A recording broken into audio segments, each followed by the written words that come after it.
What if Naruto was secretly the reincarnation of Satoru Gojo, the legendary Honored One?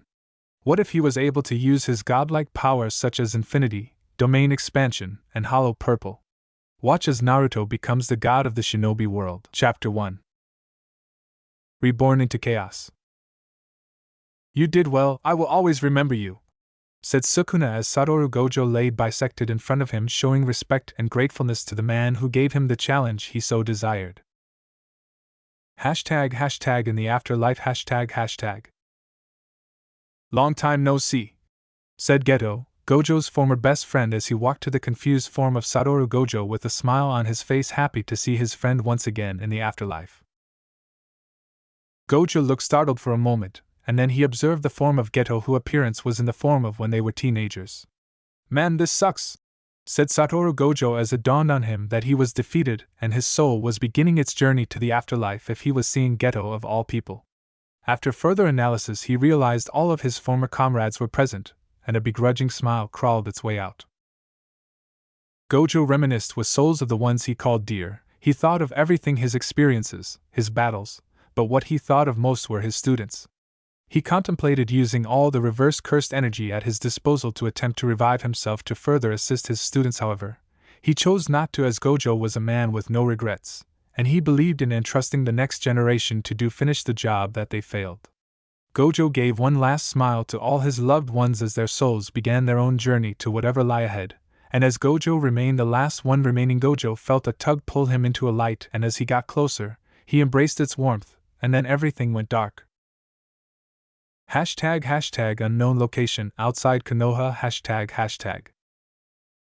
Screams filled the room, coupled with the pain groans of women with crimson red hair and emerald eyes lie in labor giving birth, so her child. This woman was Kushina Uzumaki, Konoha's Red Death. Beside her, providing support and holding the seal in place that kept the Kyuubi at bay, was a man with spiky golden blonde hair and blue eyes. This man was Minato Namikaze, the fourth Hokage, also known as Konoha's Yellow Flash. Minato, I promise I will kill you for doing this to me, shouted Kushina as she laid in pain. Minato flinched at the threat, knowing all too well the wrath his wife contained. Not even the Kyuubi tested her patience. You're almost there, dear, just a bit longer, said Biwako, the wife of the third Hokage Hiruzen Sarutobi. After a few more labored pushes, a new scream entered the room, and that scream belonged to a baby with pale blonde hair and sky-blue eyes, and these eyes held such majesty that all in the room felt their breaths catch in their throat. Even the Kyuubi halted its struggle inside as it sensed something, a power that is harnessed in a way similar to his own. So there is another who can draw power from hatred. His hair is pale blonde due to mix of his own hair color now and when he was Gojo. After everyone regained their composure, Biwako congratulated Minato and Kushina and prepared to clean the child and wrap it in a blanket. While that was being done, Minato went to comfort his wife, and as they celebrated becoming parents to the baby boy whom they named Naruto. Kushina, I cannot begin to tell you how grateful I am to you. Thank you for giving me the greatest gift a man can be given, said Minato as tears filled his eyes. Kushina, with tear-filled eyes of her own, kissed her husband, feeling nothing but pure elation. As they left each other's embrace, Minato began to head towards the seal to once again tighten it, preventing the Kyuubi from escaping, and as he said this, a chill filled the room. Step away from the Jinchuriki, Yellow Flash, said a man with long jet black hair, a linked chain with braces on both arms, and a yellow mask with one hole on the right side, and behind that hole illuminated an eye feared by all, the Sharingan. Minato and Kushina turned startled by the arrival of the mysterious stranger, and what they saw put their minds in utter panic. The man was holding Naruto with a kunai aimed for his throat, with Biwako and the nurse laying dead at his feet. Minato, quickly regaining his composure, spoke. Before you do anything you will regret, let's talk. What do you want? And please do not harm our son. I couldn't even sense his arrival. Who is this man, and how did he even know of this location? Minato thought, his mind moving as fast as his signature just to the Hiraishin, to try and think of a way to protect his family while also analyzing the man to apprehend him, or kill if necessary. What I want is the beast within your wife. Now hand her over before I end your child's life, before he can even truly experience it, said the masked man. Naruto! Screamed Kushina, horrified by the events unfolding before her. While this was happening, the child, in distress over the chaotic situation unfolding, did something that somewhat shocked the masked man. There was a pressure around the child. It felt as if gravity was tightening around his arm slightly. This child couldn't possibly use their chakra yet. What was that feeling? Thought the masked man as he was in thought. The child's eyes opened, and what he saw gave the same awe-inspiring feeling one would have if they gazed into the eyes of the Rinnegan. If this child lives through this situation, he will be one to watch. I can feel it. The masked man soon pushed his inner monologue aside and returned his attention to the task at hand. Now, Yellow Flash, show me how fast you truly are. And with that, the masked man threw Naruto into the air with explosive tags attached to the blanket.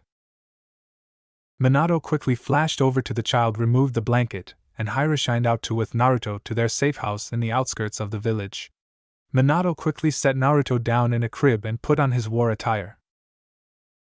I'm sorry, Naruto, this is not how you should have been brought into this world, but now I need to save your mother, Minato said as he flashed away in a yellow flash. #Konoha #. It was a peaceful night in the village. However, all shinobi had some nervousness to them, as if they felt something bad was going to happen. Meanwhile, outside Konoha #. Screaming could be heard as the masked man had Kushina chained as he extracted the tailed beast from her, and when he was done, the Kyuubi was brought before the mortal world once more. Now, Kyuubi, time for you to do some damage. Sharingan, said the masked man as he placed the Kyuubi under a genjutsu. And they both disappeared in a swirl, and shortly after Minato arrived and flashed both of them back to the safe house. When they returned, Minato set Kushina down beside Naruto, and Kushina weakly embraced her child.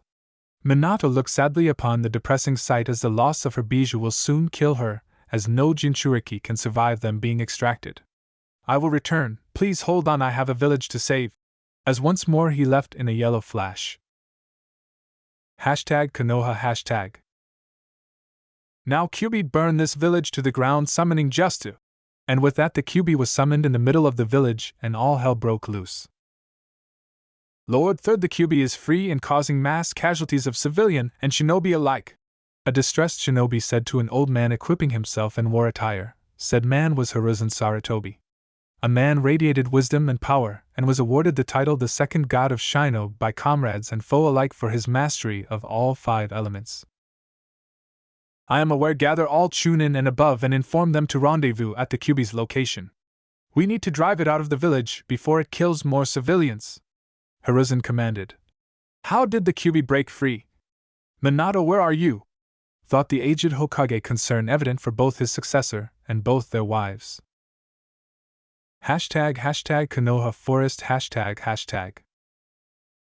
A battle was ongoing, and said battle was between Minato and the masked man who claimed himself to be Madara. Going by the legends, Minato couldn't refute the man's claims if he were to go off of the power and Sharingan the man possessed. The battle continued until Minato, using his tactical mind that made him the world-renowned genius, he was used a perfectly timed Hiraishin to teleport just above the man before he could use his intangibility ability, slammed a Rasengan into the man's back, losing his control over the Kyuubi, forcing him to retreat. #Back in Konoha #. The loss in life caused by the Kyuubi was insurmountable, and while the third Hokage, using his adamantite staff, was able to drive the Kyuubi back to the village gate. Shortly after, the Sharingan present in the Kyuubi's eyes disappeared, showing it was released from whatever genjutsu it was under was no longer in effect. The Kyuubi, realizing it was now free, attempted to escape, and noticing it was being chased, released a tailed beast bomb, hoping to not only eradicate his pursuers, but the village that held him captive for so long. Before the tailed beast bomb struck, the fourth Hokage arrived and used his Hiraishin just to transport the attack away to a safe location. Shortly after, Minato summoned a large toad slightly smaller than the Kyuubi to fall on the beast to immobilize it long enough to transport the demonic fox and himself to a location some distance away from the village. #Konoha Forest #. I'm sorry, Kushina. I do not wish to do this to our child, but it is the only way to protect the village and maintain stability. If the other villages were to believe we lost the power of the Kyuubi, another great shinobi war would begin, as other nations would capitalize on the power vacuum. The best I can do to help our son manage this immense power is by sealing half of the Kyuubi within myself, bringing it with me to the Shinigami's realm, and the other half in him which will allow his chakra coils to have an easier time adapting," Minato explained. "I know. I just wish there was another way. How could we condemn our own son to that kind of life? No one knows better than me the kind of pain that comes with such a fate, and we won't even be there to support him," Kushina stated in a pained voice while using her chakra chains to restrain the Kyuubi as Minato prepared the sealing ritual. Thus the Yin half of the beast was sealed into Minato. The Kyuubi, in realization of what the couple was planning, panicked. "They plan to seal the rest of me within their child. I am interested in the power that boy contains, and Kushina was one of the few who treated me with some form of dignity. However, I will not lose my freedom again. I am sorry, child, and I am truly sorry to you, Kushina." With that, Kyuubi attempted to strike at the child, preventing his imprisonment. However, before he could do so, the parents, in a desperate attempt to protect their child, both leaped in the path of the claw, skewering them straight through their chest. Minato and Kushina, coming to terms with their fates, said their goodbyes to Naruto. "Naruto, we wish things we didn't have to be this way, but we know if anyone can overcome these odds, it will be you. We could feel the moment you were born just how special you are, and the pain knowing we won't be there to see you become who you are meant to be is unbearable. Please be a good person and make lots of friends. We love you and always will, no matter what," said Kushina. "Exactly as your mother said, you are destined for greatness, and we will always watch over you," Minato simply stated. With that, Minato completed the sealing ritual for the Kyuubi, with Naruto being its container. Thus Kushina died, and Minato was not long for this world either. Soon, however, the third Hokage arrived, witnessing the events that unfolded. "Minato!" Hiruzen screamed. "Lord Third, please watch over our son. He is the new vessel of the Kyuubi," Minato weakly asked. "You have my word," Hiruzen promised, and with that the fourth Hokage had departed from the land of the living. Hiruzen then made his way to the child, followed by his Anbu, and what he felt from the child startled them. Negative emotions that seemed to radiate from the child on an oppressive level, and eyes that were an unnatural blue that seemed to add to that power. They assumed this to be the effects of the Kyuubi, and Hiruzen wrapped the child and proceeded to make his way back to the village as they prepared to make plans on how to overcome these trying times. ### Naruto's Mindscape ###. Where am I? The Kyuubi wondered. After further observation, he realized he had been sealed once more, and he frowned in frustration. But before he could wallow in anger, he was able to sense the secondary source of power the boy held. Wait. This kind of power, I felt it, even if it was on a less oppressive level than this child's. I know it. Yes, this power is similar to Azura's second wife after his first had passed. The one who claimed to not be of this world and the mother of his Uzumaki descendants. SATORU Gojo. Justice/curse technique. ##Konoha 7 years later. ##. A young boy roamed the village with no particular destination in mind. Said boy was wearing tattered clothes and carried a small backpack. He stood at 4 feet 7 inches with pale blonde hair, 3 whisker marks on each cheek, and his hands covering his eyes. The way the boy always covered his eyes unsettled many, especially those of the civilian population, and they assumed the boy covered his eyes so they wouldn't have to see his demon eyes, that brought rage and fear to all civilians that gazed into them. The eyes the boy held had both beauty and power unrivaled by even the Sharingan and Byakugan, and had said eyes belonged to anyone else they would be fawned over to no end. Unfortunately, these eyes belonged to the bastard demon child of the village, Naruto Uzumaki. Today was Naruto's birthday, but to everyone else it was the day they lost their loved ones and their Hokage, with Naruto and their eyes being the cause. He had also just been expelled from the orphanage after he was accused of spying on the other kids' lessons when he asked if he could learn to write with them next time, as he was forbidden from attending classes with them. For the safety of the other children. ##flashback Konoha orphanage ##. A loud slap could be heard as Naruto fell backwards as the matron scolded him for his disobedience. "You little demon, how dare you spy on these innocent children?" shouted the matron. "I promise I wasn't spying on them, I was in my room like you told me," pleaded Naruto. "Don't you lie to me, there is no way you would have known what we were doing if you did as I said," continued the woman as she proceeded to beat the boy. "Why is Naruto always such a nuisance?" whispered a random child. "You hear what they call him? Demon, of course he'd be bad if the adults call him that. Don't you also get that feeling around him as well, like a voice in your head is telling you to stay away from him, or he will hurt you? Stated another child. Naruto tried to cover his eyes but did nothing, as for some odd reason he couldn't understand his eyes even when covered could see everything around him from miles away in great detail, and that included the snickers of children finding pleasure in his torment. In distress from the beating and the embarrassing situation he wailed, and as he did so the woman's arm was suddenly crushed by an unknown force in a bloody mess. The woman in shock stared stunned at her now mangled arm, and the pain then hit her all at once, and she screamed, holding her arm, which will likely need to be amputated. Naruto got up horrified by the events that unfolded, as he could see everything as if they happened in slow motion. "You devil, leave and never come back!" cried the women. I don't know what happened, please don't do this," Naruto pleaded as he tried to go and help the women. When he did so, the woman crawled away, fear and malice evident on her face. "Leave!" shouted the women, and Naruto observed the women not only showed fear to him but so did the other children, as they all were huddled in the corner crying, begging for the demon to go away. With that, Naruto began to shed tears of his own as he went to his room to gather the little belongings he had and left, not knowing what to do next. #end of flashback.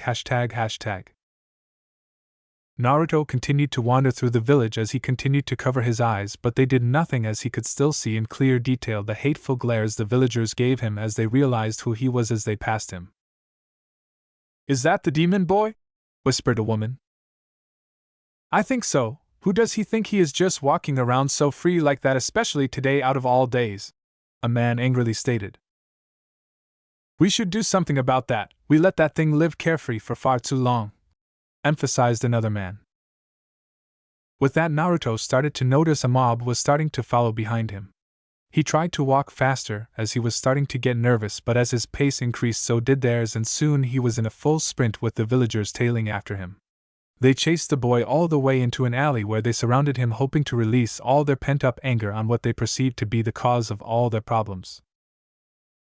"Please, why do you all hate me so much? I didn't do anything," shouted Naruto, terrified by the evil smirks they gave him. "Don't play dumb, you little shit, you know what you did to this village," said a man within the mob.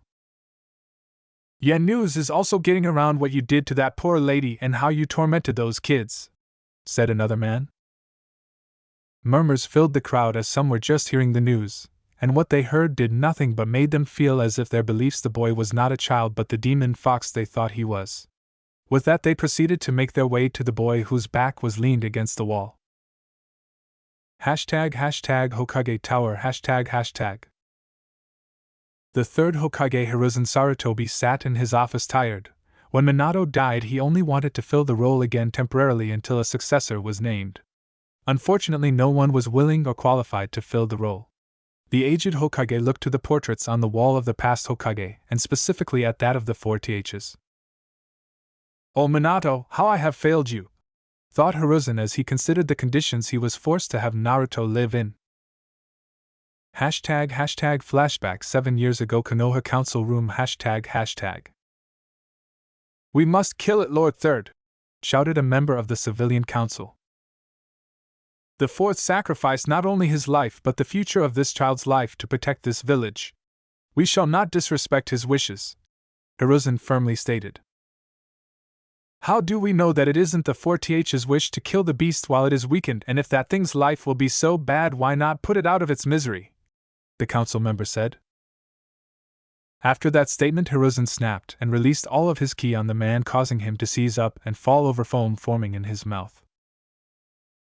"Anyone who suggests such actions be taken will meet the same fate, understood?" the old man angrily emphasized. All in the room said nothing and only shook their heads in understanding, with the civilian council members aggressively shaking their heads, terrified of what the Hokage had just done to the man. With that, the man was dragged out by Umbu and the meeting continued. You call yourself a Kage, letting a mere civilian get you worked up like that?" snickered an advisor. Said man had jet black hair, a scar in the shape of an X on his chin, bandaged of his right eye, and his right arm in wrapping held up by a black sleeve with his name being Danzo Shimura. "Watch your tone, Danzo, he is still the Hokage," said another elder Hamiera Midokado. I am only stated the obvious, as an outburst like that is not befitting the title, said Danzo. All of you enough, we have more pressing matters, said Koharu Yutane, a woman who was another elder. I will concede that I agree with you on that, said Danzo. Yes, agreeable, Amira said. Well, what should we do with the boy? Said Shikaku Nara in a lazy tone, who was the head of the Nara clan and Jonin commander. Yes, I actually had a suggestion for that. Why not give the boy to me, as I can best help him fulfill his role as village Jinchuriki? Danzo suggested. Absolutely not, I know of your methods, Danzo, Hiruzen said in a protective tone. I have to agree with Danzo. I understand it is unfortunate, but a Jinchuriki must be in control of their emotions to control their beast, and his way will keep him docile until he is commanded otherwise. This was said by Hayashi Hyuga, a man from a clan whose main branch can be just as cold as Danzo. Or he could be pushed to the point he snaps and releases the Kyuubi, making the 4th's sacrifice all for nothing, said Inoishi Yamanaka, with his clan being one that specializes in mind reading and psychology. We could watch after the boy. My clan's Sharingan wielders, including myself, can calm the boy if he were to ever go on a rampage and lose control, said Fugaku Uchiha, and his clan's legends speak for themselves. How do we know you want? You use your dojutsu to make the beast your pet, and use it to take control of the village, accused Danzo. How dare you! Shouted Fugaku. Thus bickering erupted over the fate of the boy among the council members. Eventually Hiruzen, having enough, was able to come up with a solution. Enough! Hiruzen said with a chakra-enhanced shout, gaining everyone's attention. For one reason or another, no one here can take in the boy, and neither can I or any of the clans, as it would cause a power imbalance within the village. Thus I have a solution. I will place the boy in the orphanage until he is either adopted by an open-minded family sympathizing with his situation who we can assist with his development, or until he becomes a shinobi that can support himself, Hiruzen said in finality. Lord Third, you couldn't possibly suggest we endanger those children by putting that thing around them. We would practically be putting a lot of those children's parents' killer in the same bed with them, said a civilian councilwoman, outraged. That thing has a name, and you best use it if you want to keep your tongue, the Hokage firmly said, releasing a bit of ki. With that the woman gulped, and all came to an agreement that Naruto would be placed in one of the village orphanages for the foreseeable future. Any further question? Hiruzen asked. Yes, I have one, Lord Third, said Hayashi, and Hiruzen nodded for him to continue. The boy's eyes, they are odd. They have an unnatural complexion similar to that of a dojutsu, but do not hold any chakra behind them, nor are there pathways to send chakra to the eyes. Even with that said, I and other members of my clan, including your medics, could see something strange going on internally within the boy, and what I saw with my Byakugan was that the boy's retina and brain were strained. What do you mean? Asked Fugaku, intrigued. What I am saying is that it appeared his eyes were taking in an overload of information similar to how us Hyuga and Uchiha get when we first use or overuse our dojutsu. But what I don't understand is how that is possible, as they are not a Kekkei Jinka, nor could the child even with the Kyuubi have their chakra coils active this early to activate it, Hayashi stated, puzzled. Yes, Hayashi, I was informed of his strange circumstances, and my chief medic theorized that it is no bloodline but a simple genetic mutation that allows for above-average perception and maybe a photographic memory, but nothing more, Hiruzen stated in an exhausted tone, feeling that the meeting had reached its end. If there is nothing else, all of you prepare for the reconstruction efforts, and you are dismissed. With that the council meeting ended. ## back to the present ##. Hiruzen often wondered if he should have been more stern with the council and made more threats, even, as shortly after Naruto's 3rd birthday his status of the Nine Tails Jinchuriki was somehow revealed and all the adult villagers who could remember the incident were out for blood. How could you all be so foolish? Hiruzen hated how ignorant the civilians were. Hell, even some of his shinobi showed contempt to the boy, which was inexcusable in his eyes, as they are at least familiar with the art of Fuinjutsu. Showing hate to a child when it was clear he lost the most that fateful day. Hiruzen looked even more defeated as he thought of the state he always found Naruto in when he visited him in the orphanage. The boy always had a glazed look in his eyes and seemed as if he was on the brink of starvation. He had fired countless matrons, even had one arrested for treating Naruto in such an inhumane way, but that did little to stop whoever would take their place from doing the same. What unsettled him even more was the anger and other negative emotions he could feel within. Those emotions felt dangerous in a similar way Ki felt, but different. At first he thought it might be the Kyuubi, but not even his best sensors could detect any of its influence on the boy, and while his reserves may be abnormally high especially for his age, they could detect nothing out of the norm with it. No, that feeling unsettled even him to a degree, but he had no idea what he was even feeling off of him. It is similar if one were to describe swimming in molten lava. Yes, you could feel its heat standing near it, but no one could truly describe what being in it is like, no one that lived that is. Hiruzen continued to ponder, but suddenly Umbu entered the room in a frantic state. Lord Third Naruto was expelled from the orphanage, and it appears its matron was severely injured shortly before he departed and claims he is the culprit, Umbu said in a hurried state. What? Hiruzen angrily shouted, fed up with the actions of Naruto's unqualified caretakers. That isn't all, Lord Third. After his expulsion, a group of civilians took notice of his presence within the village and a mob formed which is in pursuit of him, and we can only imagine what they intend to do, said the Umbu, awaiting the Hokage's orders. Damn it! Assemble a team to save Naruto and apprehend those responsible. It is time I stop being so lenient with these fools and letting them off for their crimes so lightly. #back with Naruto #. The villagers made their way to the boy, and one man stepped close and pulled Naruto in for a gut punch which caused him to fall to his knees and vomit. As he was on the ground, the other men within the crowd began to step up, and soon as much as 6 men were kicking and stomping on the boy, with another 20 or so onlookers watching, all getting a sadistic pleasure from causing torment to the so-called demon. Little did they know, as they continued, Naruto was beginning to snap. Please stop, I don't want to hurt you, Naruto thought. Yeah, show that demon how it feels to be stepped on, came a shout within the crowd.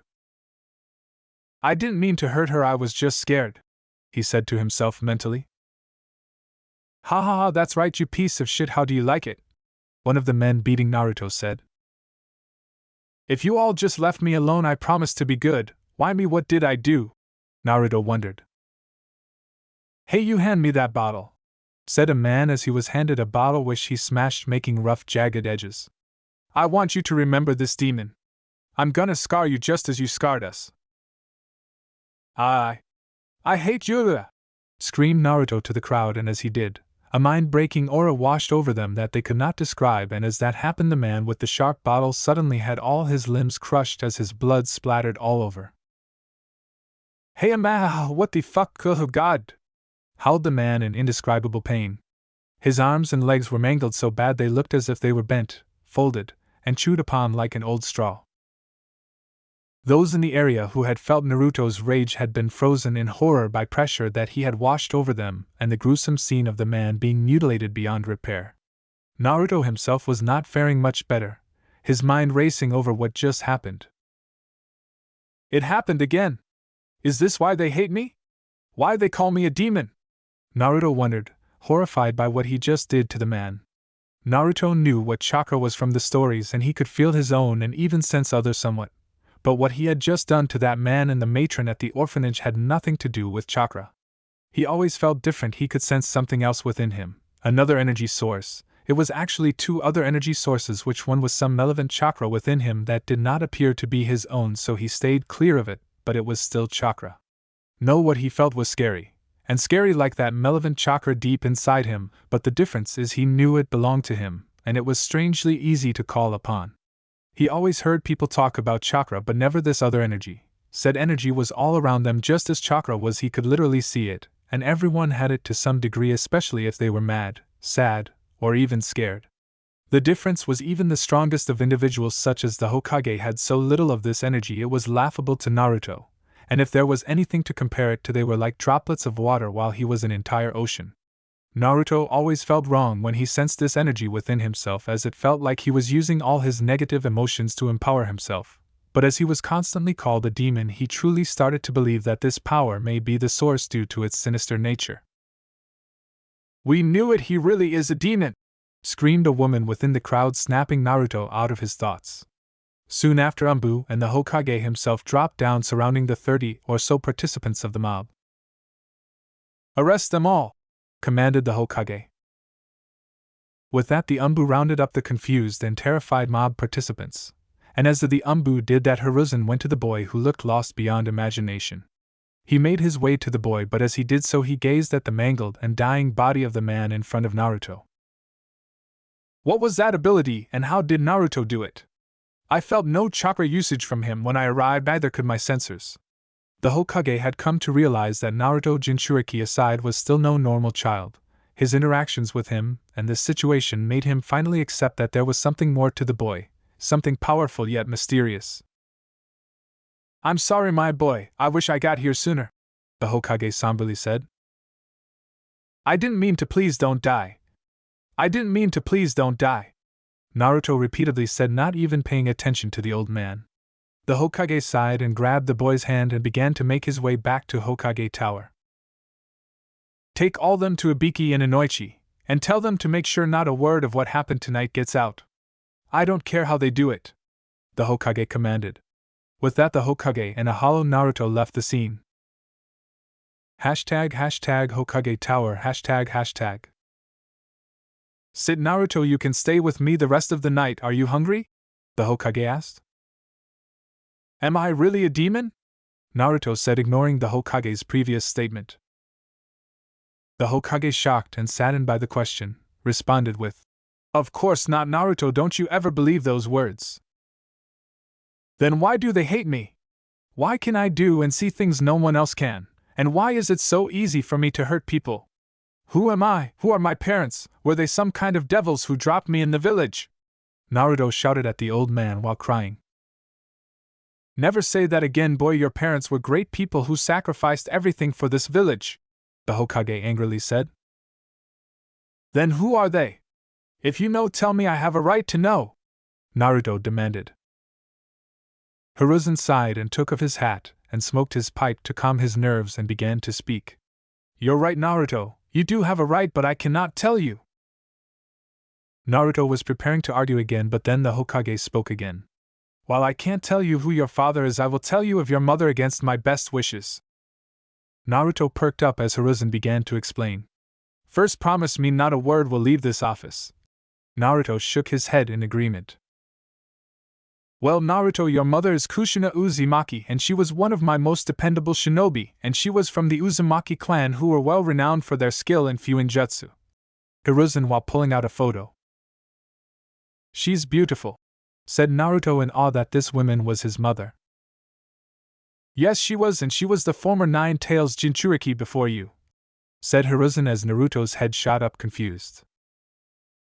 "What I am saying is she held the beast that you now hold before her death." With that, Naruto began to cry. "How did she die?" he asked. "I don't know all the details, but the Nine Tails somehow escaped and attacked the village. It was driven out, and the fourth and your mother managed to seal it within you, saving the village, but also sacrificing their lives in the process. Just know, Naruto, both the fourth Hokage and your mother chose you as they had faith you could control the power," finished the old man. Naruto was deep in thought, but he soon spoke. "So that's why everyone hates me, they see me as the Nine Tails," he more so said than asked. "Yes, they are hurting and letting their pain clouding their judgment. I understand I may truly never forgive them, but all I can do is show I'm not the Nine Tails by growing stronger and protecting the village instead of hurting it." "That's very mature of you, Naruto," he said, happy with the boy's conviction. Then he continued. "One more thing, Naruto, what was that ability you displayed in the alley and orphanage?" "I really don't know, I just know I can do strange things without chakra, like I can see things like the flow of bad or what's the word, negative energy. That's not all, I can see things from really far away, and I mean really far. I can see really small things like atoms clearly, and I still see the people who hurt me being taken to some building that says torture and investigation," he explained. "What?" What Naruto just described was similar to the Byakugan, so these were no normal eyes. There was also the fact he says he can see some energy other than chakra. "That's not all, I feel as if I can pull things around me and affect gravity. I think that's how I hurt them. Naruto said sadly.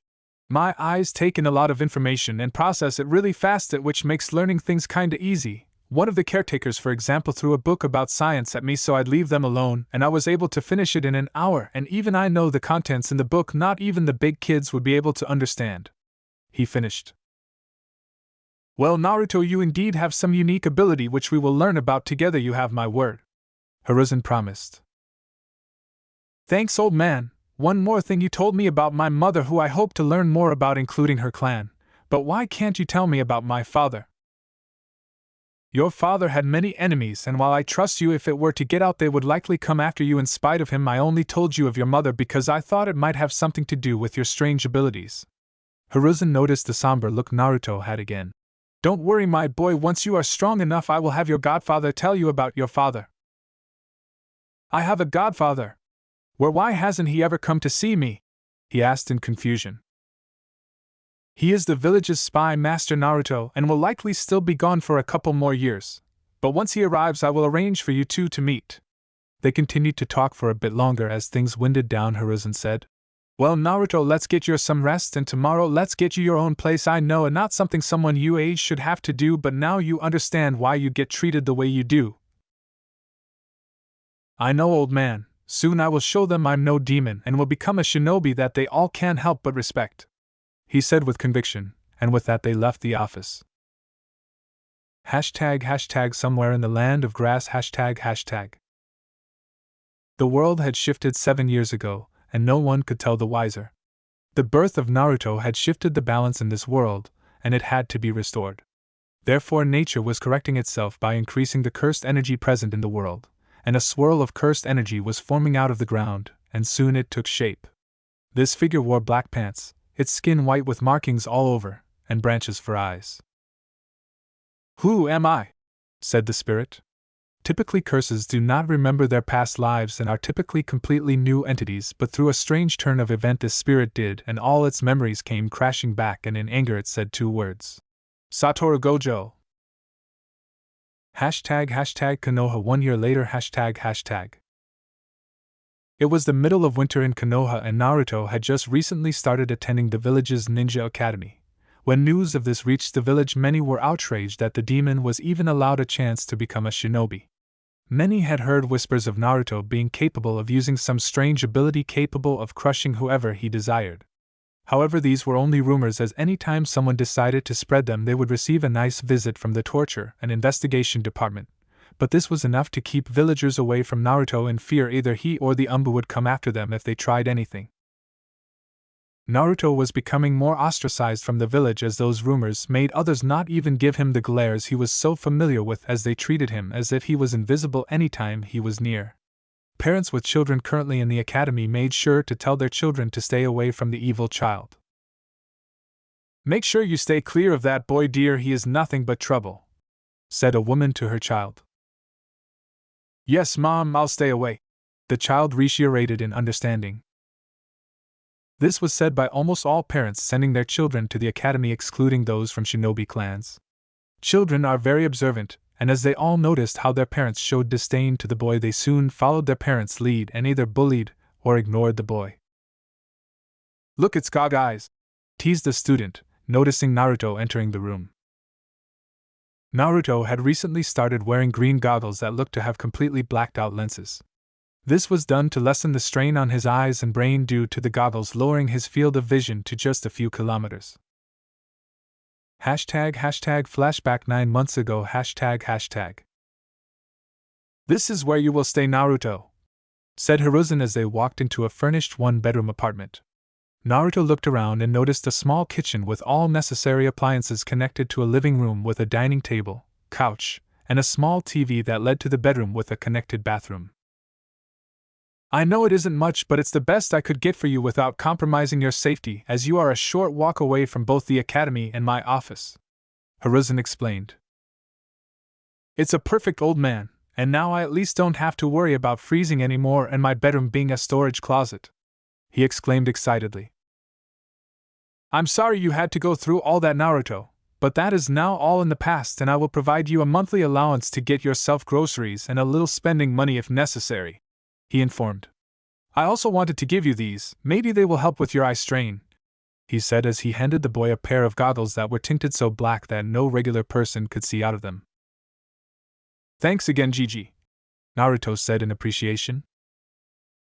Anytime, my boy. Why don't I show you how to get groceries, and after we can further discuss the extent of your unique abilities and how we should go about training you to bring out its full potential, Hiruzen offered as they left. End of flashback. Naruto was used to the insults the other children threw at him, as he often ignored them.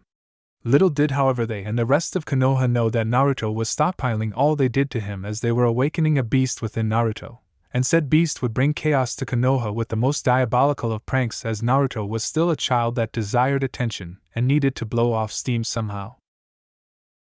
Naruto's class was unique even if he excluded himself, as they were the class with not only the most clan children in attendance in a while but the most clan heirs as well. This included prestigious clans such as the Nara, Yamanaka, and Inuzuka clans, as well as noble clans such as the Hyuga, Aburame, Akamichi, and Uchiha clan. The clan children were at least civil to Naruto, as they were not taught to feel one or another about him, with the children of the Hyuga, Inuzuka, Akimichi, and Nara clan actually being somewhat friendly with him, which was a nice change of pace for him. And this list also included his sensei Iruka, who was cold at first but eventually warmed up to him. There was also another child that Naruto felt he connected with on some level due to him also having no family and possessing a unique ability no matter how cold the boy could be, and his name was Sasuke Uchiha, the sole heir and surviving member of the Uchiha clan after his older brother slaughtered every one of its members excluding him. This was an event almost as tragic as the Nine Tails attack to the village, as they lost one of its noble clans, and all of Konoha attended the mass funeral, and even Naruto attempted to join but soon realized that the villagers made it clear that they felt his presence wasn't welcome, not letting their irrational hate go for even this. Soon class was dismissed and the children made way to either their homes or to hang out with each other, and as usual Naruto could see the typical side eyes and glares from the parents picking up their children, and while he was still young, and it still hurt him, and he even hated them for it, he was still getting used to this reality, and would have to prove to them he is no monster. Naruto was making his way back home, thinking of how he would be able to get groceries that weren't already half spoiled or overpriced to hell, and as he was walking he could overhear the sound of crying. "Ah, look, Monster Eyes is crying," said a boy as he and two other boys were bullying a young girl who stood at 4 feet 5 inches with short black hair, pure white irises and no pupils. Said girl belonged to the second most noble clan in Konoha, the Hyuga, and her name was Hinata, the current heiress of the Hyuga clan. "PP please, I just want to go home." The girl stuttered, a nervous mess. "Oh, why don't you order us to leave you alone and tell us how beneath you we are, like your stuck-up cousin Niji?" one of the bullies teased. "I don't believe that, everyone is equal," she whispered. "What's that, speak up? Man, you sure you're Hyuga? Maybe all you got from them is those monster eyes with none of the skill to make them worth anything," the other bully mocked. They continued to mock and berate the girl, but soon they heard someone approaching, and when said person arrived they said, "Seems pretty pathetic that it takes 3 clowns to deal with one girl, don't you think?" Naruto mocked. "Hey, who do you think you are?" one of them shouted. "Wait, that's the bad kid our parents were telling us about, right?" another questioned. "Yeah, that's him. I overheard my mom calling him a demon one time," another followed up. The bullies kept debating about what they should do when Naruto spoke up. "Listen, I don't care what your problem with her is, just scram, chumps," he stated exhaustingly. "Who are you calling chumps?" they all shouted in unison. "Man, you're annoying," he said after he plugged his ears in exaggeration and annoyance from their high-pitched shout. "He's just a troublemaker, he can't take all of us," one of the bullies said. "And no, please, it's okay, just Gigi go," Hinata shouted, not wanting the boys she remembered from class to get hurt. "No can do, I'm tired of people picking on other people smaller than them," he said in a determined tone. With the bullies rushed at Naruto, little did they know Naruto, while nowhere near a shinobi's level in terms of skill and finesse, he did no basic self-defense with guidance from the Hokage himself. Flashback 6 months ago. Naruto had gone through over 100 books in the past month, all courtesy of the Hokage, so he could better adapt to life, which was necessary, especially with him being forced to live on own so young. The books given to the boy were filled with learning materials such as cookbooks, basic hygiene, and as of recent intro to chakra control and taijutsu for beginners. Digesting the material was as simple as breathing thanks to his unique eyes and heightened perceptions/intelligence. As he was going through katas for the basic academy fighting style so he could be prepared early, he heard a knock at the door. Naruto was cautious opening the door, as when the village found out where he lived it didn't take long for his apartment to start getting vandalized. However, this time who he saw on the other side of the door thanks to his 6 eyes brought a smile to his face, and he went to open the door. "How's it going, old man?" Naruto said with affection and excitement. "Naruto, how are you doing, my boy? Is the new material I provided you being digested well? Remember, it's okay if you need help, even some genin would find some of the content challenging," the Hokage asked with just as much affection as the boy. "Yeah, it's pretty easy as usual, old man. I read it once and it sticks," he said in confidence with a hint of cockiness. Naruto was starting to realize that he was simply better at things than most people, and he started to develop a superiority complex due to this, and it didn't help that the Hokage made it very clear how unique he was. It also was an unhealthy coping mechanism, as when he started to think of himself as better than others, he started to care a little less about the hate he received, something the Hokage noticed and was attempting to manage so that his superiority complex didn't turn into a god complex. "Listen, Naruto, I am very impressed with your capabilities, as I have no doubt that even without considering your status as a Jinchuriki, you will be a valuable asset to the village with your exceptional mind and abilities. But you must not get full of yourself. Remember that you are to protect and serve the village and its people if you truly wish to become a shinobi, not yourself," the Hokage explained. "What has the village ever done for me?" he mumbled under his breath. The Hokage sighed at his response, but it was certainly understandable, and soon he spoke. "Naruto, I understand most in this village have no right to ask anything of you. But until you become an Hokage and get older, I am not asking you to protect the village because you care for everyone, but I am asking you to protect it for those you do care for. I know it's not many, but think of me, the nice people at the ramen shop, and even your classmates that you say are nice to you. The villagers are lost right now, Naruto, and how they treat is inexcusable, but this village is a family, and even family can do bad things, and you must show them why they are wrong and make them regret their actions every day, and to conquer hatred with love, as that is the will of fire, Naruto, something I believe you possess even after all this. I don't expect you to understand all this now, Naruto, but I at least hope you listen and consider it, and at least for now protect those you care for," the Hokage explained. Yeah, old man, I heard from you before, and I'll say again, I may never forgive them, but I'll try at some point, and I will at least think of you and the others who are good to me," he said. "Thank you, Naruto, that's all I ask," he said gratefully. "Now, Naruto, I have something else to tell you, and it's about your abilities." "Yeah, what about it?" he asked. "Yes, well, as we discussed, your talents and abilities are truly one of a kind, as with all my research I have never heard anything about them. You already know that the villagers fear you for the 9 tails alone. Imagine what would happen if they found you possessed abilities that don't even require chakra with just as much destructive capability," he explained. "They probably tried to put my head on a pike or something," Naruto said, tired of dealing with the people he viewed as blind idiots due to their actions and inability to see or sense the negative energy he could. "Take this seriously, Naruto. But yes, and not only them, if news of your abilities spread outside of this village along with your status of Jinchuriki, other villages would start to come after to you to either experiment on you or, as disgusting as this sounds, breed you, because believe it or not, even this village is not above that," he said. "Oh no. Who could imagine the village who beats little kids and sends people on missions with the purpose of killing others are capable of kidnapping people to do bad things to them," he said sarcastically. "Smartass," the Hokage grumbled. "Naruto, just understand that outside of me you must keep these abilities and any sensitive information about yourself under wraps, as you now know what can happen, at least until you are strong enough to defend yourself, and don't worry about news of that night getting around. I am taking care of that personally," he finished.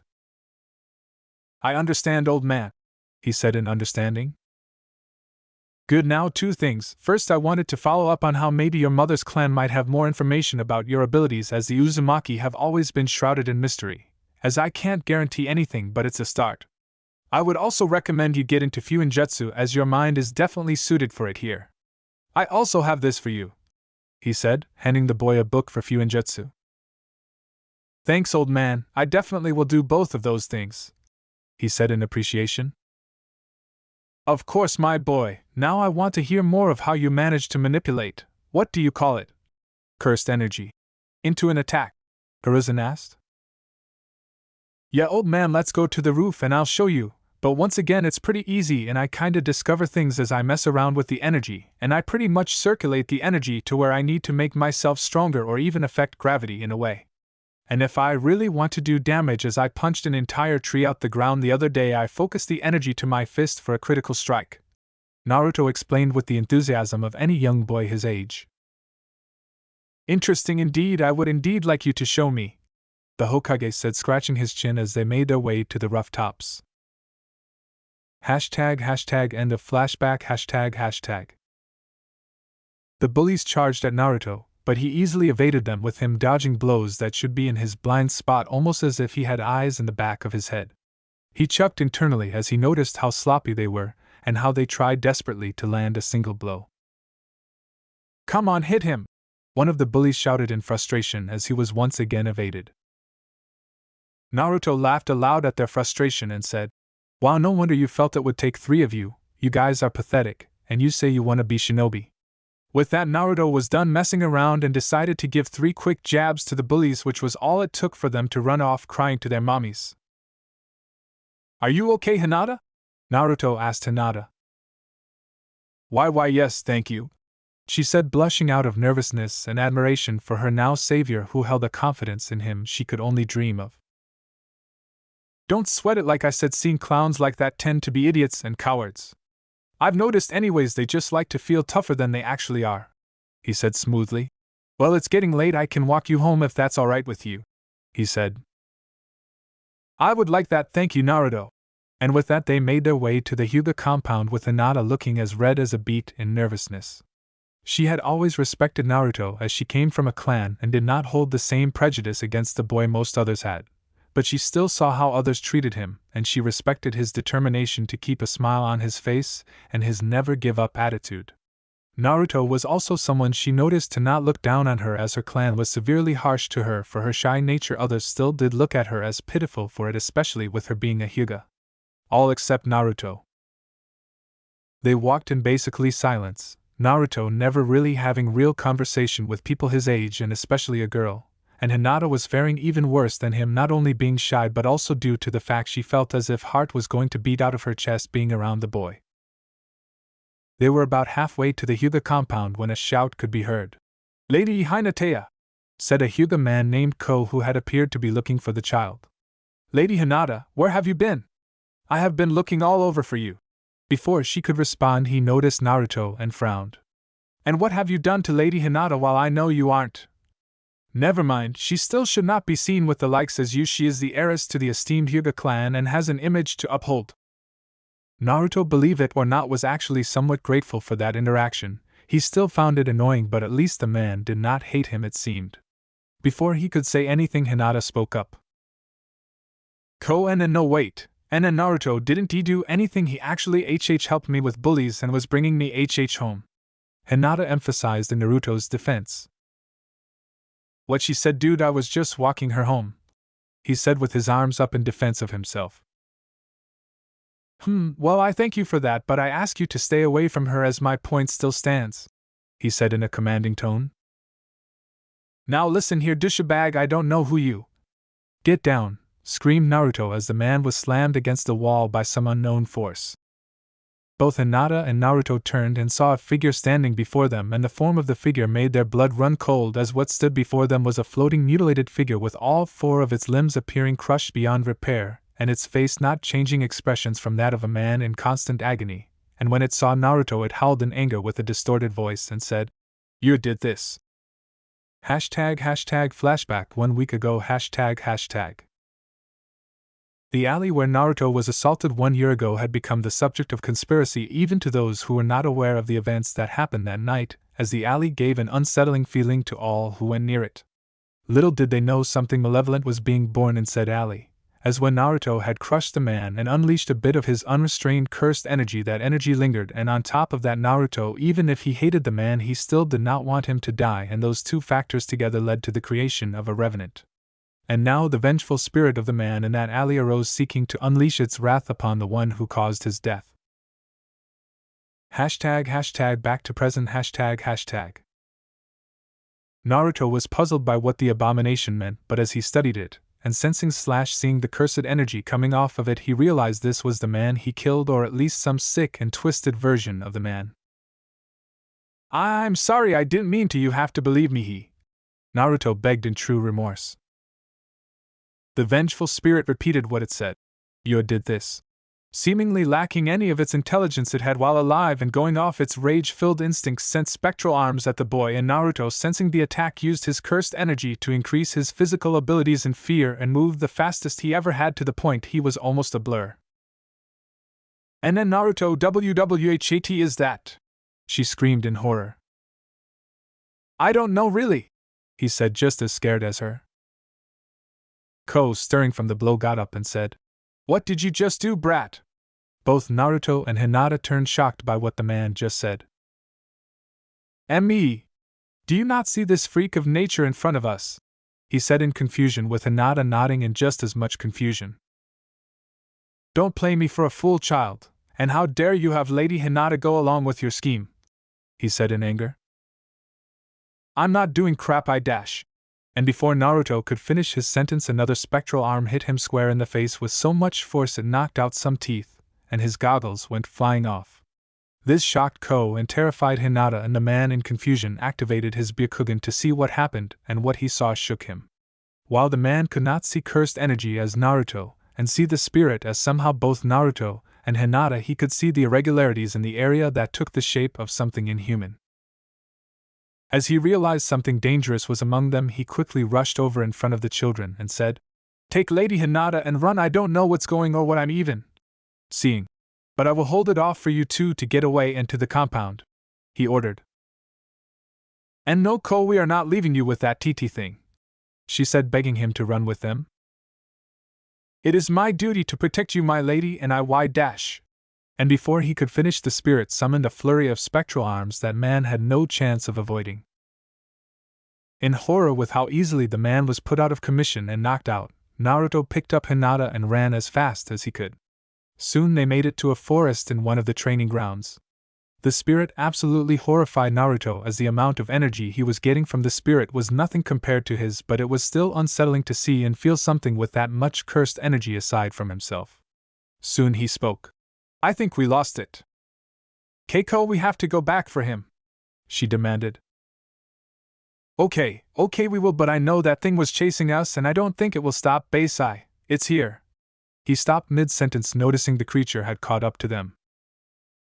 "You did this," it screamed with all its fury, releasing an ungodly amount of spectral arms and legs at the two.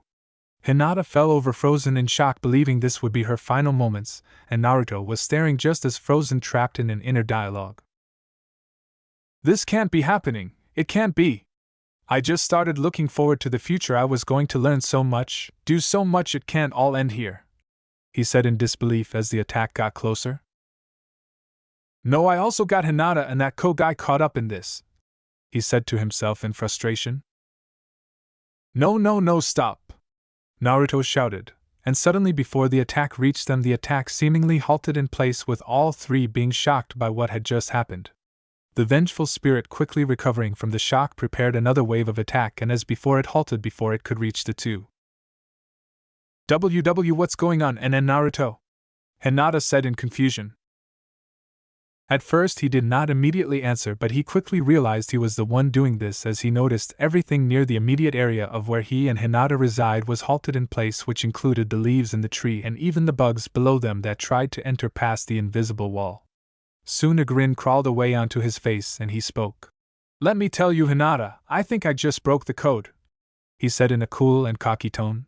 Then he utilized the cursed energy at his disposal, flashed over to revenant fear radiating from its aura, and Naruto assaulted it with a barrage of cursed energy-enhanced punches and kicks.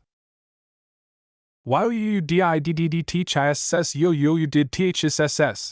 The Revenant repeated in a pained and distorted mess of a sentence. Yeah, I know, you piece of crap.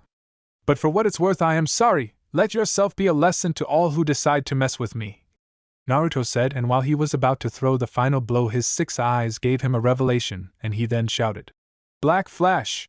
And thus the Revenant was exorcised, with the crater being left in its place. Hashtag Naruto's Mindscape hashtag. Oh yeah, now you really have my interest, boy, the QB said to himself with a massive smirk on his face. Hashtag back to real world hashtag. The Black Flash attack, while not known to this world, is an attack so powerful no sorcerer could summon at will, not even Naruto with the 6 eyes, but his eyes did make the concentration required easier to control than any other sorcerer could. Naruto knew he was strong, stronger than most for a matter of fact, but this was ridiculous. He was only 8 for crying out loud, but what he had just done could probably give most Chunin a run for their money. Snapping from his thoughts, he turned to Hinata to go check on her, and what he saw startled him, as he had seen many expressions being directed to him, such hate, fear, disdain, and on the occasional case fondness in the case of the Hokage. But this was new, as what he saw on the girl was admiration that almost looked to be reverence. This was strange to him, but he still made his way to the girl and said, Sorry I got you caught up in all this, Hinata. He apologized. Hinata snapped out of her awe-inspired trance and said, don't worry about it, thank you for saving me. She thanked in a nervous wreck. Before he could respond, 3 figures dropped from the trees, 2 of which being Hayashi Hyuga and Ko Hyuga, and they rushed over to Hinata, making sure she was okay, with the third being Hiruzen. Hinata, are you hurt? Ko informed me of what happened, Hayashi asked in a concerned tone. Why yes father, I'm okay thanks to Naruto, she said. Hayashi turned to the boy. I'll be honest, child, when Ko informed me of the situation, I almost struck him down for lying and would soon be on your tail to unleash my wrath upon you.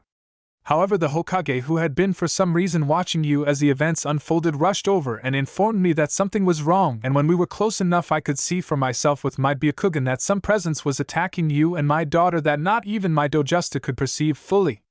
And yet somehow this creature who could defeat a seasoned Chunin was destroyed by you. He said to the boy that even as a newborn intrigued him. No, I have my eyes on you, boy, but out of respect for the Hokage and thanks for saving my daughter, we will keep what happened today under wraps. With that, Hayashi took Hinata with Ko behind and left. As they were leaving, Hinata said, thank why you Naruto, I'll see you soon. Making Naruto and Hiruzen give a soft smile. Soon Naruto and Hiruzen were left by themselves and Naruto spoke. So you like spying on kids, old man? Hiruzen in embarrassment and frustration smacked Naruto across the head. OUCHH. Try that again, you old goat. Hiruzen, once again frustrated trying to discipline the boy, attempted to hit the boy but was halted mid-slap just before he could hit the boy. This amazed the old man, and as he responded to this by saying, Fascinating, is this another one of your abilities? Yeah, old man, guess those science books paid off, because coupled with my cursed energy I learned to use the space around me and divide it infinitely, making it so any attack after me never reaches its target, or in mathematical terms 0. He explained. Truly amazing, my boy, you really are one of a kind, he said, ruffling the boy's hair as he looked at the crater. And that? He asked. That I don't know, I guess you can say I was in the zone, he theorized.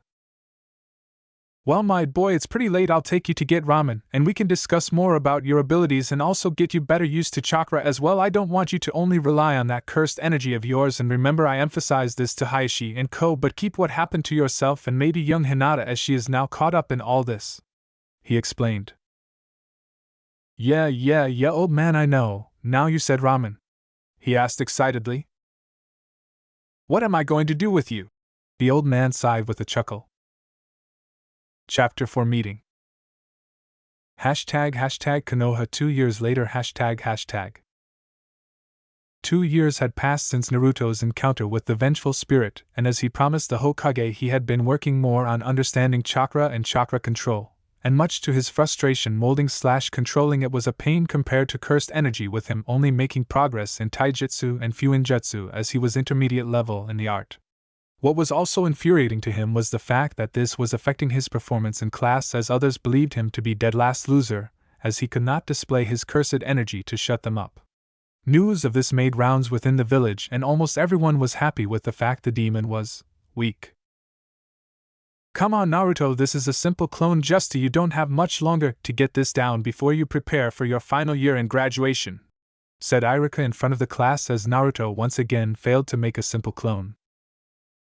"I don't even know why Irika-sensei even bothers with him, he is obviously a lost cause," one of the students in the back of the class said to the others as they mocked Naruto.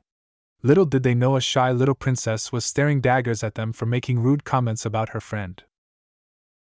"You wouldn't be saying that if he showed you what he is really capable of," Hinata thought as she listened to the others speak negatively about Naruto. Hinata had come to develop an obsession over Naruto as the boy was quite literally her savior, and she also happened to be the boy's only true friend supporting him as he tried to learn to harness chakra effectively.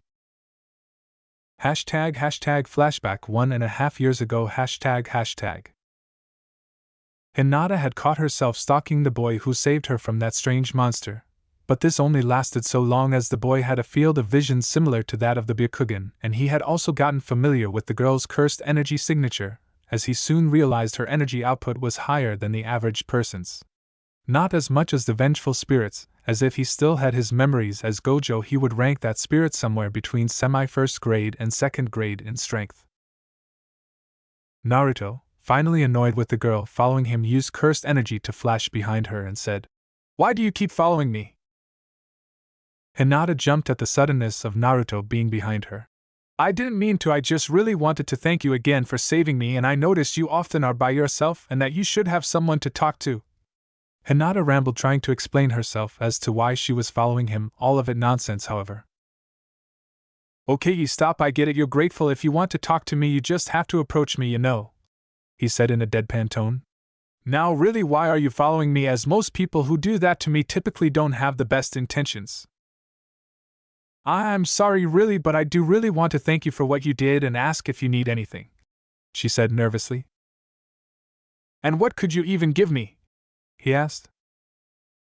Really not much outside of someone to talk to. I don't know why people treat you the way they do, but it's not right, and it's the least I could do," she said. "And your clan would allow that? I specifically remember your bodyguard or whatever saying you couldn't be seen with someone like me," he responded. "I don't care what they say, you're a good person and deserve to be treated with kindness, and if me and you being around each other will cause problems, we can always talk in secret," she emphasized. "Well, thanks. I guess," he thanked, a little baffled at someone wanting to be his friend so adamantly. She smiled with a slight blush as he accepted her friendship proposal, but then a thought came to her.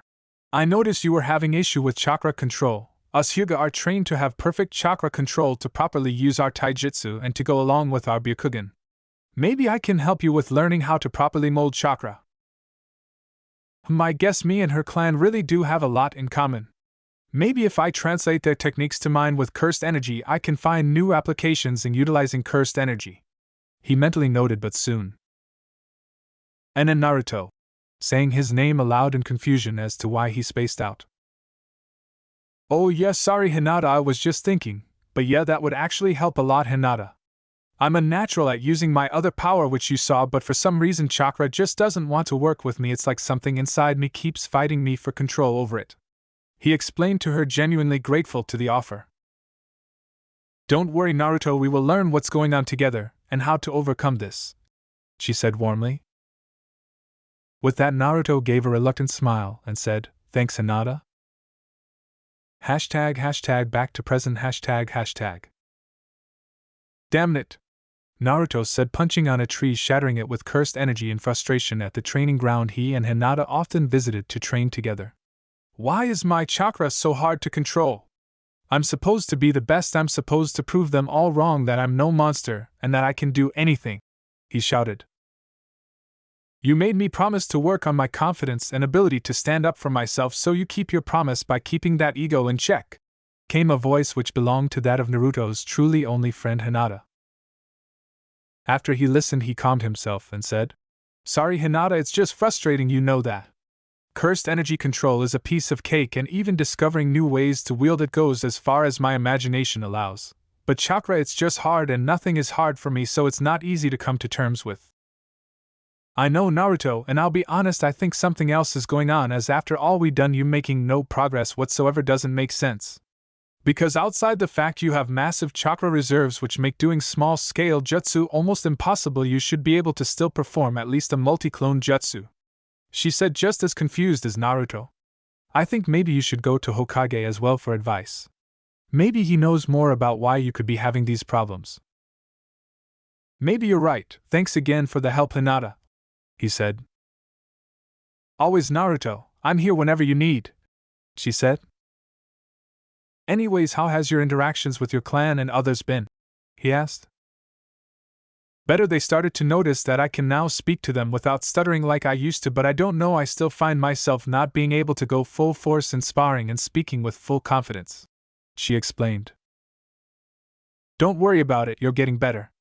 I've noticed massive improvements from when we first met, so be proud of yourself, Hinata. I know I am, he said with pride. She blushed at the compliment as her heart skipped a beat. Thank you, Naruto. As she said this, she realized the time and said, Sorry, I have to get going, Naruto. My father and Ko will start looking for me soon. I'll catch you later, she said as she ran off back home. No worries, Hinata, see you later. And with that, Naruto prepared to make his way to Hokage Tower to speak with Hiruzen. #Hokage's office #. Hiruzen was in the middle of a gruesome battle with bane of every Kage, paperwork. He was tempted to say screw and use a fireball jutsu on all of it when a knock could be heard at the door. Enter, he said in an exhausted tone. However, he soon perked up when he recognized who it was that entered the room. Naruto, my boy, what can I do for you? Hey, old man, and glad you asked because I have an issue you might have an answer to, he responded. Of course, Naruto, you can ask me anything, Hiruzen welcomed. Well, old man, you know how I struggle with manipulating my chakra no matter how much I try, he explained in frustration. Yes, this is indeed odd, as your abilities with cursed energy completely contradict your aptitude for chakra control. I know you and young Hinata have been working together to get this resolved. Have either of you come up with anything that could help me lead you in the right direction, as I assume you came asking as to what the cause might be? He followed, just as puzzled. Actually, we have, and at first we guessed it might be my high chakra reserves causing the issue, but she said the most that it would do is make simple jutsus harder but not impossible. No, she theorized that something else is going on, and that got me thinking, and I want your thoughts, Naruto explained as the Hokage nodded for him to continue. From a real young age I have always felt a malevolent chakra that I now know as the Kyuubi, and I'm thinking, could the Kyuubi be distributing my chakra flow? That could very much be possible, Naruto, as the seal the fourth used was made so its chakra could meld with yours, but as a consequence I theorize it gives the Kyuubi a means to disturb your chakra, Hiruzen hypothesized. That's just great, so that fur ball is screwing with just cause it can, he said in anger. It might be, Naruto, and when your godfather returns I will have him inspect your seal, as he is the village's one true seal master left alive, he said. I'm not waiting that long, old man. You're the one who told me to limit my cursed energy usage around others to not cause issues, so how am I supposed to prove myself to those idiots if the one thing I can use to prove myself is unusable to me? Naruto angrily asked. Slow down, Naruto, I didn't say any of that. I just said I will have him inspect your seal. As for now, I have two solutions, and the first is to focus on Fuinjutsu due to the fact as long as you write your formula and kanji correctly, and don't overload the seal, expert chakra control isn't necessary, as you can use cursed energy to make up mobility and enhancing physical strength without others realizing, Hiruzen explained. And the second option? Naruto asked. Still practice Fuinjutsu, as it is a skill I know you will master, as it is in your blood, on top of you already showing great potential in the field, but the real suggestion, which I do not advise due to its risk, is to make contact with the Kyuubi, Hiruzen said with a gulp in worry. A long silence entered the room as both of them just stared at each other, but before anything else could happen Naruto spoke up and said, I'll do it. I need to set something straight with that fur ball anyways. Whoa, wait, Naruto, slow down. Do you have any idea what you're saying? This is the Kyuubi we are talking about, the same being that nearly destroyed this village. Do you truly believe you are ready for this? Hiruzen questioned, concern evident. Old man, one thing I've realized is yes, just using my chakra the Kyuubi would obliterate me. But using cursed energy I know I could take it if push came to shove, he said confidently. Don't get ahead of yourself, Naruto, you are strong, I will give you that, but don't let that ego of yours get you killed, as there's more to strength than how hard you can hit, and we don't even know if your abilities will work in your mind against the Kyuubi. However, if you feel you are ready to make contact, and just contact the Kyuubi, I will support you, as you should learn to get a handle of its power, Hiruzen said, giving in to the boy. Thanks, old man. Do you know how I would go about making contact with it? He asked. Your guess is as good as mine, but it is inside of you, so try meditating and see what that does, Hiruzen suggested. Gotcha, old man, I'll do that and let you know what happens, Naruto said as he ran out of the room to head home and prepare for his first meeting with the Kyuubi. Please do, Naruto, Hiruzen said to himself as concern was very evident. Hashtag Naruto's apartment hashtag. Naruto had lit incense and candles in a circle in preparation to enter his mindscape to meet the Kyuubi. This was a milestone for him, as whether they liked it or not they were partners, and Naruto needed to make it clear that if it was going to live inside of him it needed to cooperate. Soon Naruto had entered the circle sitting in a lotus position, and at first it was hard for him to focus, but soon his determination allowed him to drift off and he then entered his mindscape. Hashtag Naruto's mindscape hashtag. Naruto was now in his mindscape, and what he saw put him in a state of wonder, as the area around him was void that seemed to expand endlessly, as he was left floating. He continued to drift through this space until soon he came across a large gate that seemed to be the apparent end to this void. As he got closer to the large gate to inspect it, a massive hand struck its claws through inches away from his face.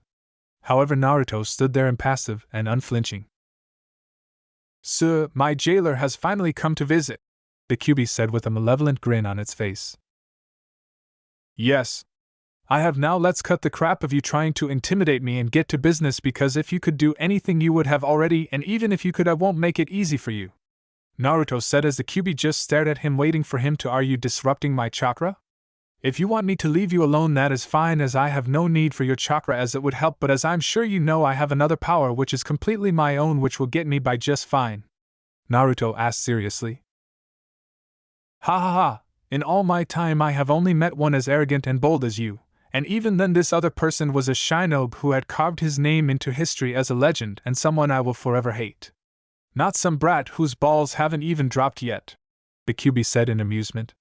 And to answer your question, at first it was out of spite, but as you continued to pique my interest I only did so that you would eventually come to meet with me. This actually shocked Naruto, and he followed with, Well, I'm here, what do you want? He asked. That energy of yours, it is unique even to a being such as myself.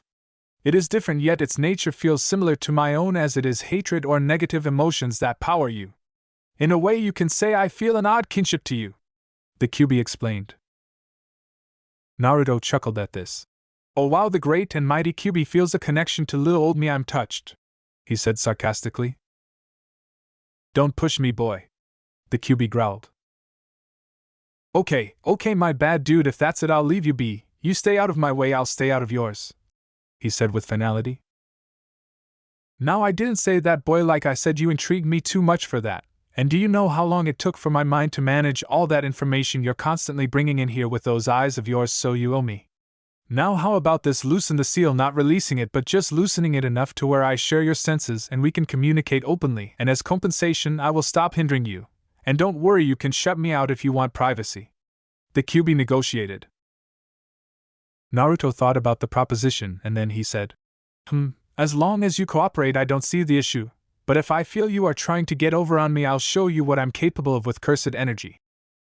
Before he could continue, an aura of killing intent and chakra washed over, and this actually made Naruto sweat, as he had never felt such an oppressive force aside from his own before. This is the last time, child, don't push your luck, and just know I have no need or desire to deceive you mortals. Take my word or just accept that I will make your ability to mold chakra nigh impossible. the Kyuubi stated with authority. Same could be said to you, Naruto responded, releasing his cursed energy which encompassed his entire mindscape, as even though he did not know it yet this was his domain, and in here he was absolute, and this impressed the Kyuubi, giving him a massive grin. Hi, like you kid, maybe I'll tell you my name at some point, as you almost have my respect by having this kind of strength at your age, the Kyuubi said in excitement.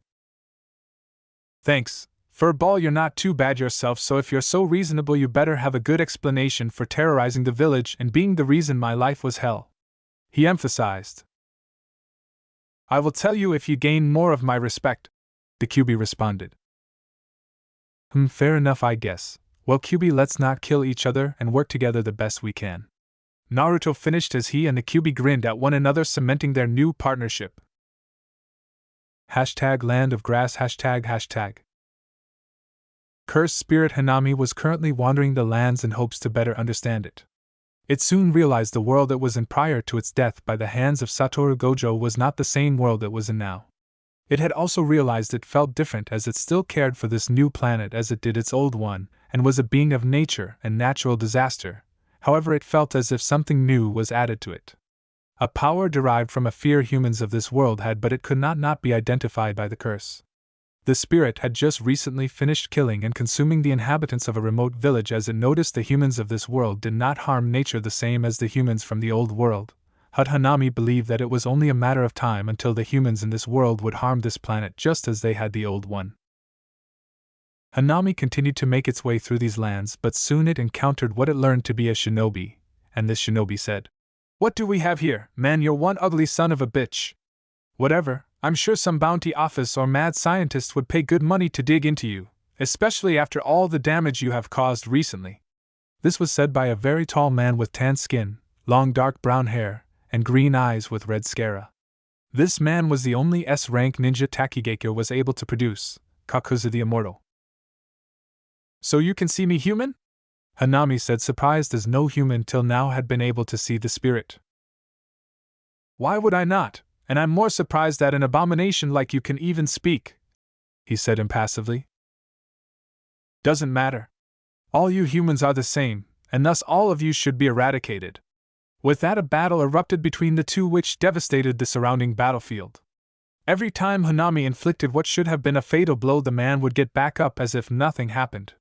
And vice versa, whenever Kakuzu would perform a jutsu that seemingly made contact with the creature, it would shrug it off as if no damage had been inflicted to it.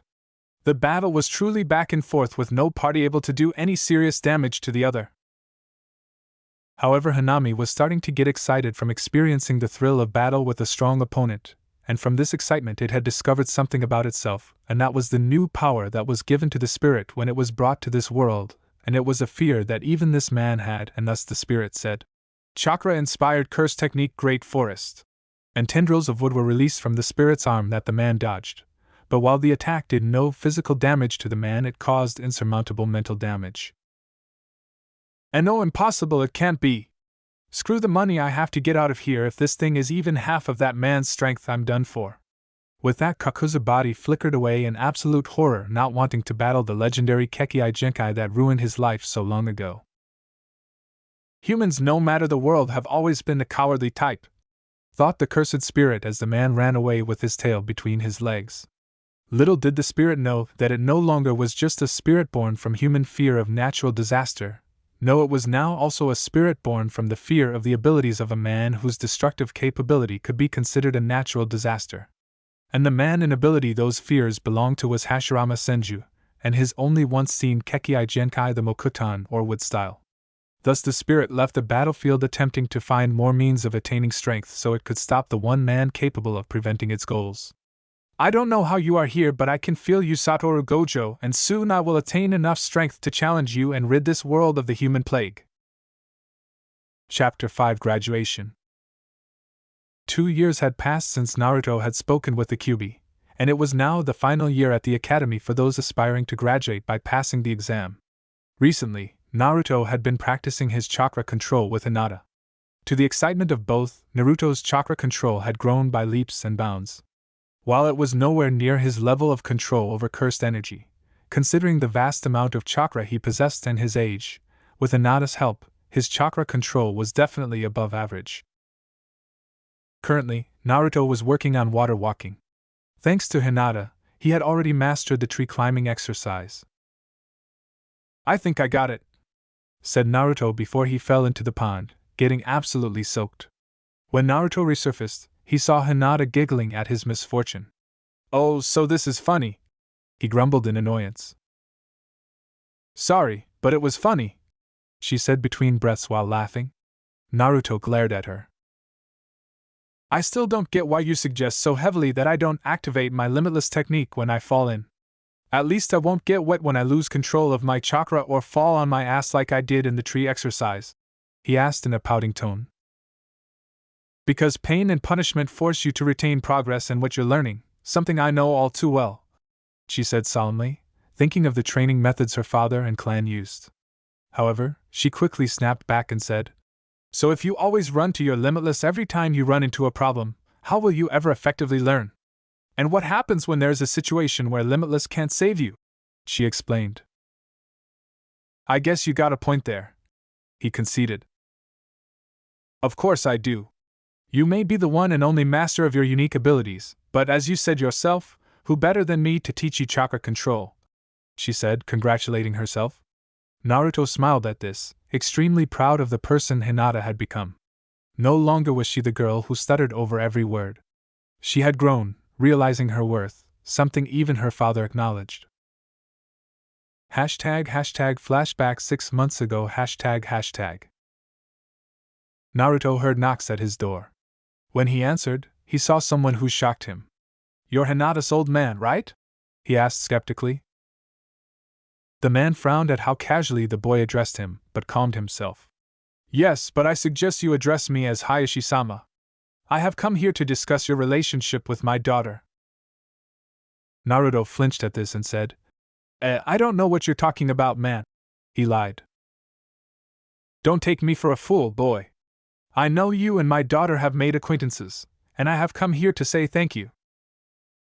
This puzzled Naruto, and he replied with, "Why thank you?" "Because my daughter's sudden growth and increase in skill came from somewhere. I had my eye on you like I said. While Hinata still has a lot of room to grow, your influence has made it so she is capable of communicating with others and will at least try to some degree in sparring sessions," he explained to Naruto. "Thanks. I guess, but she was always capable of those things, dude. Y'all are just uptight, and to be honest, she needs someone to uplift her, not break her down," he responded. "Hayashi-sama, don't forget it again, however you are right. So I'll say this, you can remain friends with my daughter if she continues to show improvement. However, you know your status within the village. Keep your distance in public because if my clan and the public get wind of this, I will be forced to end contact between you two, or at least until your position within the village has improved," Hayashi said in a warning tone. "Whatever, Hayashi-sama," he said sarcastically. "Well, I have material I need to study, so I'm gonna get back to it." A diligent action. I will leave you to it then." And with that, Hayashi left. Back to the present. Naruto didn't particularly care if Hayashi approved of him, but it was nice to have someone else not hate him, especially bonus points for being Hinata's dad, who also happened to be a big shot within the village. Naruto was someone who kept his promises. Soon he said, "Hey Hinata, you taught me how to control chakra. How about I help you get a feel for cursed energy?" Hinata froze at the proposition. What? First off, I thought only you could do that, and two, where would we even start?" "Relax, everyone has it.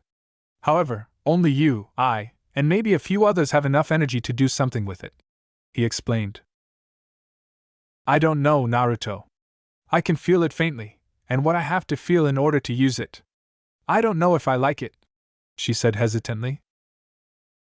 "I won't force you, but as thanks for helping me, it's the best way I can think of paying you back. Just think about it," he said with fondness. She smiled and responded with, "I will, Naruto, thank you. But are you excited that next week is finals, and we become shinobi?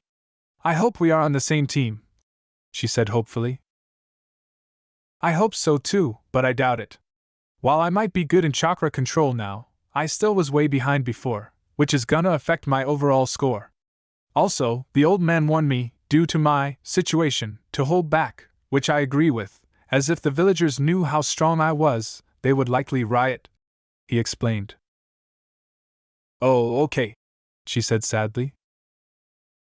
Naruto laughed and said, "It's gonna be alright, Haim. Besides, once we both get to Chunin, we will get a lot of chances to team up, and we can always hang out outside of missions," he said, trying to cheer her up. This seemed to perk her back up, and she responded with, "Yeah, I guess you're right. Anyways, how did you get your chakra control down? You still never told me the cause." Naruto flinched at the question. The answer was the cause of all the hatred he ever received. While some adults did not hate him, he knew that most did, and children often followed the lead of their parents. That being said, what would happen if people his age found out what he was? Would they hate him just as much as their parents do? Naruto stood there for a good while, absolutely silent. Hinata, worried she might have said something to offend him, spoke and said, "Naruto, I'm sorry if I asked too much." "You do." However, before she could finish, Naruto said, "No! You have a right to know. Only you and a few other adults like the old man, Iruka-sensei, and the folks at Ichiraka have been good to me. Of those, you are the only one who doesn't know the truth, which is unfair to you." Naruto sighed, preparing to tell his best friend his darkest secret. "I am the Jinchuriki of the Nine Tails. The fourth Hokage didn't kill it, as it can't die. So, the only way to save it was to seal it in an unborn child, me. For a while, the Kyuubi was disrupting my chakra to make contact with me. Now, however, we came to an agreement, and he lets me use my chakra without disturbance. If you hate me or want nothing to do with me, I understand, but that is the truth." Naruto awaited the terror to show on her face and to be called a demon. Alas, that never came. Much to his surprise, Naruto felt Hinata's embrace as she rushed in to hug him and said, "You're an idiot if you thought something like that would make me hate you. I know you're no demon, Naruto, you're too much of a goofball to be one." "Hey," he shouted in a playfully hurt tone. "But you're also sweet and thoughtful, something I'm sure no demonic or evil being could truly be. Also, after what you said, Naruto, my respect for you has only grown, and I detest those idiots who treat you the way they do. You are the hero of this village because if not for you, this village wouldn't be here," she said warmly. Naruto didn't realize it, but he began to cry. This was all he ever wanted, for someone to accept him for who he was and not reject him when the truth came out. He started to look at Hinata with new eyes, as someone he could trust with his entire being. He pushed those thoughts aside and simply said, "Thank you, Haim." ## 1 week later ##. Today was the day of the graduation exams, and Naruto and Hinata had covered as much as they could to pass. To Naruto, this was the day he would show them he is not the weak demon they thought him to be. Even after unlocking his chakra, he didn't do well in the practical aspects of the academy curriculum, as he noticed all his teachers Iruka aside had been sabotaging him. Therefore, even after chakra was no longer an issue, he was given no chance to prove himself. Aside from sparring matches where others had no choice but to admit he could hold his own, little did they know he was severely holding back. Now, with Iruka being one of the exam proctors who would at least give him a fair chance, he and Hinata entered the room together, catching the attention of the rest of the class. "Hey, Hina Dash, what are you doing with that loser?" said a girl with pink hair, a red shirt, and a skinny frame. This girl was the brash and loud Sakura Haruno. "Sakura, if you don't wish for me to hurt you, don't disrespect my friend," Hinata said threateningly. "Your friend? Hinata, I don't know what that idiot said to blackmail you into being around him, but I can give him a good beating for you," Sakura said in utter disbelief that anyone would want to be Naruto's friend. Sakura's parents were former shinobi, so they knew the concept of a Jinchuriki. However, they did not teach Sakura to hate the boy but to be cautious of him. In the beginning, she was at least civil with him, leading to Naruto developing a crush on her. However, Sakura was what people called a follower, and saw the ways others treated him. She chose to go along with the crowd, especially after Naruto worked up the courage to ask if she wanted to hang out. When he did so, the girl, not wanting to be outcast for being friendly with him, chose to berate the boy and embarrass him in front of the whole class. This caused Naruto's crush on her to vanish almost as quickly as it came.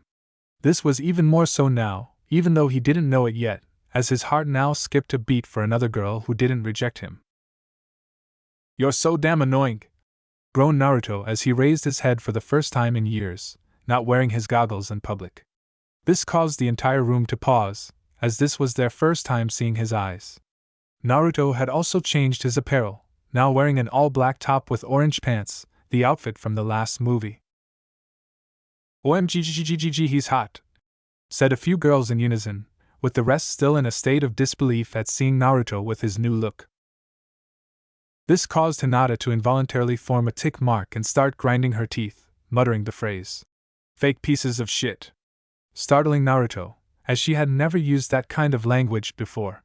While he also found the vanity annoying, he could not comprehend why she was angered to this extent. He had also started noticing, as her confidence grew, she started showing an assertive side. When she was agitated and activated her Byakugan, she came off as almost scary, and her cursed energy output would swell as all her pent-up anger leaked out. This shocked him while she was unaware of the internal changes. Naruto knew from that point on that he would have to help her harness that untapped potential. "Don't worry about them, Hinata, let's just take our seats," said Naruto, calming her as they went to sit together in the back of the class. However, soon a boy with a gray winter coat named Kiba Inuzuka and his white dog Akamaru on the top of his head stepped up and said, "Your new looks aren't fooling anyone, Naruto. You're a cool guy, and others definitely give you a hard time for some stupid reason. But don't drag Hinata down to your level, she deserves to be with an alpha like me," Kiba smugly said. This caused Hinata to glare at the boy and say, "Kiba, for the last time, I'm flattered, but it's getting to the point of harassment. Also, as I said to Sakura, disrespect him again, and see what happens," she said as she activated her dojutsu, causing him to gulp at the threat. "Whatever," Kiba grumbled, his pride hurt, as he went back to his seat. "What a drag," said Shikamaru Nara, too lazy to be bothered by the commotion above, as he simply did not care. "And could you stop chewing in my ear?" he said in annoyance to his best friend Choji Akimichi. "Sorry," said Choji nonchalantly as he continued to stuff his face. "I wonder why Naruto removed his goggles. I quite like them," thought Shino Aburame, saddened by the fact that he was now the only one in the class wearing dark-tinted eyewear at the moment. "Wow, Naruto is pretty good looking," said Ino Yamanaka. But soon she snapped back to her fangirl ways, quickly jumping back from the newly forming Naruto Fangirl Club to the Sasuke Fangirl Club. "Yeah, who does he think he is thinking he is in the same league as Sasuke?" shouted a few of the fangirls. Staring out the window, annoyed that his name was brought into such a trivial situation, Sasuke Uchiha, the sole survivor of his clan, simply replied with "HN," barely acknowledging them. This caused the fangirls to go crazy, much to the annoyance of the rest of the class, especially Sasuke. However, soon Irika entered the room and said, "Okay everyone, that is enough, get to your seats and prepare for the written section of the exam," said Irika. With that, everyone took their seats and Irika and the other examiner Mizuki passed out the papers. Mizuki attempted for some reason to hand Naruto a paper himself, but Irika got in the way first and said with a glare, "Don't worry Mizuki, I have his paper," causing Mizuki to scowl, and Naruto, reading the Mizuki's pathetic cursed energy, could tell his intentions and frowned grateful to Irika. Soon everyone finished the exam with Naruto, thanks to his high IQ and studying, feeling he aced it, with Hinata also feeling pretty confident. Up next was the physical exam, which both Hinata and Naruto passed with flying colors, being the first two in almost every test thanks to their training from a young age, much to the annoyance of others, especially Mizuki in the case of Naruto. "When did those two get so good?" said one student. "I don't know, but they are obviously cheating somehow," accused another student. Soon they all made it back to the class, where the final test was announced by Irika.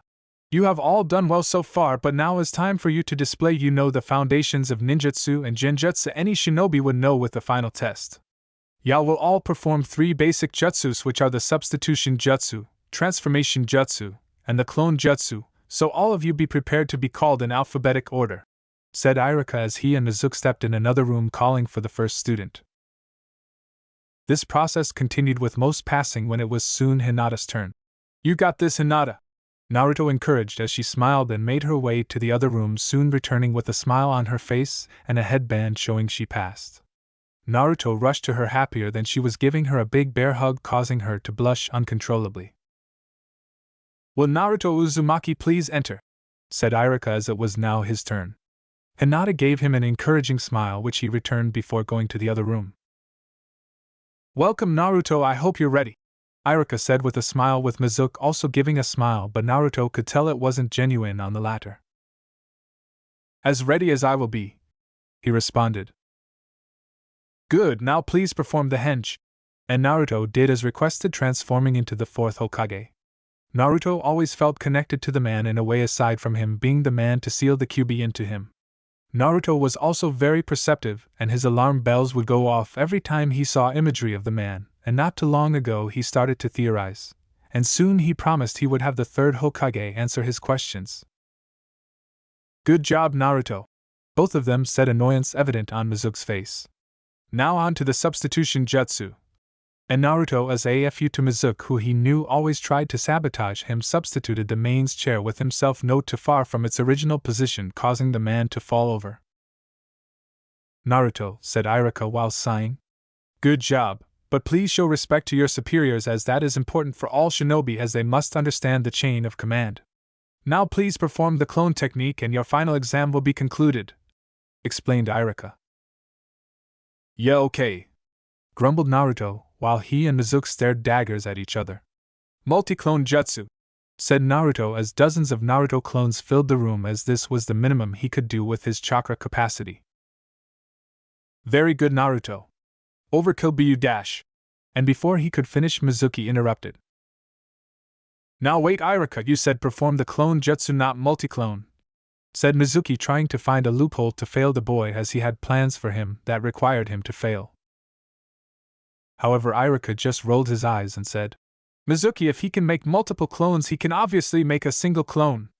Mizuki cursed internally, and Irika finished by saying, Congratulations, Naruto, you are now an official shinobi of the leaf.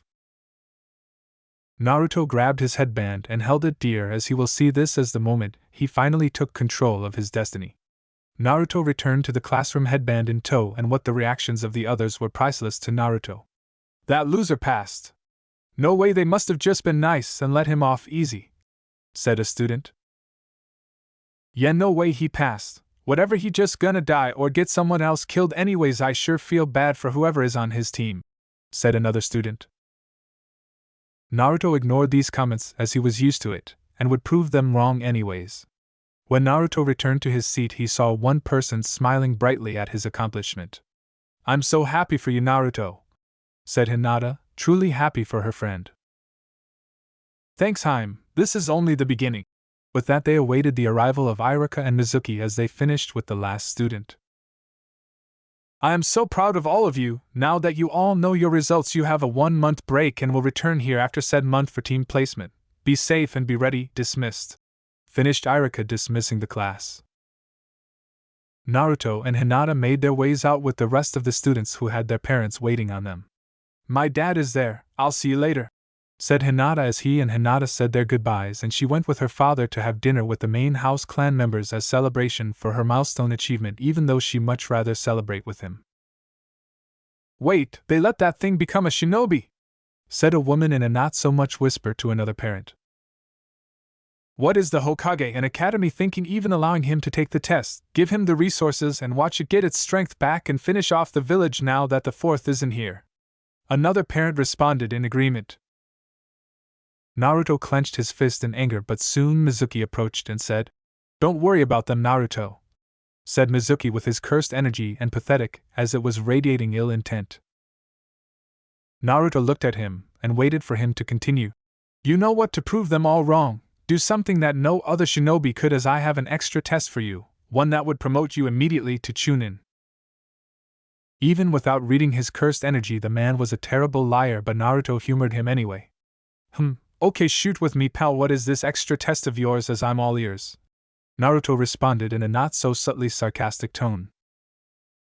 Mizuki, being the idiot he was, could tell none the wiser and said, "Yes, Naruto, my test for you is to go into Hokage Tower and capture the scroll of seals and deliver it to me, showing you're capable of obtaining sensitive information as any chunin would be." Naruto almost burst out laughing at the so-called mission but remained composed and put an eerie smile on his face and said, "No problem, sensei, you can count on me." ##hours later, Hokage Tower ##. "So is what you say really true? We have a traitor among us?" questioned Hiruzen as Naruto informed him of the situation. "Yeah, old man, I know I can joke, but I definitely wouldn't joke about this," he responded. Very good, Naruto. I will give you the pay for AB rank mission, as what you have done has been a great service, so go home and relax, we will handle the rest," Hiruzen said, proud of Naruto for his good work. "Actually, old man, I have a request," said Naruto as Hiruzen nodded for him to continue. "Mizuki was one of the teachers who gave me the hardest time in the academy, so I want to be the one to take him down and blow off a little steam per se. And instead of the pay of AB rank, I ask you let me steal the scroll and deliver it to him as proof for his crime, and in return I can learn a jutsu or two from the scroll while I wait for him," Naruto asked. "Naruto, I will still give you the pay for at least AC rank, but be warned, those jutsus are forbidden for a reason," he said in concern. "Don't worry, old man, I won't go overboard," he said to ease the Hokage's concern. Approved, but I will keep an eye on you and will have my Umbu tail you shortly after you are found stealing the scroll," Hiruzen said. "Gotcha, Gramps, now where's the scroll?" #Konoha Forest #. Naruto was currently going through the scroll of seals, as he would have to apologize to the old man as he had now memorized more than a couple jutsu thanks to his intellect and 6 eyes allowing him to digest information easily, and so far he could only perform the shadow clone and its variants, but memorize the rest for practice at a later date. All in all, the jutsu he seared into memory were: Shadow Clone Jutsu allows user to make physical copies of oneself, evenly distributing chakra to each clone. Note: do not perform jutsu unless one possesses adequate chakra levels. Hand Seals Ram plus Serpent plus Tiger. Once mastered, use hands to stick out your index and middle fingers. Fold in the rest of your fingers on both hands. Make sure your index and middle fingers touch and are parallel to each other for faster use.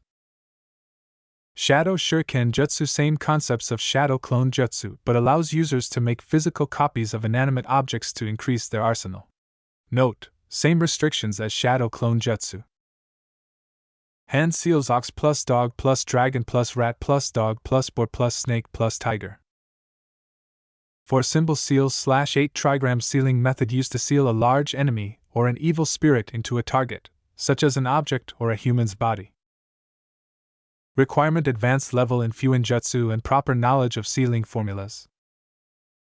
8 Gates technique allows user to remove limiters on the body by opening the 8 central chakra pathways at the cost of physical harm to the user's body.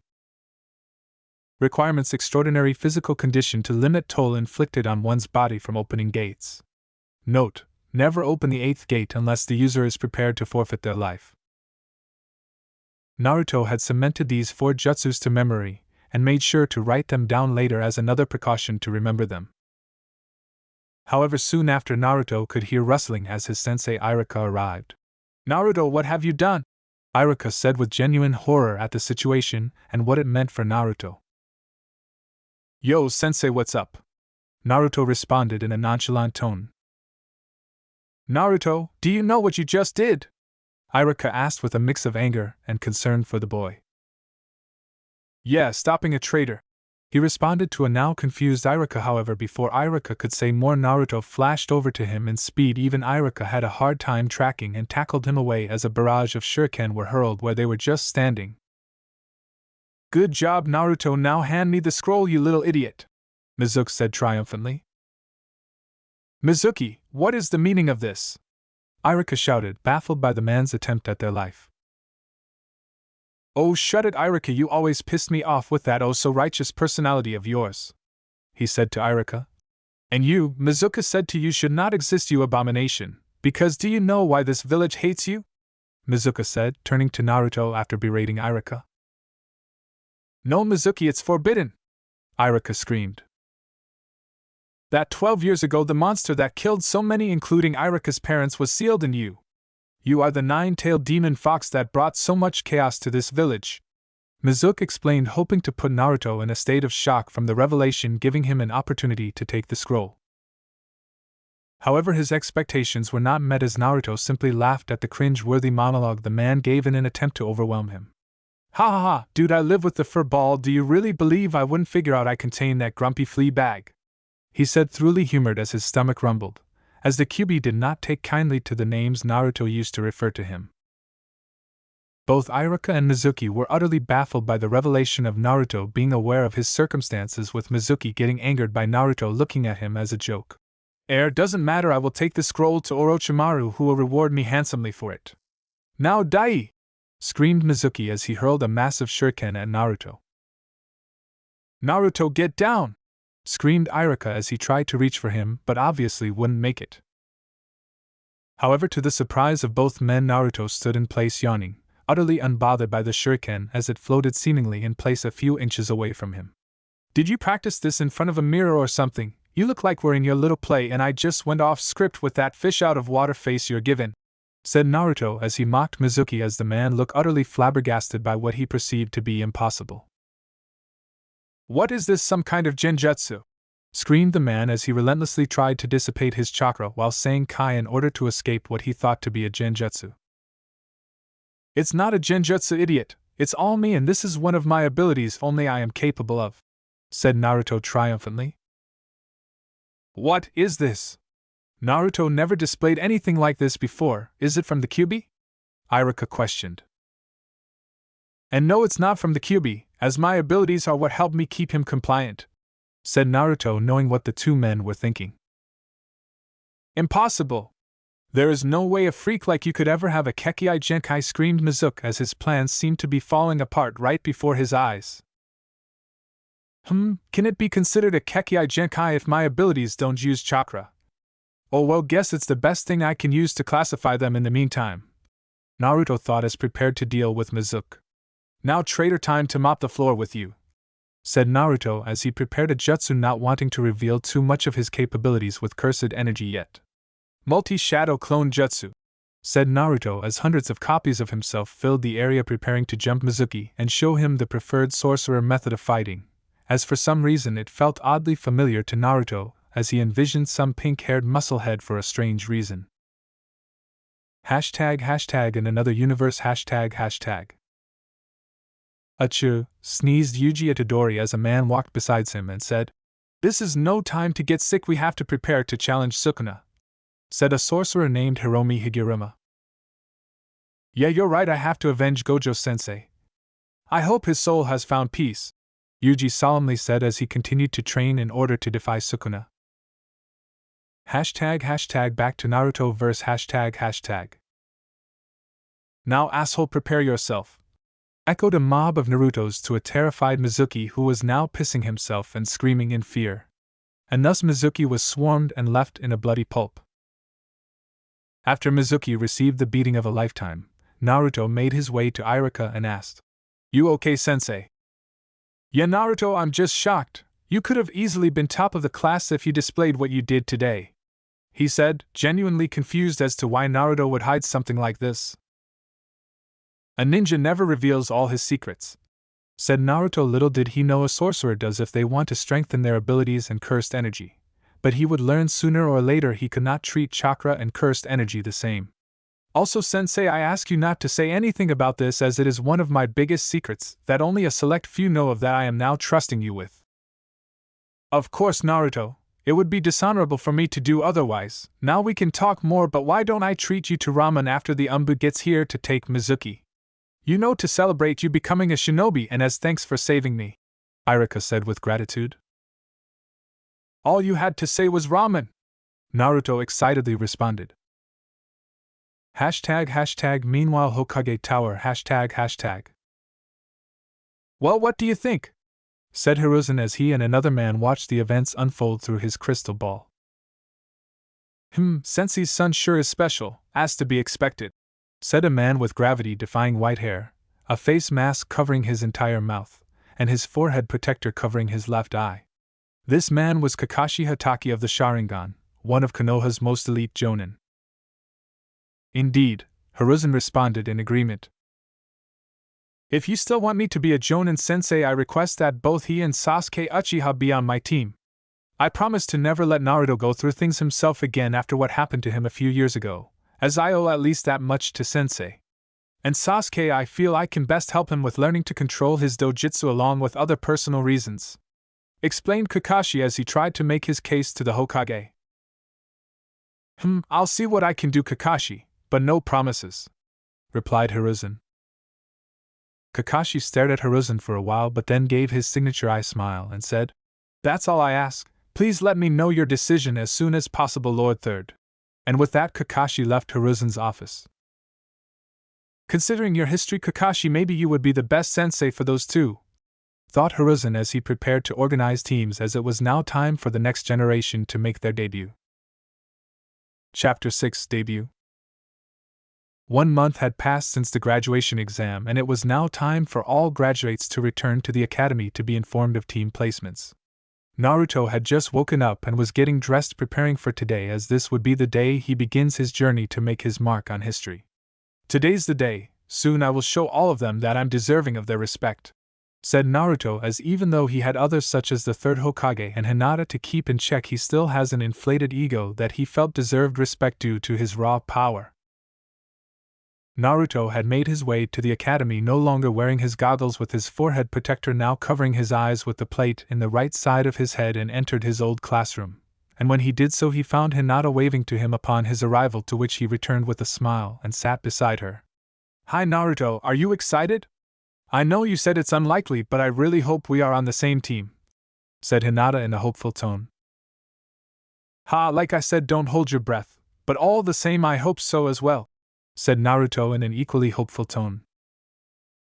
After their brief exchange, they continued to wait as more of their fellow graduates entered the room. Those who entered the room gave a wide variety of reactions, as some entered with a nonchalant mannerism such as Shikamaru, Shino, and Sasuke, and others who were just minding their own business, while others entered staring glares at Naruto, hoping they weren't on his team, which included Kiba. But his glare was different, as Naruto and Kiba were at least civil before he could tell the glare Kiba was giving him were the same he would give Sasuke or anyone, for a matter of a fact that made him feel inferior in some way, as Kiba always needed to be the alpha. Lastly, you had the loud and annoying type who typically were members of the Sasuke fan club, with its two head honchos Sakura and Ino being heard all the way from the end of the hall arguing about who would sit beside Sasuke and be on his team.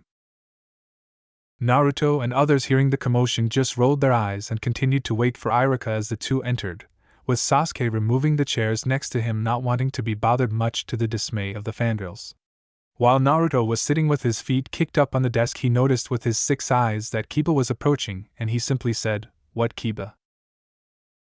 This really seemed to bother Kiba, as he snarled at Naruto and responded, "Who the hell do you think you are? You act like an incapable loser all through the academy, then on the last day you're all of a sudden a natural and score higher than me," he said in frustration, as his pride couldn't allow for Naruto of all people to be better than him. And what they, and even Kiba himself, didn't know was that what hurt his pride the most was that Hinata showed interest in Naruto, and not him. "Listen, Kiba, I don't really care about your hurt pride, just leave me alone and bother someone else," Naruto replied in an exasperated tone. "Now Lee Stash." And before Kiba could retort, Hinata said something.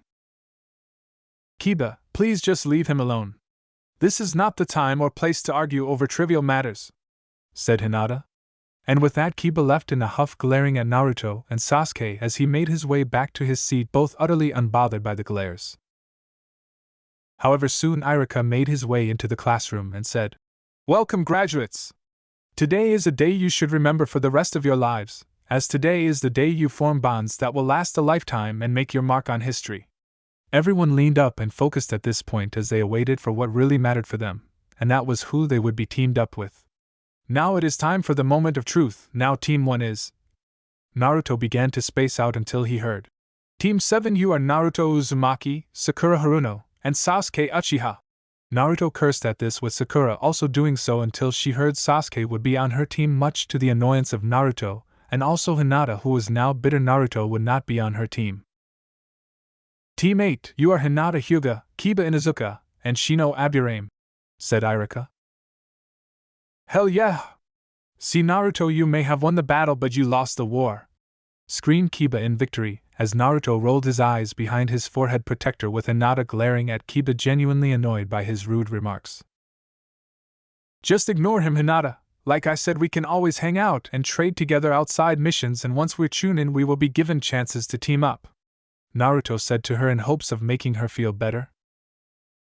Enough, Kiba, said Irika in a disapproving tone. Now, if you don't mind. Team 9 is still active, so Team 10 you are Shikimura Nara, Choji Akamichi, and Ino Yamanaka. Finished Irika with Ino slamming her head against her desk in frustration. She was on a team with the lazy ass and glutton and not Sasuke. Now that Irika had announced teams, he made one final statement and dismissed himself. Now I wish you all luck in your careers, and your Jonin senseis should be here shortly to retrieve you. Remember, I am always here if you need me, said Irika to the class as he left. Soon Jonins made their way into the class to grab their students, and soon 2 Jonins in particular arrived.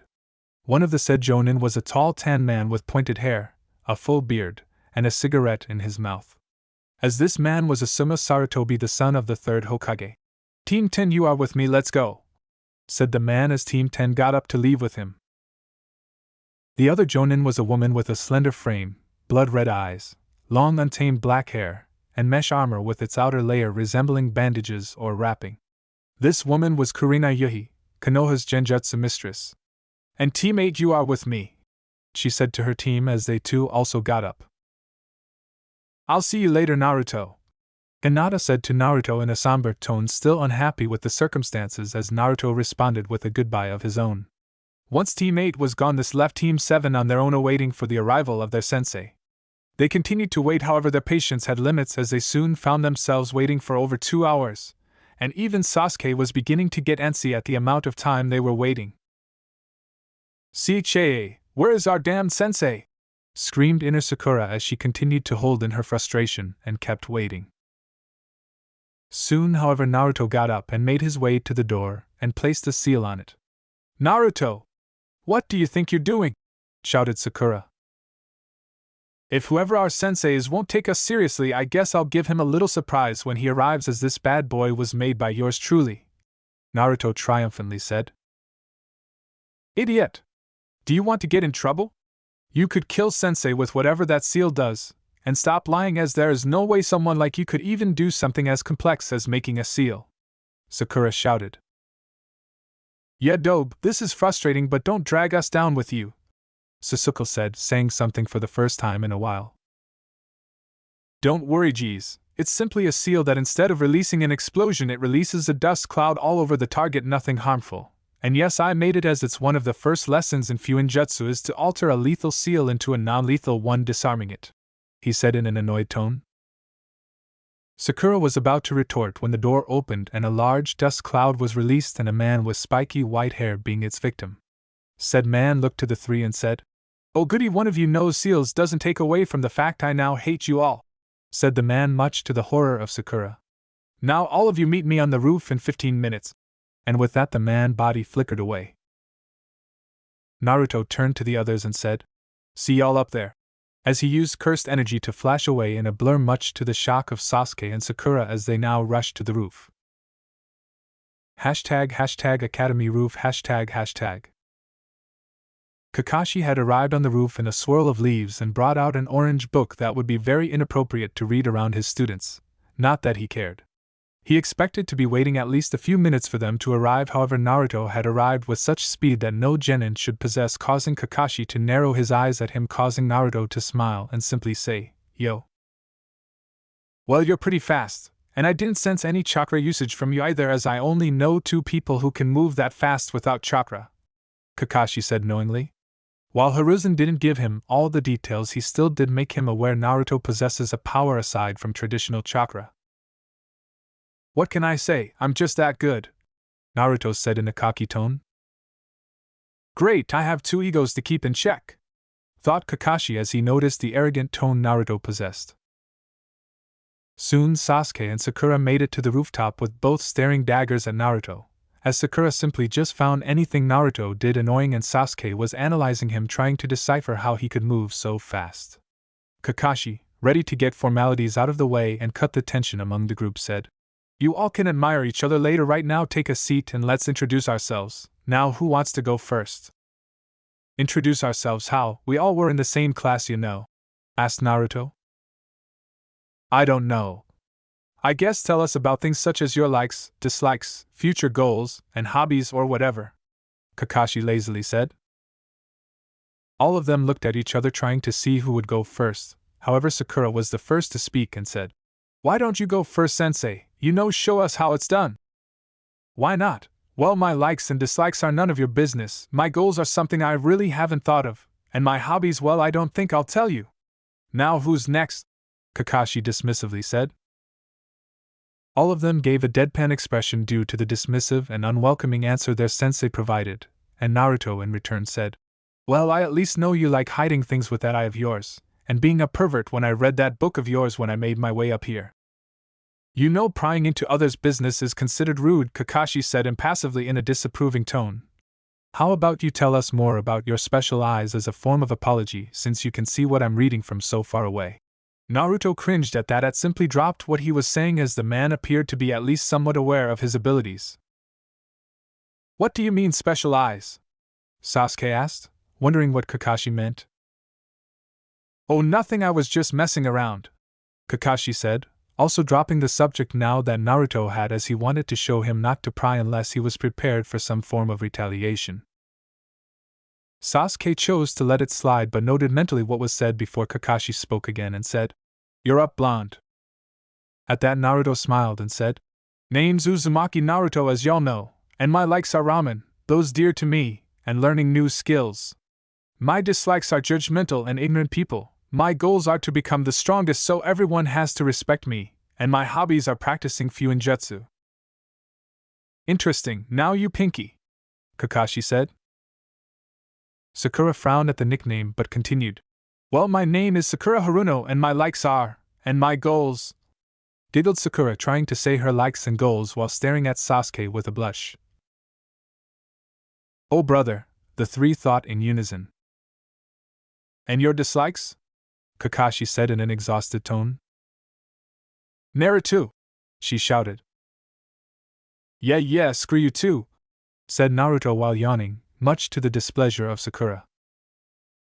Okay, that's enough. How about you, Captain Emo? Said Kakashi. Sasuke, also not a fan of the nickname, said his part. There are not many things I like, and there are many things I dislike. And as for my goals, they aren't dreams but something I will make reality, and that is to kill a certain man and restore my clan. So dreamy, thought Sakura.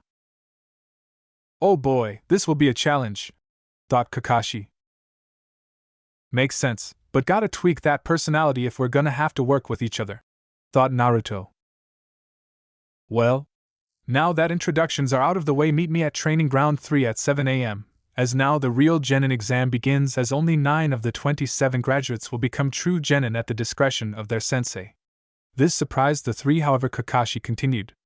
Now I suggest you don't eat breakfast as you will definitely puke. With that Kakashi left with a body flicker, leaving the three to prepare.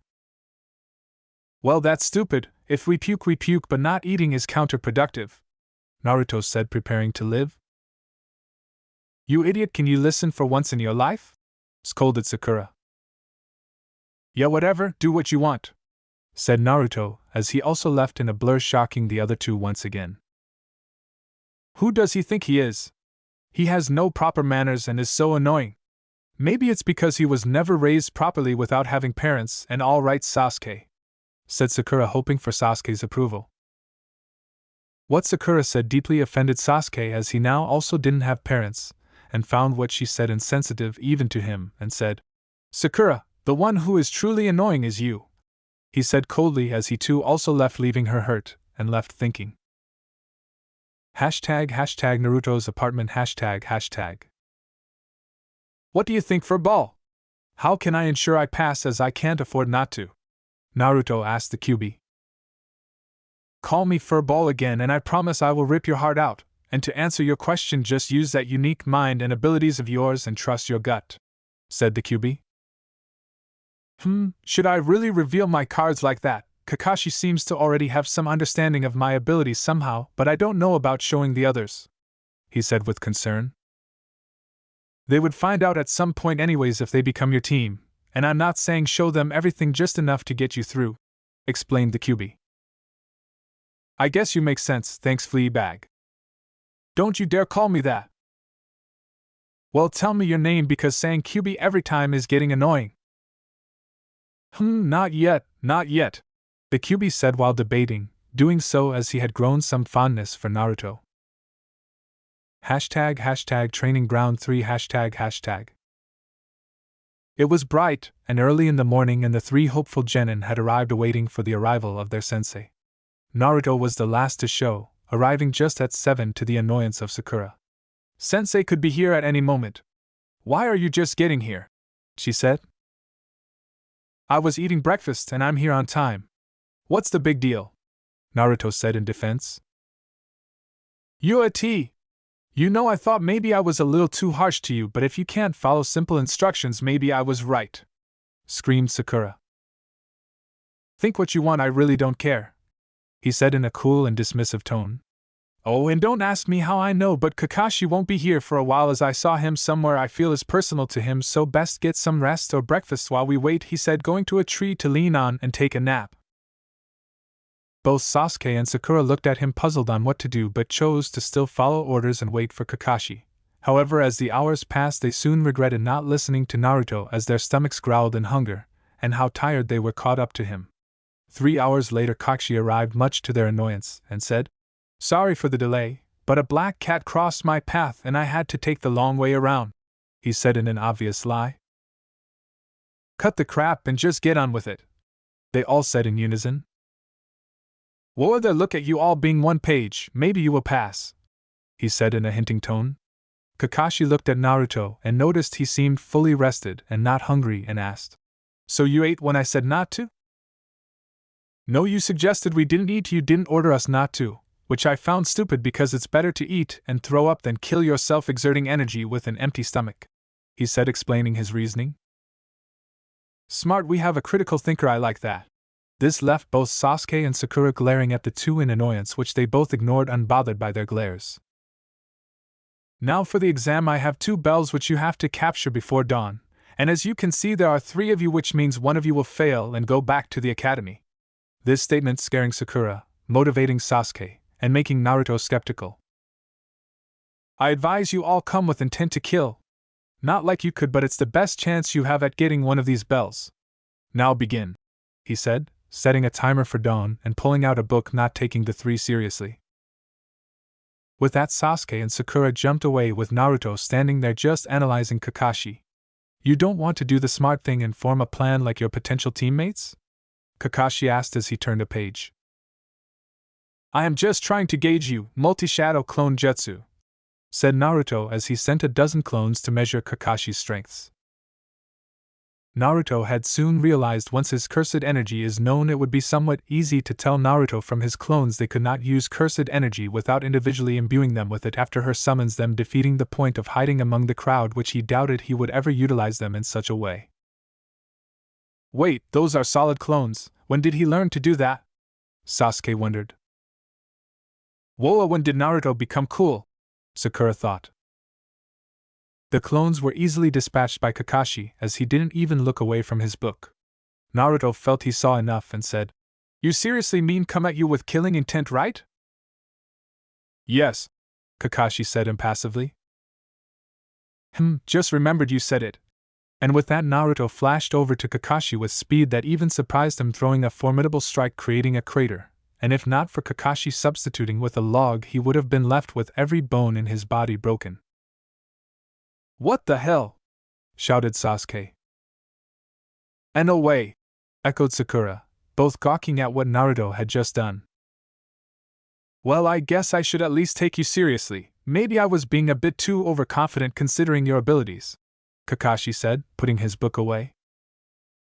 Naruto narrowed his eyes at the mark as he turned from the crater to where Kakashi was now standing and said, "How much do you know, and did the old man tell you?"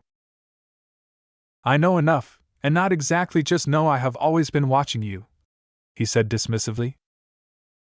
Well, that's not creepy. Whatever, just be ready. Shadow Shuriken Jutsu, said Naruto as he launched a barrage of shuriken that multiplied into a little over 100. Kakashi once again substituted with a log to safety, and much to the surprise of Naruto somehow left his field of view, which was impossible to him, as even with his eyes covered it should span almost the entire training ground. However, to the surprise of Naruto, he suddenly felt his legs being grabbed and was pulled into the ground before he could activate his limitless.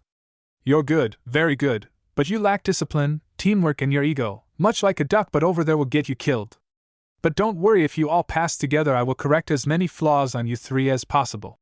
With that, Kakashi's body flickered away, leaving Naruto frustrated. However, it didn't slip his mind what Kakashi said due to that perceptive mind of his. Wait, did he say teamwork and that he fix all of our flaws?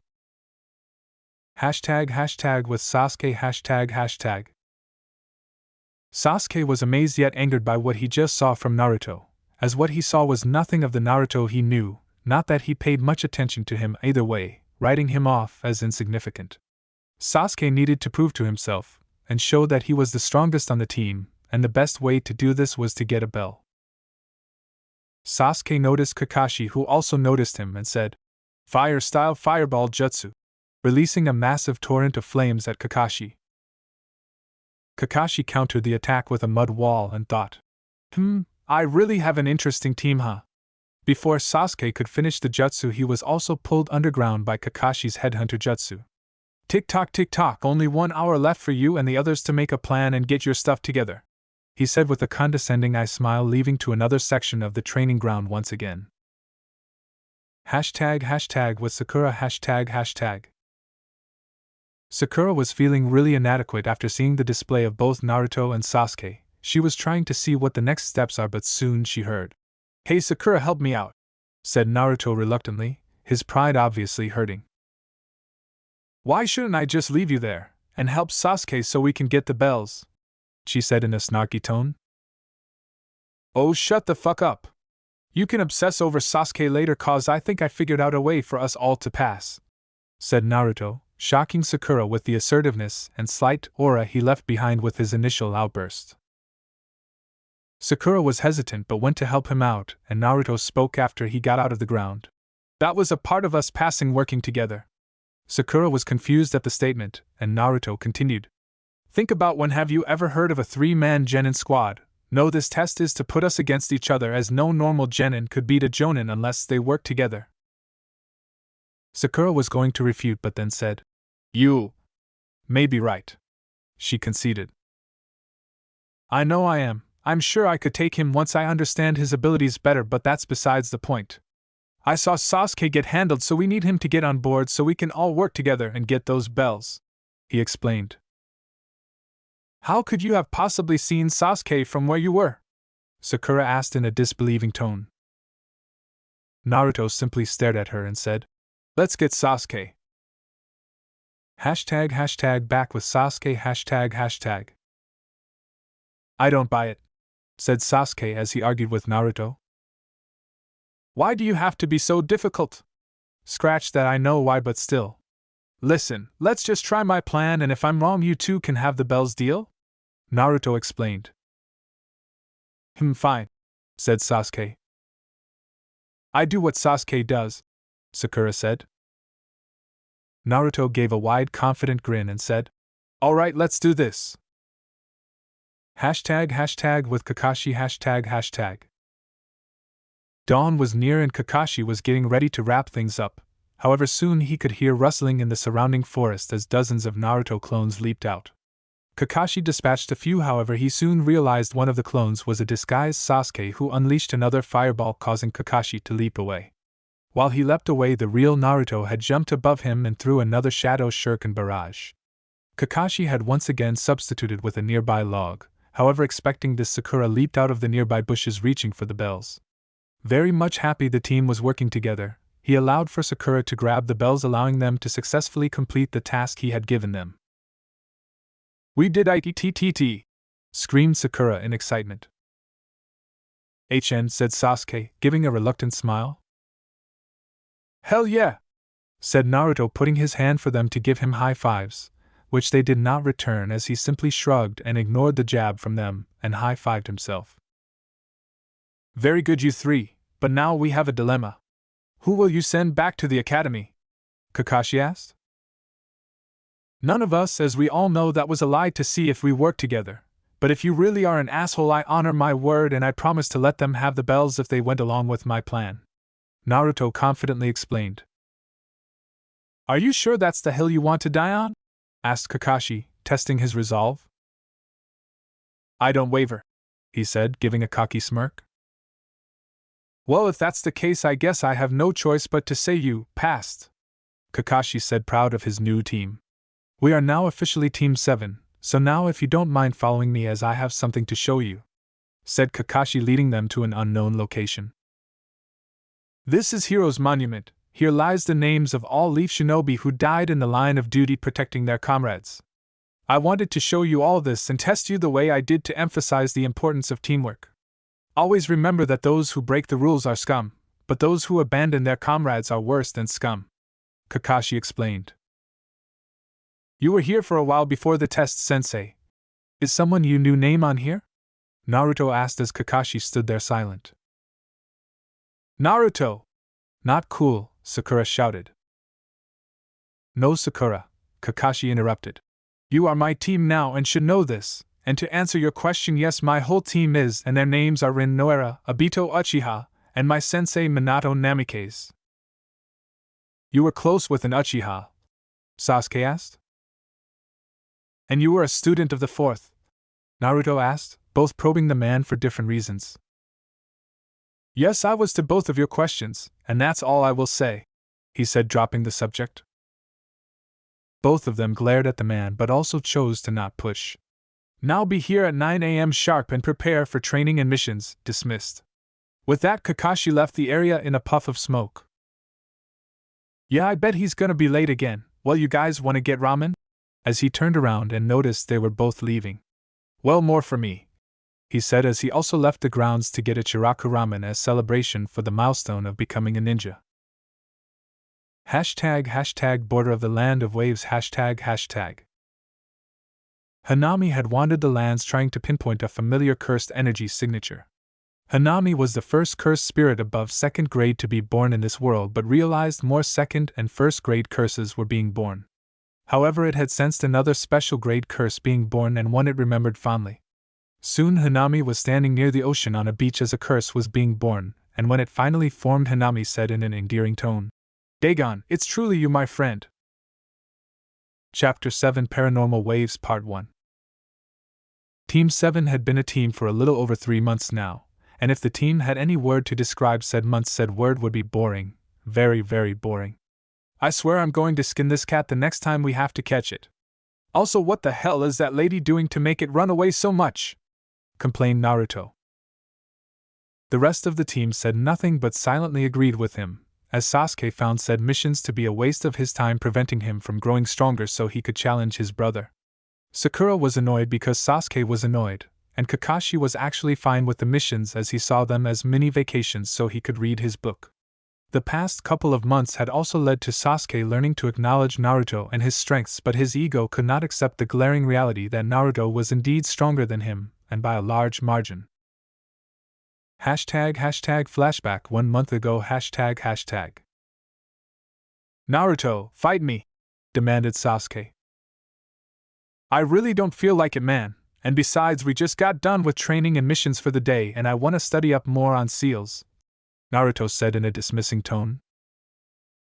I said fight me! Sasuke said, trying to grab Naruto's shoulder, and much to the shock of Sasuke, before he could make contact with Naruto his hand would stop just before making contact no matter how hard he pushed. Naruto in response took his headband off from his eyes and looked Sasuke straight in his own eyes, shaking Sasuke to his core due to the domineering aura Naruto pressed onto him, and the power his eyes radiated. As Naruto did this he spoke. Listen Sasuke, I want to make 2 things clear. 1, don't test me as the outcome from doing so would not go in your favor. 2, I want this team to work, so if you respect my boundaries I promise to help you achieve your goals. Naruto explained.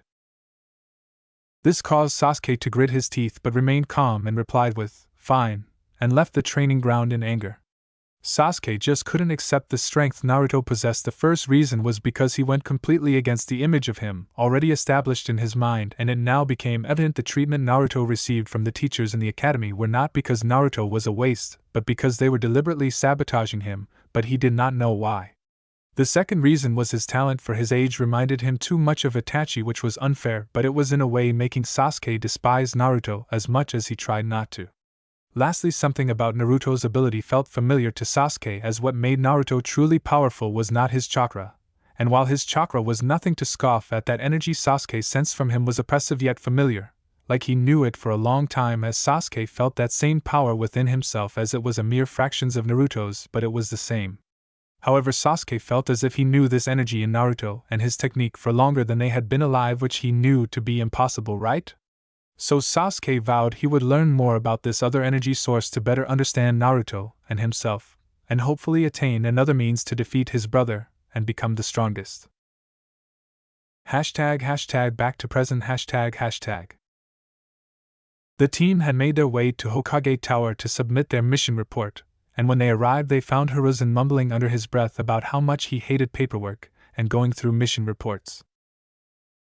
"Old man, you're gonna put yourself in an early grave if you keep stressing," said Naruto as he chuckled at the aged Hokage's misfortune. "Naruto! Show some respect, he is the Hokage," Iruka said, baffled at his lack of respect for their leader. Hiruzen sighed and said, "It's quite alright, Iruka. Naruto has addressed me as such since he was a mere toddler." This surprised both Sakura and Sasuke as they wondered why Naruto was so close to the Hokage. Kakashi, ignoring them as he just wanted to get on with the mission report, walked up to the Hokage and handed him the necessary paperwork. "HMHM, well, good work Team 7, now as for your next mission Before Hiruzen could finish, Naruto cut him off saying, "Old man, before you go on, I feel we can take on a harder mission. And I'm sure the others are getting fed up doing glorified chores." Iruka responded before Hiruzen could provide a response of his own and said, "Naruto, you and your team are strong, but you are fresh genin, and harder missions means putting all of your lives on the line. You should not rush something like this," Iruka lectured. While Iruka was doing this, Hiruzen stopped him. Knowing Naruto's strength and that he could handle himself, he looked to Kakashi and asked, "Kakashi, what do you think? Is your team ready?" They are quite talented if I say so myself. Teamwork could be a bit better, but it's improved enough that I think they could handle AC rank," explained Kakashi. Hiruzen nodded at this and looked to the genin and asked for their opinions, saying, "I know where Naruto stands. How about the rest of you? Do you think you're ready for AC rank?" Sasuke replied with an affirmative nod, and Sakura just followed Sakuke's lead even though she was a bit nervous. With that, Hiruzen made a decision. "Your request is granted, and I have just a mission for you. Tizuna, you may enter." And with that, a drunken old man wearing glasses and a straw hat entered the room.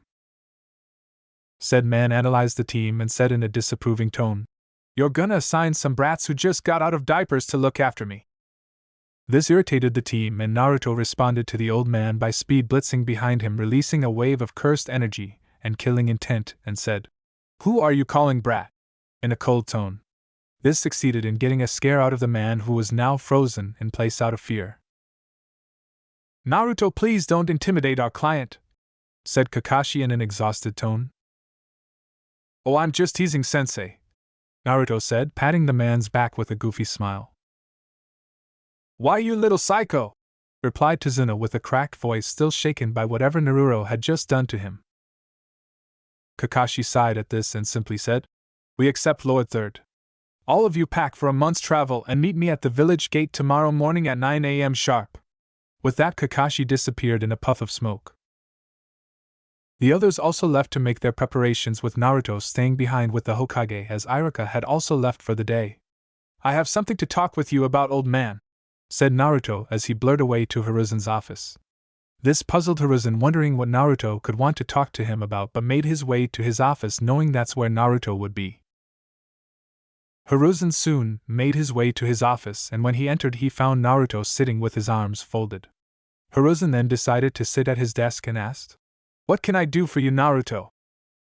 Naruto was silent for a moment but then said, "I thank you for telling me about my mother, But even with that, I was angry for a while with you for not telling me who my father was when you obviously knew.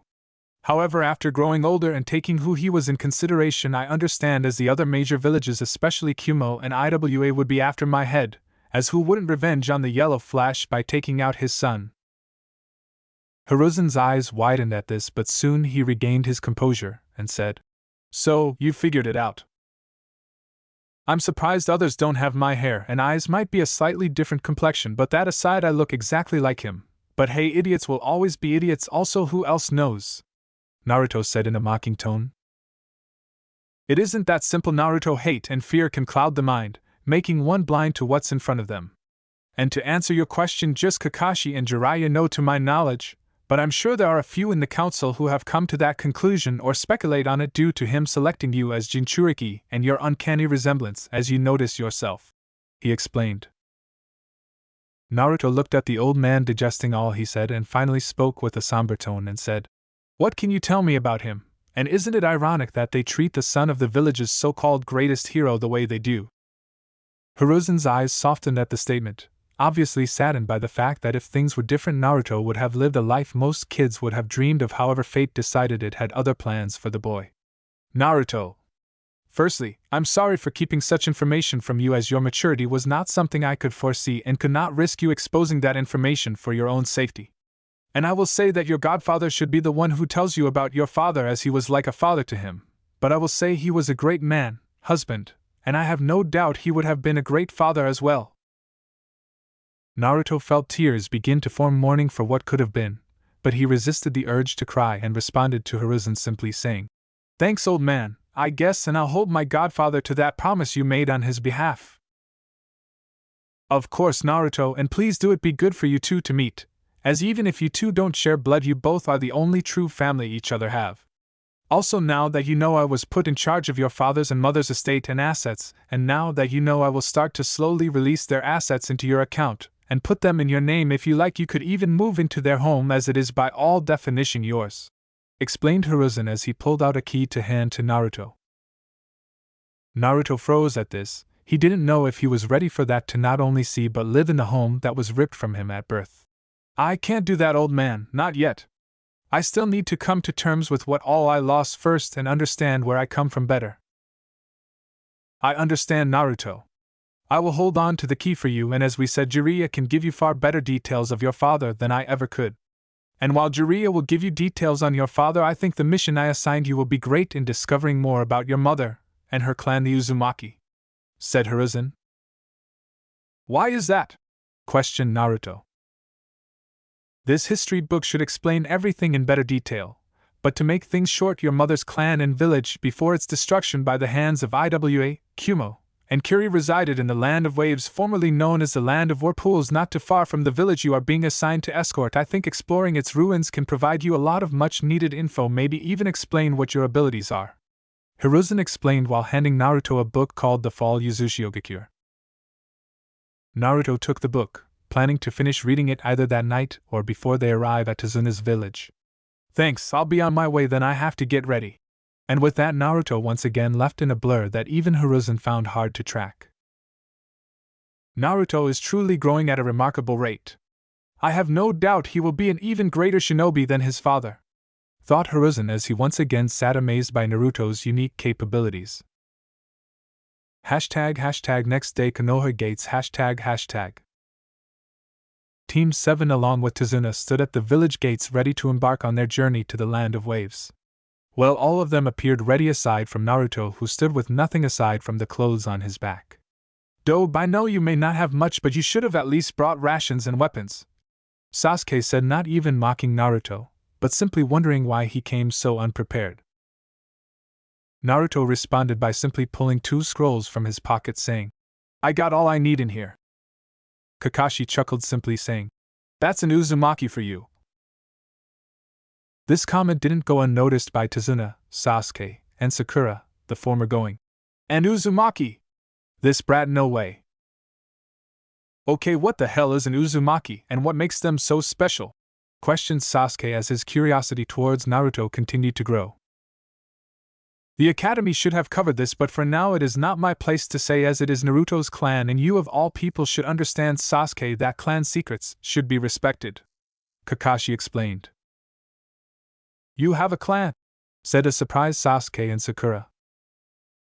Naruto sighed and said, "Yes, I do, and right now I don't trust you two enough to disclose more than that." While it was true they did not have the bond to disclose such information to each other, as Sasuke would likely not disclose info of his clan either, it was also the fact Naruto seemed to know less of his clan than the Hokage, something he hoped to change. Sakura, knowing how clans are with their secrets, quickly dropped the subject as she was growing to realize how she perceived Naruto was not entirely accurate, and gave him more slack as an unspoken apology. Sasuke, on the other hand, vowed to get to the bottom of the mystery of Naruto, especially regarding his clan and that strange source of energy he sensed in abundance from Naruto now that he had been around it long enough. There was also the fact the name Uzumaki sounded familiar to him, like he remembered it, but it wasn't his mind that remembered but something deep inside him, his soul maybe, which perplexed him, and it wasn't a clan his soul remembered that name belonged to but something else he couldn't recall. That being said, Sasuke quickly snapped out of his thoughts, and the team left the village gates on their first sea rank to the lands of waves. The team had been traveling for a few hours and were making good pace to the land of waves, and soon on their journey they came across a puddle. This raised red flags in Kakashi and Sasuke, who knew it hadn't rained. However, while Naruto's eyes did not use chakra, they were much like the Byakugan and much like the Dojutsu. Nothing could hide from his 6 eyes, as he could see clear as day what resided within said puddle, as he gave knowing glances to Kakashi, who nodded in agreement. As they passed the puddle, 2 men jumped wearing identical cloaks and linked chain gauntlets connecting the two, which they then used to wrap around Kakashi, dismembering the man much to the horror of Tazuna and Sakura. "One down, 4 more to go," said the 2 men in unison. Sakura and Tazuna were shaking in fear due to the situation. Sasuke stood prepared ready for battle, and Naruto stood there lacking any care as he stared off in the forest, seemingly noticing something the others hadn't, well, all except Sasuke. "Focus, dope," said Sasuke in a serious tone, as he also was not too concerned about the ninja in front of them, noticing Kakashi substitute himself away from danger, but he still felt Naruto should take things seriously, as these are still shinobi who are obviously skilled in the art of killing. Naruto snapped back into reality and simply smiled at Sasuke and began to speak. "Oh, don't be so sour, Sasuke, besides." And mid-sentence, before anyone could react, Naruto suddenly appeared behind the 2 men with his arms wrapped draped over the 2 men's shoulders, shocking everyone there as Naruto finished his sentence, saying, "These guys are of no concern." "So fast!" exclaimed Sakura and Tazuna. Sakura had come to realize Naruto was strong, but if he could move like that, she had realized he had definitely been holding back a lot. But in her delusional mind, he was still no match to Sasuke to her. Tazuna, on the other hand, was dumbstruck that a mere child could perform such a feat, as it appeared as if the child had teleported. Lastly, Sasuke gritted his teeth as once again Naruto had performed a feat he knew he couldn't at that moment. The 2 men quickly regained their composure and disconnected their chains, leaping away, with one re-engaging to attack Naruto, and the other aiming for Tazuna, with Sasuke intercepting his path. The battle had begun with Sasuke using high-level acrobatics to perform leaping kicks and roundhouses, many of those blows landing, overwhelming the man who attempted to counter with strikes of his own with little success. At the same time, the other man began to attack Naruto, who simply stood in place. The man, thinking he had him, gave a cocky smile, not that anyone could see it due to his mask, and performed a downward strike with his gauntlet. However, much to his surprise, his attack stopped just before making contact with Naruto. Naruto, now bored as the 2 men would obviously give him no challenge, decided to end the fight by using his gravity manipulation to levitate the man, who was now confused and horrified by how he was being lifted off the ground, and slammed him hard in the ground, making a small crater, knocking the man out. Sasuke was about to finish off his combatant when he got distracted by sound of earth shattering caused by Naruto's attack, which the man exploited by kicking Sasuke away and rushing directly towards Tazuna, who was guarded by a now shaking Sakura as the man charged at her. Sasuke tried to rush over in panic due to what his lapse in focus caused, and it became evident he would make it as he screamed, "An-oh!" Naruto was about to speed blitz over, noticing what was going on, but before he could, Kakashi reapered, grabbing the man in a choke hold with so much force it knocked him out. Kakashi had been watching his team, overall satisfied with their individual strength, but as expected they still were working together as they should. He saw Naruto easily dispatch his opponent as if he were a fly, while Sasuke didn't have as easy a time as he definitely wasn't struggling. However, Sasuke appeared to be focused on Naruto while engaged in singular combat, and when Kakashi noticed Sasuke lost too much focus, he decided to step in. Well, good job team, you handled yourselves well against two Chunin. Color me impressed, but you all still need to work on discipline and teamwork, he said while eyeing Naruto and Sasuke. Naruto simply shrugged while Sasuke glared at him, still finding it hard to accept how strong Naruto was. Kakashi sighed as tension between the two only seemed to grow, but he had more pressing matters to address as he turned towards Tazuna and spoke. Now Tazuna, why don't you tell us why these ninja are after you, as at every opportunity they attempted to go after you, which didn't appear to be much of a surprise to you? Tazuna put his head down in shame but decided to confess the true gravity of the situation. I'm sorry, to be honest, it is not just bandits I need protection from, but Gato, as the bridge I plan to build will make him lose his grip on our village. Gato, one of the richest men in the elemental nations, what gain could he attain from stopping your bridge being built? Kakashi wondered. Yes, that Gato, and many know him in the way you describe, but he is a crook who obtained his wealth by exploiting those who don't have the means to stand up for themselves, using thugs and the now shinobi to keep those who oppress as weak and docile. Our village used to be a major exporter thanks to our docks and sea life, and Gato took control of our trade and charges us unreasonable taxes, and due to him having control of the docks we can't trade without his say-so, keeping us dependent on him. I'm sorry I lied, but this was all our village could afford, explained Tazuna. While I do sympathize, you still lied and should have informed the Hokage, who would have worked with you and made some contract which you could pay the necessary amount on a later date, and would have been assigned the proper team. For now we will return to the village, as the mission is at least be great in rank now, and we'll discuss what to do with the Hokage. Kakashi scolded. Sakura was somewhat grateful as she was terrified and knew they were genin going into something way above their pay grade. Sasuke was annoyed as he felt they could handle the mission and wanted the challenge. And Naruto, well, Naruto was pissed as he absolutely loathed when the strong used their power to crush the weak, as it reminded him too much of his childhood. Before the team could make their way back to the village, Naruto spoke up and said, "No, we continue the mission." This stunned the group as Kakashi responded to him saying, "This is not a mission for mere genin, Naruto. And we are no mere genin, as you said it yourself, we can handle Chunin." Kakashi continued to stare at Naruto but soon looked to the rest of the team and asked, "What do you all think?"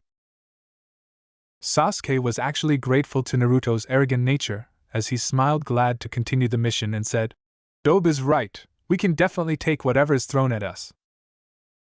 Sakura wasn't as enthusiastic but didn't want to be the one person to say no and said, "If Sasuke is good, I'm good." Kakashi accepted their answers, happy they could all agree for once, and said, "We will discuss payment later, Tazuna. For now, let's continue our journey." Tazuna beamed at this as he doubted he had time to delay the bridge any longer to not return immediately to his village. Thus Kakashi tied the two Chunin to a tree, sending one of his summoned dogs to the village with a note on what to do with the missing Nin and their mission's current status. ## sometime later, Land of Waves ##. The team had finally made it to the Land of Waves and was not too far from the village. During their journey, Tazuna had provided more details as to the current state of affairs in the country, and how desperate the village is. As they neared the village, they noticed a bunny with a white fur coat, and they thought nothing of aside from Kakashi. However, before he could think further on it, both he and Naruto screamed, "Get down!" as a huge blade flew towards them. The whole team ducked, with Naruto grabbing Tazuna and moving him at insane speeds out of the blade's path, disorienting the man not being accustomed to said speed. The blade embedded itself within a tree, and soon a large man with bandages covering his lower face appeared standing on said blade. The man looked to the team and said, "The builder, 3 runts, and oh, if it isn't the famous Kakashi of the Sharingan." This statement caught Sasuke off guard, but he knew it was not the time to start asking questions. Kakashi analyzed the man and soon came to realize who his opponent was. Zabuza Momochi, the demon of the hidden mist, former Umbu, and missing Nin. You're a foe I can't take lightly. With that, Kakashi raised his headband, revealing his Sharingan, much to the surprise of everyone but Naruto, who could see behind the headband with his 6 eyes. I'm honored that you consider me worthy enough to reveal the infamous Sharingan. Zabuza said mockingly while still being honest about feeling honored. All of you stay back and guard Tazuna, this is not a foe any of you can handle, Kakashi said as he prepared for battle as Zabuza performed a jutsu. Hidden mist jutsu, said Zabuza as a thick mist enveloped the area as everyone raised their guard. Larynx, spine, lungs, liver, jugular, subclavian veins, kidney, and heart are all vital spots on the body I can use to kill a person instantly. Now which one of those would you like to die by? Explained Zabuza as he prepared to slaughter Tazuna and the genin that surrounded him, releasing so much killing intent that Tazuna, Sakura, and Sasuke were shaking uncontrollable. However, as this happened, Zabuza noticed his jutsu did not enter their immediate area as the mist seemed to stop a few meters away from them. This surprised him. However, what really caught his eye was the blonde genin wearing his forehead protector over his eyes. He observed said genin as he seemed calm, too calm for his taste, and what shook him was even in this thick mist the blonde brat lifted his head and looked right at Zabuza. This put the man instantly in attack mode as he rushed right for the genin, and Kakashi panicked realizing what was happening and that he wouldn't make it in time to save him. Zabuza was instantly on Naruto and everyone froze as the man swiped his blade at him. However, much to the shock of everyone, Zabuza's blade stopped inches away from his face. Man, you're supposed to be a jonin? I thought you would be a challenge, as even Sensei over there got the drop on me one time. Oh well, said Naruto as he threw a fist that Zabuza barely dodged that if connected would have done major damage. Zabuza immediately backed off, analyzing Naruto intensely now as Kakashi quickly stood beside him. What the hell? What jutsu was that? It seems the leaf isn't all talk and they have someone like me among, a child who has been forced to kill. Zabuza knew the look of a killer. This child had definitely taken a life before, as the punch Naruto threw definitely had enough power to kill Zabuza if it connected properly. Zabuza now knew that Kakashi wasn't the only threat, as the child next to him also had the power to challenge him. Naruto doesn't antagonize him, he isn't someone to take lightly, said Kakashi with concern in his voice. Naruto gave him a blank stare but didn't feel like arguing, as Kakashi obviously underestimated him, as from what Naruto could tell the man wouldn't be much of a threat as long as he didn't let his guard down. Alright sensei, if you want to take him yourself, by all means be my guest, Naruto said with a hint of sarcasm. Kakashi accepted the resignation and went on to challenge Zabuza. The battle between the two elite jonin was a near stalemate, with Kakashi having the advantage. However, Zabuza soon caught Kakashi off guard with a clone and trapped him in a water prison. No! All of you take Tazuna and run! Ordered Kakashi. Your brats won't even make it out of the forests before I slaughter them, mocked Zabuza.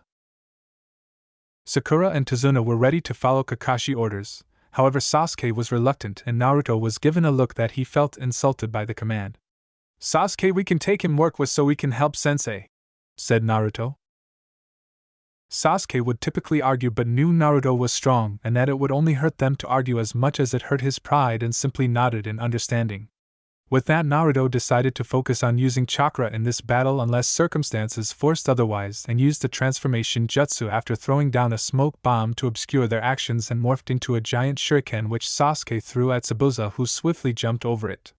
After Zabuza thought he had dodged, he noticed the shuriken morph back into Naruto, who said, "Shadow Shuriken Jutsu," and released a flurry of shuriken at Zabuza, who had no choice but to not only release the water prison but also leap far from his original position due to the sheer amount of shuriken.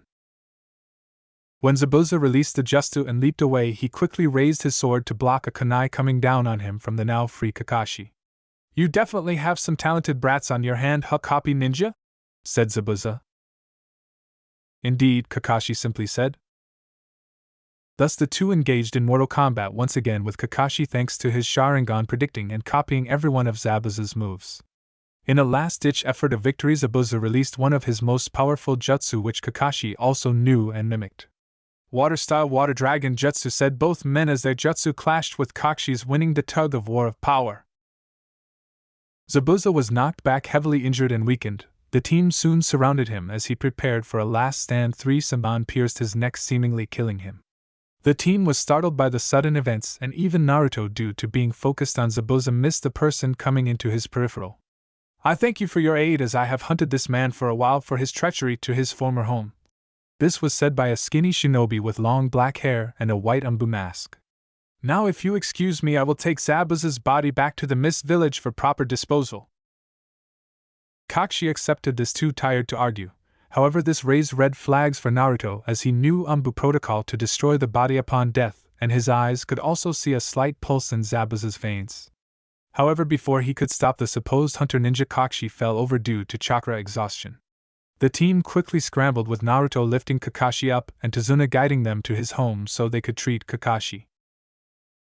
### somewhere in the forest near the battle ###.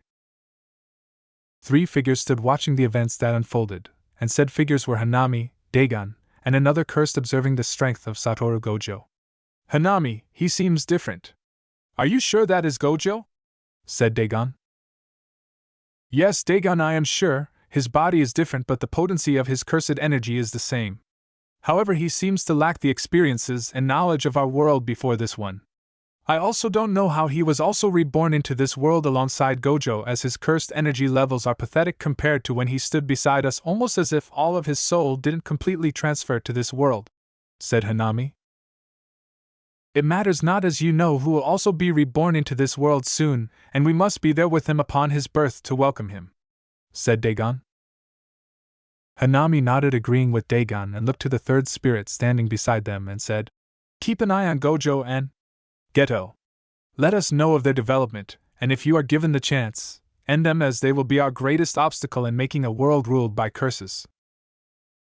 The spirit standing beside them was a spirit born from the hopelessness and despair from lack of resources the people of the Land of Waves held. This spirit has a tall, skinny, and sickly body with long white hair, no eyes, and a face in the shape of a whirlpool. This was the semi-special grade famine curse, and it simply responded with a distorted voice. Understood. Chapter 8, Paranormal Waves Part 2. One day had passed since the battle between Team 7 and Zabuza, formerly of the Seven Swordsmen of the Mist. Kakashi stirred as the light hit his eyes, and he overheard squabbling amongst his genin. Explain now. How can you do what you can? You never showed any of these abilities in the academy, and now you're able to fight off Jonin. This was said by Sasuke as his frustration reached an all-time high due to a mix of lack of understanding and now without a doubt no longer being the strongest genin on the team, especially to Naruto of all people. I don't have to tell you, Jack, and if you feel so entitled to know my secrets, why don't you tell me about the Sharingan and your clan's secrets, or are you going to be a hypocrite again and expect information to be given only on my side? Accused Naruto. Sasuke stiffened at this and glared at Naruto for a bit before he sighed and said something he didn't expect. What do you want to know? This shocked all in Team 7, including the now awake Kakashi, knowing how secretive clans are with their knowledge, especially Sasuke now that he was responsible for all of his clan's secrets. What? Naruto said dumbly. Don't play dumb, I said I'll share information of my own within reason, of course, Sasuke said as his curiosity and desire to grow stronger from Tom learning said information trumped whatever clan secrets he was hiding from others. Naruto was honestly baffled, as he honestly could give two shits about Sasuke's clan secrets. He was mainly just using the whole tell your secrets first excuse to shut Sasuke up, but here they were Sasuke putting his pride aside and to his mind compromising with Naruto in order to learn from him. Naruto continued to look hesitantly at Sasuke in contemplation, but after a few moments he accepted that these were now his teammates, and that it would be beneficial if they had some understanding of his abilities. And even if it meant nothing to himself, he knew Sasuke came from a major clan, and what he was willing to do was a good show of faith, so he finally decided to say, You don't have to tell me your secrets, as I really don't care, but in regards to my strength, I have the ability to draw from a secondary source of power that gives me unique abilities separate from chakra called cursed energy. It is much like chakra in the fact everyone has it, but not everyone has a lot of it, and its abilities are conjured from negative. Actually, scratch that, I'm the only person I've met with as much as I have, with everyone else having so little it's almost laughable to me. Well, everyone except Hinata and a few others from class, including you, Sasuke, Naruto explained, with Sasuke perking up at the end of said explanation. While yours and Hinata's levels are nothing like mine, they are impressive compared to everyone else's. So I can do what you do with said cursed energy? Sasuke asked, getting excited at the thought of making an invisible barrier which makes him nigh immune from getting hit. No and yes, While I don't have full understanding of cursed energy, or my abilities, I do know they are similar to the Kekkei Genkai in the terms of everything outside of enhancing physical abilities appears to be unique to the user, as when I read your cursed signature I can tell it's different from my own. He finished.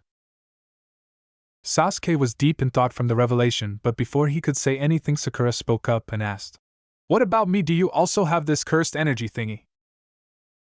"As I said, everyone has it like chakra, but to answer your question, I don't feel enough cursed energy from you to be able to utilize it properly, sorry," he said to the now deflated Sakura.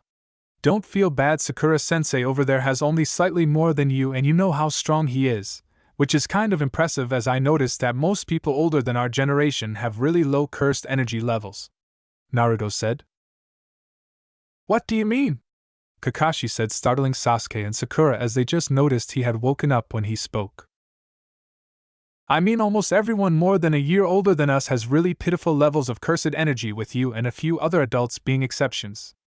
It's like for some reason nature gave our generation more cursed energy, as your generation's cursed energy levels are typically like a droplet of water, with ours being a bucket of water, with people like Sasuke and Hinata being closer to a pool and mine an ocean," Naruto lectured. Interesting. We will discuss more about this cursed energy, as the Hokage had informed of its existence but nothing more. However, we have more pressing matters, as I theorize Zabuza is still alive," Kakashi theorized. Yet Naruto also came to that conclusion as he explained to us Anbu protocol when it comes to body disposal and how that policy is universal across all villages, Sasuke said. "Good, so you are also aware that the Hunter Nin was likely his accomplice and not Miss Shinobi?" Kakashi asked as they nodded in affirmation. "Good, so you all must be ready for them to return and complete their mission, especially you, Naruto, as they now also see you as a serious threat, and shinobi of his caliber are never caught off guard twice," Kakashi explained as they discussed training in between Guardian Tazuna as Kakashi recovered. As they discussed this, Tazuna entered the room and said, "Are you awake? That's good. Wouldn't want you to die on us, especially in my house of all places," Tazuna said teasingly. Kakashi's sweat dropped from this, but Tazuna continued, "Come downstairs, my daughter, prepare dinner." And with that the team made their way downstairs, with Kakashi being handed a pair of crutches to help him walk. "Man, I've gotten rusty for that to take me out," thought Kakashi as he also thought it was time for him to take his own training seriously again. Hashtag Tazuna's Kitchen hashtag. The team had been provided a hot meal courtesy of Tazuna's daughter Tsunami. It wasn't much, but it did look and taste like it was made with love. "Please enjoy, we aren't often given the opportunity to host others like this," she said with care. The people of the Land of Waves were going through a severe famine due to Gato and his goons hogging all the resources, and being able to feed and house Team 7 really took all the family had. "Why are they here? They're just gonna die anyways." After that the whole room turned to a little boy who appeared to be around 8 years old. Said boy was Tazuna's grandson and Tsunami's son Inari. Inari scolded Tsunami at his rude remark, as Tazuna simply sighed, understanding why the boy was such a pessimist. "Don't yell at me, it's true. They don't know what it means to suffer coming from their nice big village and never have to worry about when their next hot meal will come. Who do they think they are, some kind of heroes? We know that's a lie because it's been proven heroes don't exist, as any who try to be one end up getting themselves killed," complained Inari. "Don't speak on shit you don't understand, brat," said Naruto in a very cold voice. "I understand and can see you're angry about something." And this was literal, as the boy radiated cursed energy, and an amount that actually impressed Naruto. However, Naruto continued and said, "But don't assume you know anything about us. You say we know nothing when it's you who doesn't understand, as you have a loving mom and grandfather who care for you. That's more than I can ever say I had. You also have never experienced the trauma of those around you wishing you nothing but harm and kicking you out of an orphanage at only 5 years old, being forced to eat garbage or spoiled food because they hate you for something out of your damn control," Naruto said, shouting at the end as his temper spiked and he leaked a bit of cursed energy and chakra, causing the table and foundation to shake, shocking everyone in the room. "Naruto, calm yourself!" scolded Kakashi. Naruto released a few deep breaths to calm himself down and said, "Sorry, if you excuse me, I need to step out." And with that, Naruto got up and left the house. Everyone was silent for a moment, but then Sakura broke the silence and said, Kakashi-sensei, Naruto wasn't telling the truth, right? There is no way the village would put a child, especially one of our own. Kakashi didn't say anything for a moment but soon replied with, everything he said is true. Naruto had, for lack of better words, a terrible life. The village saw him as something he wasn't, and this led to the village abusing Naruto in a way no person should have to go through, especially a child in his case. He never knew the love of his parents, as they both died on the day of his birth at the hand of the Nine Tails, and due to him being a reminder of that day to the minds of the civilians, they would often try to bring him harm whenever given the opportunity.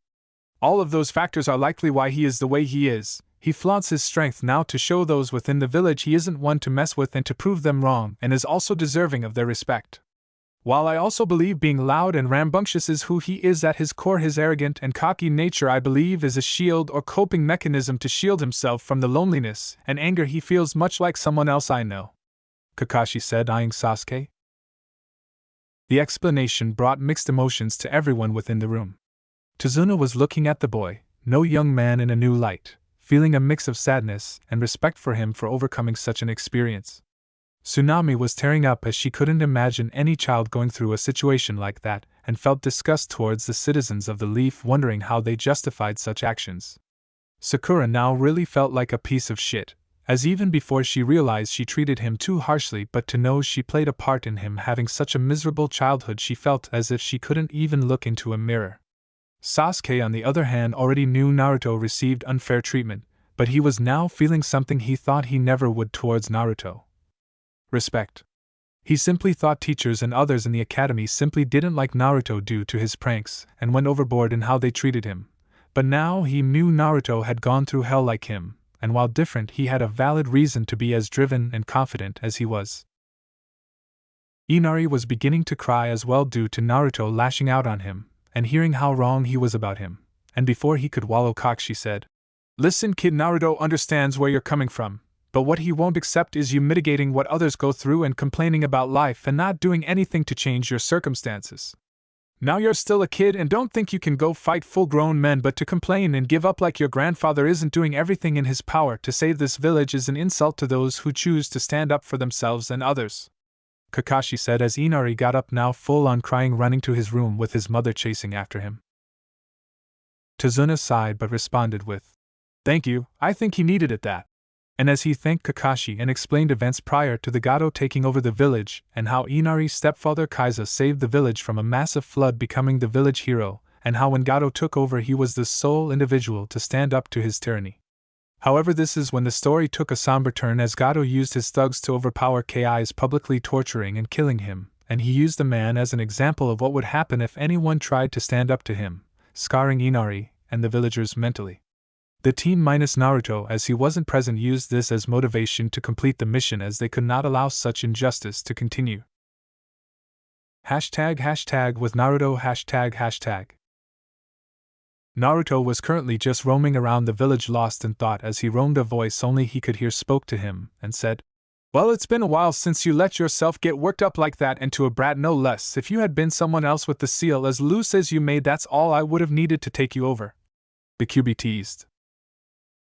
Naruto chucked at this and replied, "Like I have said before, you are more than welcome to try, as not only is my chakra reserves at Biju level by myself, that coupled with my cursed energy and unique abilities more than likely puts me in the same playing field as you." QB just scoffed at the remark, saying, "Again, don't let your ego get yourself in trouble, but as always I will admit you are special compared to the rest of your kind." "Ha, thanks again for letting me know how much of a freak I am," Naruto said sarcastically. "Anytime," the QB said with just as much sarcasm. "Now when do you plan to start learning how to use my chakra?" Naruto stopped in his tracks at the question. "Oh wow, is the oh so my QB finally deciding to grace me with the opportunity to use his power?" "Don't flatter yourself, I just want to see how my abilities and yours would mesh if put together," the QB said, not wanting to admit over the years he had started taking a liking to Naruto and his company, and was even contemplating telling him his name. "Oh sure," Naruto teased as the QB growled and cut the connection. "Ha, you go back to sleep then, furball." And with that, Naruto felt he had calmed himself enough to head back to his team. As he made his way back, he could hear two thugs cornering a child and their mother in an alley. "Please leave my child alone, he won't do it again," screamed the mother. "That little shit stole our lunch, and do you know what we do to thieves? We chop off their hands," one of the thugs said, much to the horror of the mother and the child. "Please, no! I will do anything," pleaded the woman. "Oh, anything you say," said the other thug as both men started to look at the women with sickening, lustful gaze. The woman caught on to this and tried to take her child and run, but was grabbed and held down by one of the men as the other grabbed the child, who attempted to help his mother while yelling, "Shut up, you little asshole, your mother is just gonna pay us back for this mistake, so use this a lesson not to fuck with us again," said the first thug. Before the man could begin to ravage the woman, a figure made its way into the alley and said, "No matter where I go, I always find trash and human skin," Naruto said in a condescending tone. "The fuck you say, boy?" as the thugs got up, releasing the mother and child as they cowered in fear by the wall. "It seems we gotta teach you a lesson as well." With that, one of the thugs raised their fist to strike Naruto. However, before they could do so, they felt an immense pressure come down on them as their bodies collapsed flat on the ground. "What the fuck?" the two men said in a pained and struggling voice as their entire bodies were being crushed by an unknown force, as Naruto just looked down upon them with a sadistic smile. And soon everything went black for the two as they passed out. Naruto, noticing this, released his technique and made his way to the mother and child, who looked on in astonishment. The mother quickly recovered and said, "Thank you so much. I can't imagine what those monsters would have done if you hadn't showed up." "No worries, and soon your entire village won't have to worry about these guys anymore," Naruto stated. The women perked up at this. "Wait, are you one of the shinobi Tazuna went to hire to protect us while he, my husband, and others in the village build the bridge?" she said hopefully. "Sure am," Naruto said in the affirmative. Thank Kami. If you can do what you did to those men to the rest of Gato's thugs, our village will be saved. Those monsters have started doing unspeakable things as of recently, even if they don't admit it," the woman said. "What do you mean?" Naruto asked. The woman looked at her child and started to speak in a whisper, not wanting him to hear, even though Naruto was technically a child himself, and said, "They have been killing those in the village, which isn't new, but how they have been doing it is inhumane. Bodies have been found mangled and mutilated at the docks, with their bodies left in an unrecognizable state. I knew they were monsters, but what we have found will haunt me as long as I live, and it's almost like the spirits of those killed now haunt the docks, as now a frightening presence envelopes the area," said the woman as she held herself still, mentally scarred from the state said victims were left in. This caused Naruto's mental alarm to go off as he asked, "Where are these docks?" The woman was surprised by the question and simply pointed him in said direction as he nodded and thanked her and left in a blur. The woman and her child were left astonished by the feat, as they were mere civilians, and the young boy said to his mother, "Mom, can I do that one day?"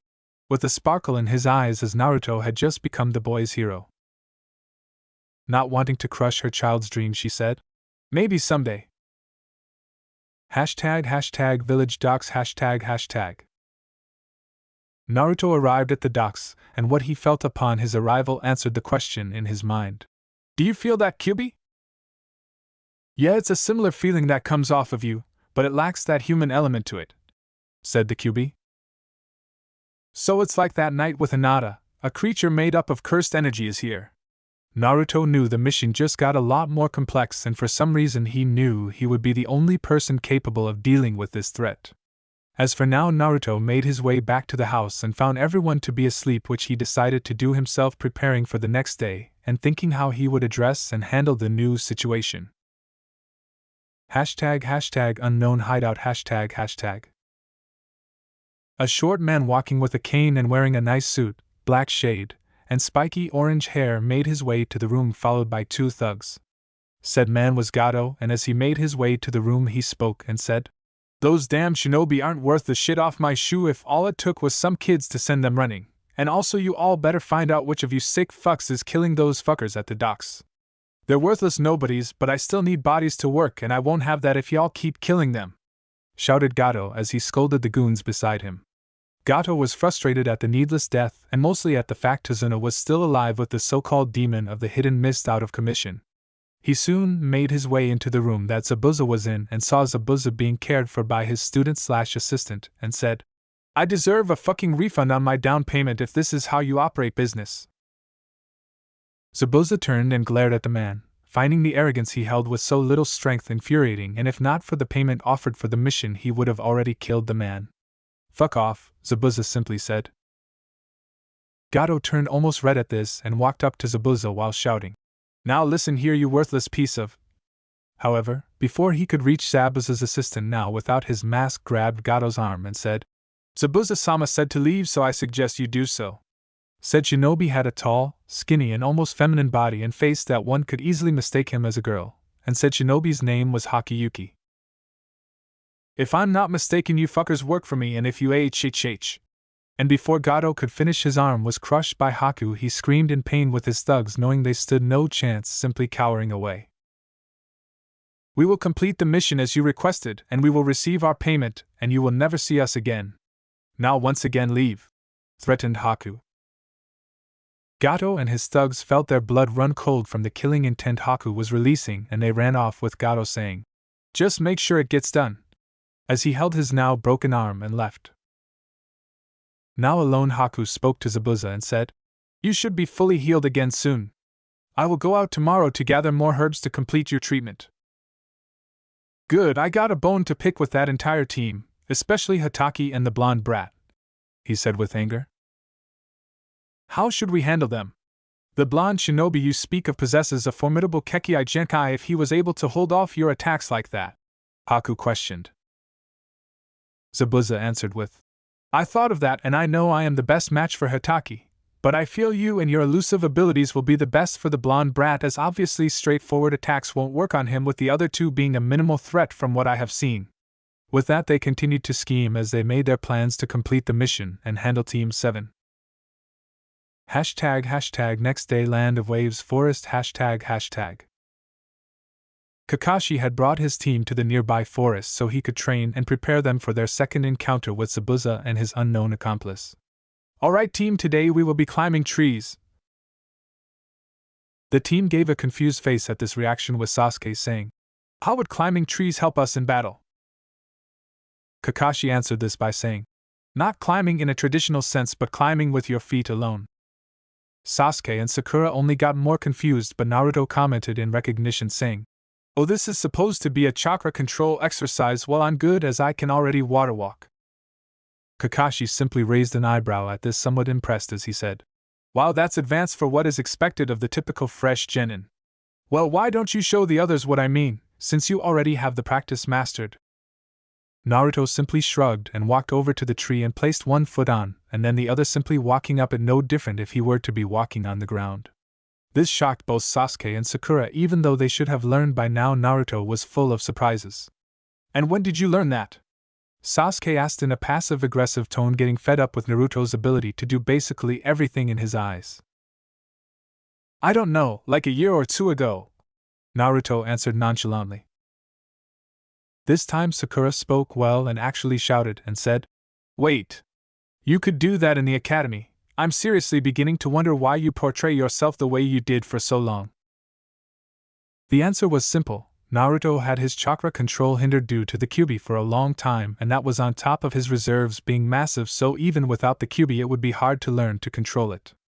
However, Naruto wasn't going to outright say, "Hey, I have monster levels of chakra, which makes chakra control a bit hard, and on top of that I have a literal tailed beast fucking with my chakra, so it made that hard to control chakra basically impossible to control." So instead he simply said, "Don't know, and doesn't matter." Sakura and Sasuke scowled at the answer. However, before they could pry any more, Kakashi interjected with, "I might still be a bit exhausted still, but I'm strong enough to watch over Tazuna and the bridge. Naruto, why don't you give them pointers while I do that?" This was utter bullshit, as Kakashi just wanted to be away from them so he could read his book, and with that, before Naruto could respond, Kakashi left in a puff of smoke. "How the fuck did that guy make Jonin with that personality?" Naruto wondered aloud. "Whatever, why don't you guys give it a shot and we go from there? Sasuke, you can already do ninjutsu, so this should be easy for you, and Sakura, you're smart, so I expect you to get it fast as well." The way Naruto ordered them to do it kind of pissed them off, but they didn't say anything as they proceeded to begin with the exercise. Like Naruto said, Sakura got it on pretty much her first try. However, much to his frustration, Sasuke kept applying too much or too little chakra, falling on his ass every time. His frustration only grew as his attempts kept ending in failure, but thanks to Sasuke putting his pride aside and with the tips from both Naruto and Sakura, Sasuke was able to progressively make his way eventually to the top of the tree. "Yay, Sasuke, you did it!" celebrated Sakura. Naruto simply nodded at this, but soon Sasuke walked up and asked, "Cursed energy, you said I have it, can you show me how to use it?" Naruto knew this would come at some point after he let Sasuke know of cursed energy, said, "You did a lot today already, maybe dash." And before he could finish, Sasuke said, "No, I am fine, show me." The two just stared at each other. However, Naruto soon looked at Sakura and said, "Hey Sakura, why don't you go with sensei? Cursed energy for those who can't use it can be a bit frightening." "I'm okay, Nara dash." Then Sasuke interrupted her just like Naruto and said, "Do as he says, Sakura, he has the most experience with it, so you should take his word." Sasuke didn't really care how cursed energy would affect Sakura or others for that matter, but he wasn't gonna lose this opportunity to learn how to harness it, especially if it gave him another tool to challenge Itachi. Sakura, not wanting to upset him, did as she always did and did as he wished. Soon Naruto and Sasuke were by themselves and Naruto said, "Sasuke, are you angry, or better yet, do you feel immense hatred?"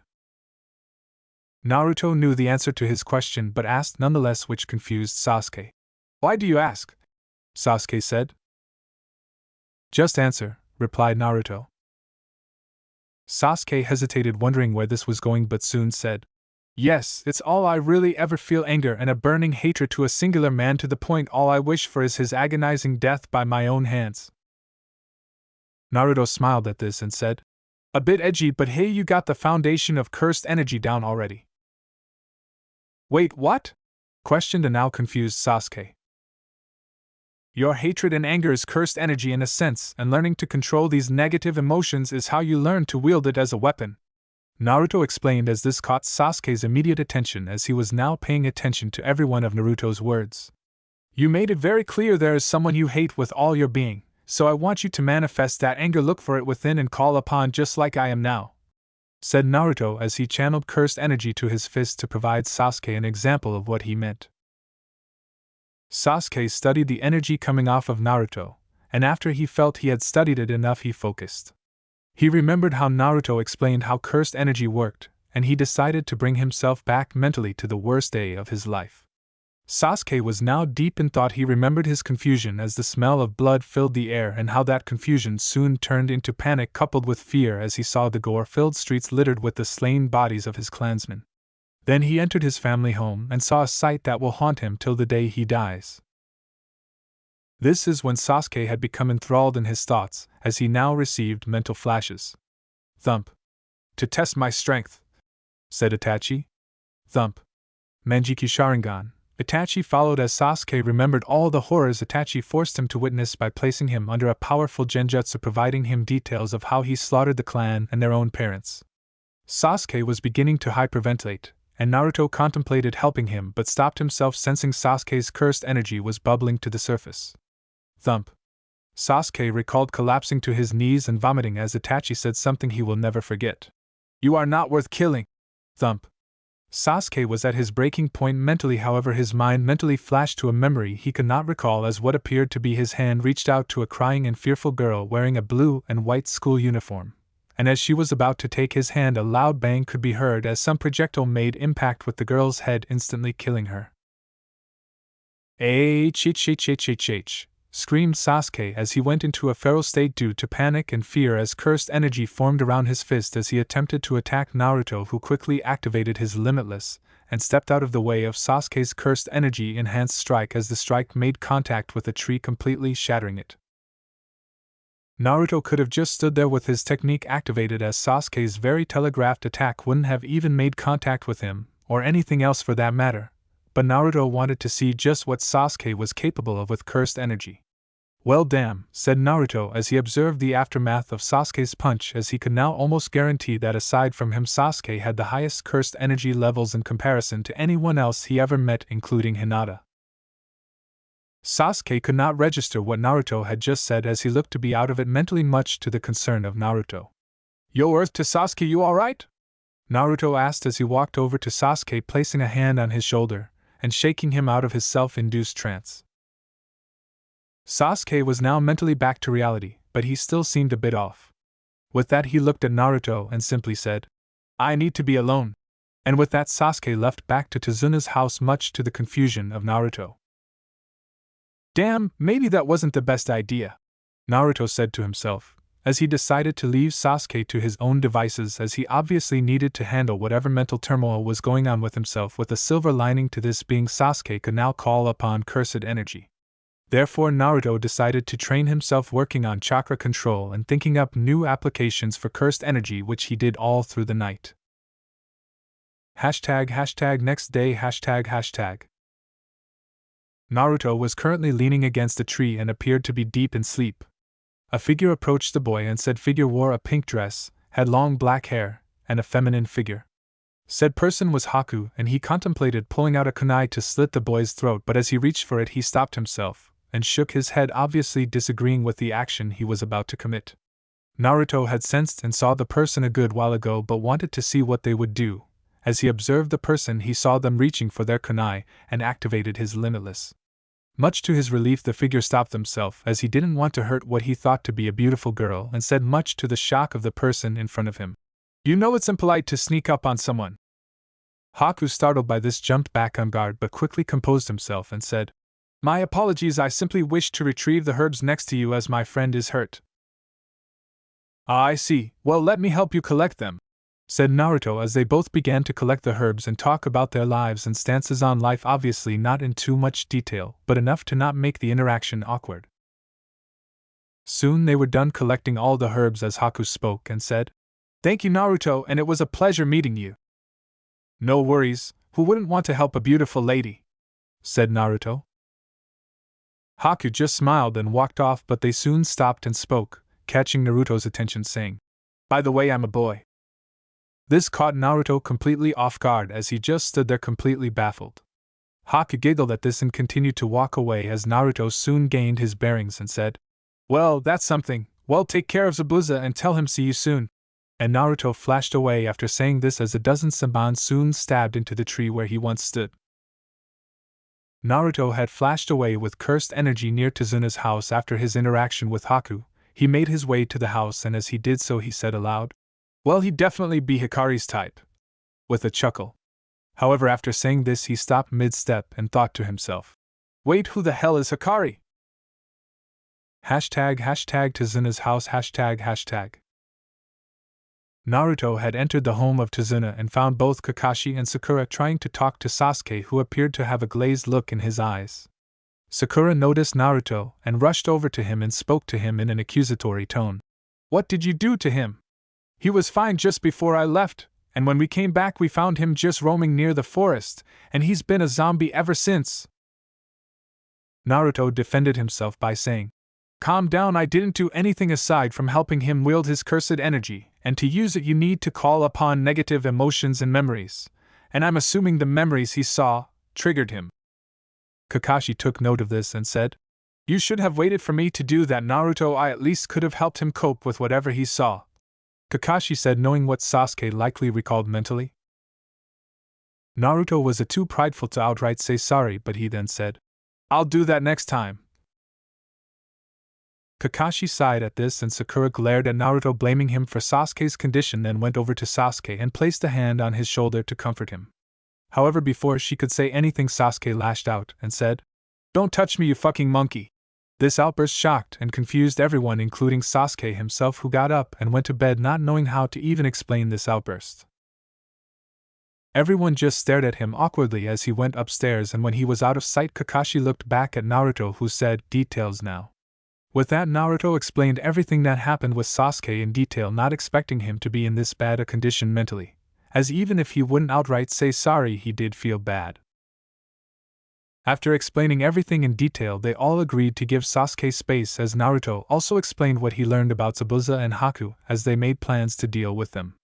Once all plans were made, they all went their own way as they prepared for the next day, with Naruto specifically talking to Inari, indirectly apologizing to him for his outburst the other day, and just making casual conversation. The night had then passed, thus Naruto, Kakashi, Sakura, and Tazuna made their way to the bridge. The team tried to get Sasuke up, but even with him being better than the day before, he still seemed off, so they left him to rest. Once the team made it to the bridge, they stood guard to Tazuna and what was left of his men. However, the calm did not last as a thick mist enveloped the area, with Naruto being enveloped by a dome of ice mirrors and a man with a large sword engaging Kakashi as the massive sword and a kunai clashed with one another. "It's time for payback, you bastard, and this time we're ready for you and the blonde brat," said the now identified swordsman Zabuza. At the same time, inside the ice dome, Naruto stood with his arms crossed as a figure moving at unbelievable speeds jumped from mirror to mirror. "Well, Haku, guess this is the way things had to go," said Naruto, removing his headband from his eyes, exposing the majesty of legendary six eyes once more. Haku was silent for a moment, then agreed, saying, "Unfortunately, it appears so." With that, the final battle among these formidable shinobi begins. Chapter 9, Paranormal Waves Part 3. Sasuke had awoken to a commotion downstairs as he heard what appeared to be Inari and Tsunami screaming in distress. He quietly made his way downstairs and saw two thugs restraining the mother and child, and heard of Gato's plan to use them as hostages. Sasuke was not in the mood and had also come to realize his team had left him to head to the bridge, which he understood with the condition he was in mentally, but his pride trumped any trauma he might endure, so he decided to get this over with and catch up with his team. These two were no more than basic thugs, so Sasuke threw a shuriken at one of the thugs' legs, causing him to scream and fall over in pain, releasing Inari. After this, he blitzed the now confused accomplice and stabbed the man's arm with a kunai, also releasing Tsunami, and then he'd proceed to leg sweep the man, knocking him over, and smash TH thug's head into the ground, knocking him out. Sasuke, after realizing he had handled the threat, checked on the mother and child and asked, "Are you two okay?" Tsunami quickly regained her composure and said, "Yes, Sasuke, thank you. I don't know what they would have done if you weren't here." Sasuke simply nodded and went over to the still conscious thug holding his wound and put a kunai to his throat, gaining his attention, and said, "Now if you want to live, explain what you all were planning." ## back at the bridge #. If Tazuna could describe what he was seeing, it'd be not humans but absolute monsters engaging in mortal combat. There were currently two battles going on, with the first was the rematch between Zabuza and Kakashi, as the latter used his kunai and a wide variety of jutsu to attack Zabuza, while the former used his executioner blade and high-quality water jutsu. And for the second battle, well, Tazuna didn't even try to comprehend what was going on, with both combatants being nothing but a blur to the old bridge builder, as ice mirrors were continually being shattered and reformed as Naruto was destroying them with cursed energy-enhanced blows, with Haku continuously jumping from mirror to mirror while throwing Saban that always failed to hit Naruto, as they appeared to halt in place mid-air just as they were about to hit Naruto. "You are indeed a skilled young prodigy like myself, Naruto, and your odd abilities lead me to assume you possess a bloodline as well, correct?" Haku said, more as a statement than a question, while jumping to a new mirror as Naruto had just telekinetically crushed the one he was just in. "Something like that," Naruto said, not wanting to elaborate on what little technicalities he knew of cursed energy. "And saying to you, I've never met anyone who could move as fast as me before meeting you." "I am honored by your praise," Haku said genuinely. As the battle between the two raged on, Haku began to analyze Naruto's abilities. His abilities appeared to give him some form of control over space and gravity, with attacks that near him being slowed to a near stop the closer they get. He also appears to not be breathing, as his chest doesn't move while this technique is active, meaning it likely stops all but light and sound from passing his barrier. Haku continued to analyze as he threw 24 more Saban, and as usual they all stopped just before hitting him, but came to a realization as a few of the Saban got closer to their target than the rest, as they were thrown in a way that they were perfectly hidden behind the other Saban. "I think I understand now. His defensive technique is dependent on him knowing the attack is coming, so if he doesn't have the time to realize the attack has come yet, his barrier won't automatically stop the attack," Haku mentally concluded. At this point in time, Naruto did indeed drop his barrier from time to time, as to keep it active wasn't too draining. However, he didn't properly know how to filter what he wanted to be able to enter his barrier, therefore he would drop it when he felt it was not necessary. As of now, this was his greatest weakness, as at this point in time he did not truly comprehend the full extent of his abilities. Demonic mirroring ice crystals, said Haku as he proceeded to form more ice mirrors with illusions of himself in each one to surround Naruto, and hopefully confuse and overwhelm him. And if this were anyone else not including dojutsu users, this would likely work. However, Naruto was just anyone, as his senses were supreme and eyes put him in the same realm as dojutsu users, as he could see clear as day which mirror Haku went into. Any jutsu I have in my arsenal as of now doesn't do enough damage to the mirrors to destroy them all at once and keep them from reforming. This was said by Naruto as he analyzed the jutsu with his recent interactions with it, as Haku proceeded to barrage him with Saban. Naruto just stood there calm and unnerved as he kept Limitless activated. However, what caught his surprise was Haku had covertly made an ice clone that threw more Saban that he barely stopped with Limitless not even a hair's length away from his skull, giving Haku all the confirmation he needed. I got you now, said Haku as he now knew an exploit in Naruto's abilities with timing and unpredictable attacks being key. Haku now produced half a dozen more ice clones and proceeded to have each one time their attacks to when Naruto would drop his barrier to breath, or when he was focused on one set of clones' attack and was caught off guard by the others. That, coupled with Haku's speed that rivaled Naruto's, left him actually receiving blows for the first time in years, and by the end of Haku's barrage of attacks with his clones, Naruto was left bleeding with Saban all over. Naruto had realized Haku had figured him out, and was now royally pissed off and said, "Alright, I'm done fucking around." This confused Haku, but he ignored the comment and began his next attack until a spine-chilling aura enveloped the area. #Naruto's Mindscape #. I guess it's time for an experiment. Hit me with a bit of your chakra Kyuubi, said Naruto. This caused the Kyuubi to give a sinister smirk. Are you sure that is wise? Maybe I'll just possess you and destroy that shit village of yours for what they have done to me, the Kyuubi said sarcastically. For the last time, you are more than welcome to try, and besides I can count on maybe 2 hands the amount of people I would be more than slightly annoyed if you killed those in that village. With that, the Kyuubi just chuckled and gave Naruto a fair amount of chakra. #Back to reality #. A red and blue aura enveloped the area as 2 domineering and oppressive presences enveloped the area that both appeared to originate from Naruto. Haku began to sweat profusely from this as Naruto released a wave of pure Kyuubi-infused chakra, shattering all mirrors, instantly knocking Haku to the ground. With a mix of telekinesis and raw strength, Naruto beat Haku to a pulp as Fist would send Haku flying and Limitless would bring his body back for more punishment. As this went on, Kakashi, Zabuza, Sakura, and Tazuna all stopped what they were doing and stared at the display, utterly baffled. They all had some understanding of how strong Haku was, and while they all knew Naruto was a monster, the utter stomping Haku took was not what anyone expected. I know that was the Kyuubi's chakra. Is it influencing him? As I'm aware, Naruto can be a bit cold, but this is a bit much even for him. Hell, even for Sasuke, said Kakashi as the situation was honestly hard to watch.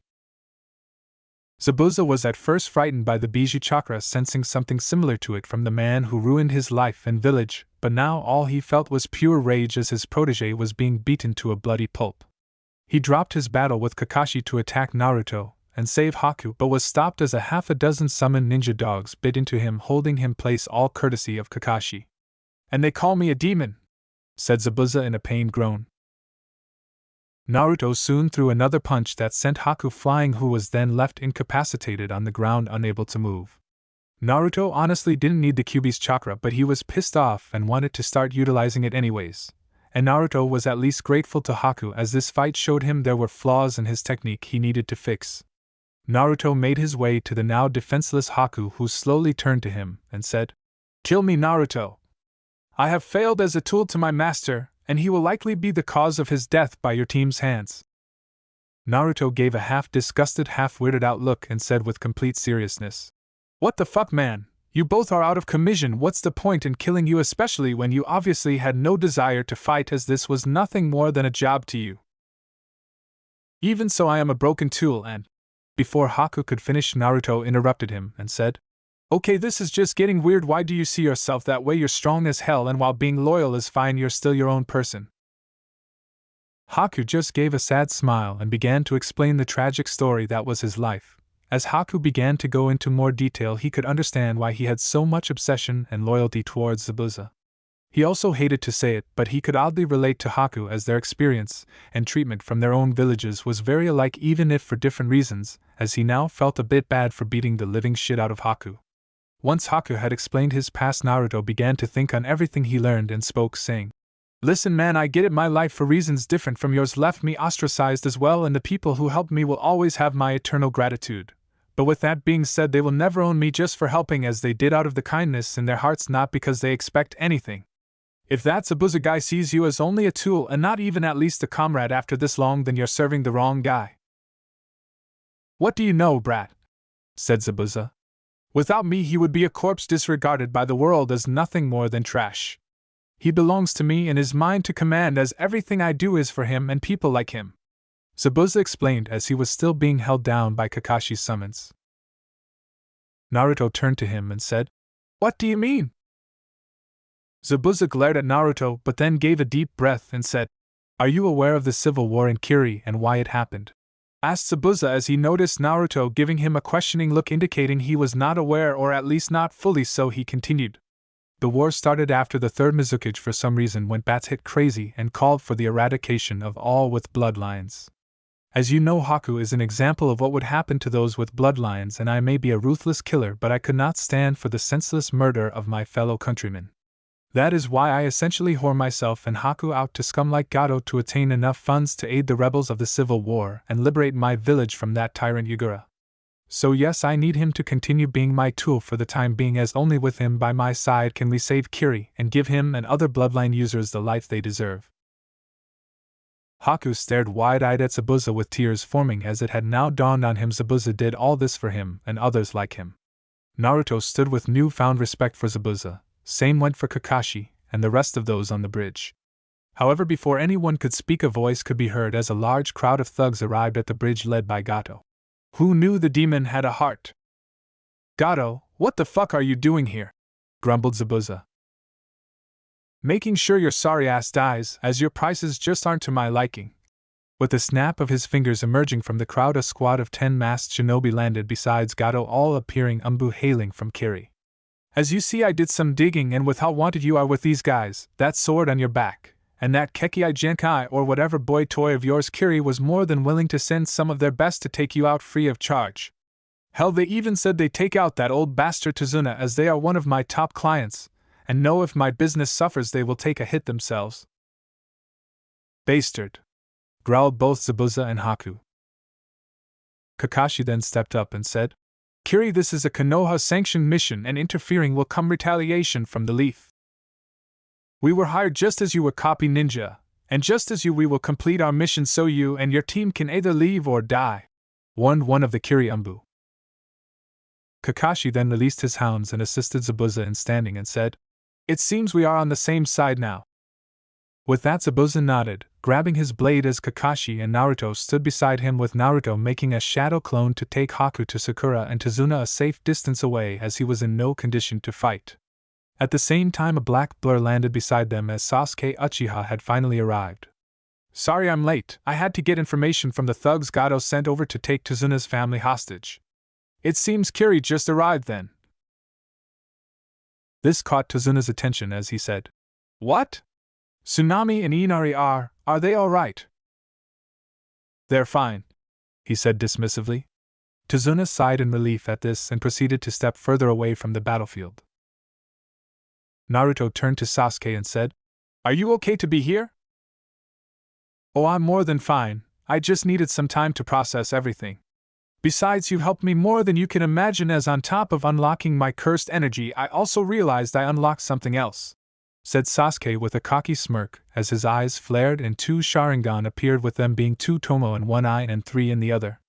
The trauma from the event a few days ago had left him so traumatized he didn't realize he had awakened his Sharingan, but now that he knew, he was as giddy as a schoolgirl and ready to put them to use with his cursed energy. Naruto smirked at this, with Kakashi telling the two to be ready, as this is not something two genin should typically be going against, but he had faith in them. Yo, Kyuubi, I might need a full tail for this, I'm strong, but this might be pushing it, said Naruto. Half a tail like before, I don't want you to start using me as a crutch. And what happened to all that confidence from before? Didn't you say you could take me on? Well, I doubt that if you struggle with fodder like this, mocked the Kyuubi. Now this got Naruto heated. All he wanted was to make the fight easier, but he could not let a slight to his pride be tolerated. You know what? I don't need any of your damn chakra, I'll do it myself. The Kyuubi just bursted out laughing as Naruto just muted him mentally. The four then engaged with the Umbu as everyone else stayed back. Zabuza had already bisected two Umbu and Kakashi had placed another under a genjutsu with Sharingan, giving him the opportunity to slit the Umbu's throat. Sasuke was being engaged by another Umbu member, and was being somewhat overwhelmed, but thanks to his Sharingan he could at least counter the man's attacks. Damn bloodline monster, said the Umbu Sasuke was currently engaged with. At least that traitor of yours wiped the majority of you abominations out. Now he had fucked up as Sasuke channeled cursed energy to his fist, punching the man who thought nothing of the punch and reacted to block. However, to the man's surprise, the punch had shattered the man's arms and cracked the ribs he was protecting, making him scream in pain as he blown back into the arms of his squad member who caught him, as Sasuke at the same time released a massive fireball, burning the two alive before they could even react as their bodies were turned to ash. That's 5 down, said Naruto aloud to the 3 Umbu that surrounded him. Not too late to run, you know, mocked Naruto. The Umbu scowled at the insult behind their mask and performed a pincer move on Naruto, hoping to skewer him with their blades. Much to their shock, all their attacks stopped just before reaching Naruto, as he turned his head to one of the confused Umbu, staring into the man's eyes as the man stiffened, as it felt like Naruto was staring into his soul with those magnificent eyes of his. Naruto smirked, and much like he did to the thugs, he used his limitless to crush the men, who all started screaming in pain and fright, with Naruto completely unbothered to their pleas for mercy. However, unlike the thugs, Naruto didn't let up as he pressed further, as bones being broken could be heard, until the Umbu were all crushed into nothing more than a bloody paste. Kakashi observed his 2 genin, and was glad to see they could handle themselves, but was also concerned by how easily they handled taking a life. Yes, it came with the job, but even he on his first kill was shaken a bit. No, these 2 were the perfect soldiers, as it was clear the 2 were at the least sociopaths. Kakashi didn't want another Itachi incident, so he vowed to keep those 2 in check, so they only killed those necessary. Umbu were the elite of the elite, and we trained to keep their emotions in check and face death with courage and grace. However, what was before them wasn't death, it was monsters in human skin, as Zabuza and Kakashi were to be expected, but the strength of the 2 genin caught them completely off guard, as they were now scared shitless along with Gato and his thugs. Hell, even Tazuna, Sakura, and Haku were baffled. You said they would all be weakened by their battle with each other. On top of that, you said the only true threats would be Zabuza, the copy ninja, and the bloodline user. This goes outside of our agreed contract, reprimanded the Umbu as he and his now only remaining squad member tried to weasel their way out of the mission. Gato, now sweating, said fearfully, How was I supposed to know this would happen? As this goes outside mission parameters, we will be leaving. As the 2 body flickered away like cowards. Zabuza sneered and said, Pathetic, Kiri has truly lost itself. He then turned to Gato with a devilish grin and said, Now you little shit, time to die. Gato pissed himself at this and screamed while running away, saying, Top dollar for who ever kills these monsters and gets me out of here. And before he could make it into the crowd, Zabuza was already behind him and removed his head from his shoulders with his executioner blade. Gato's body fell lifelessly to the ground as his head rolled to the feet of one of the thugs. The thugs all stood at a loss for words until one shouted, saying, That was our paycheck, you bastard! Yeah, fuck that, let's get them, said another thug.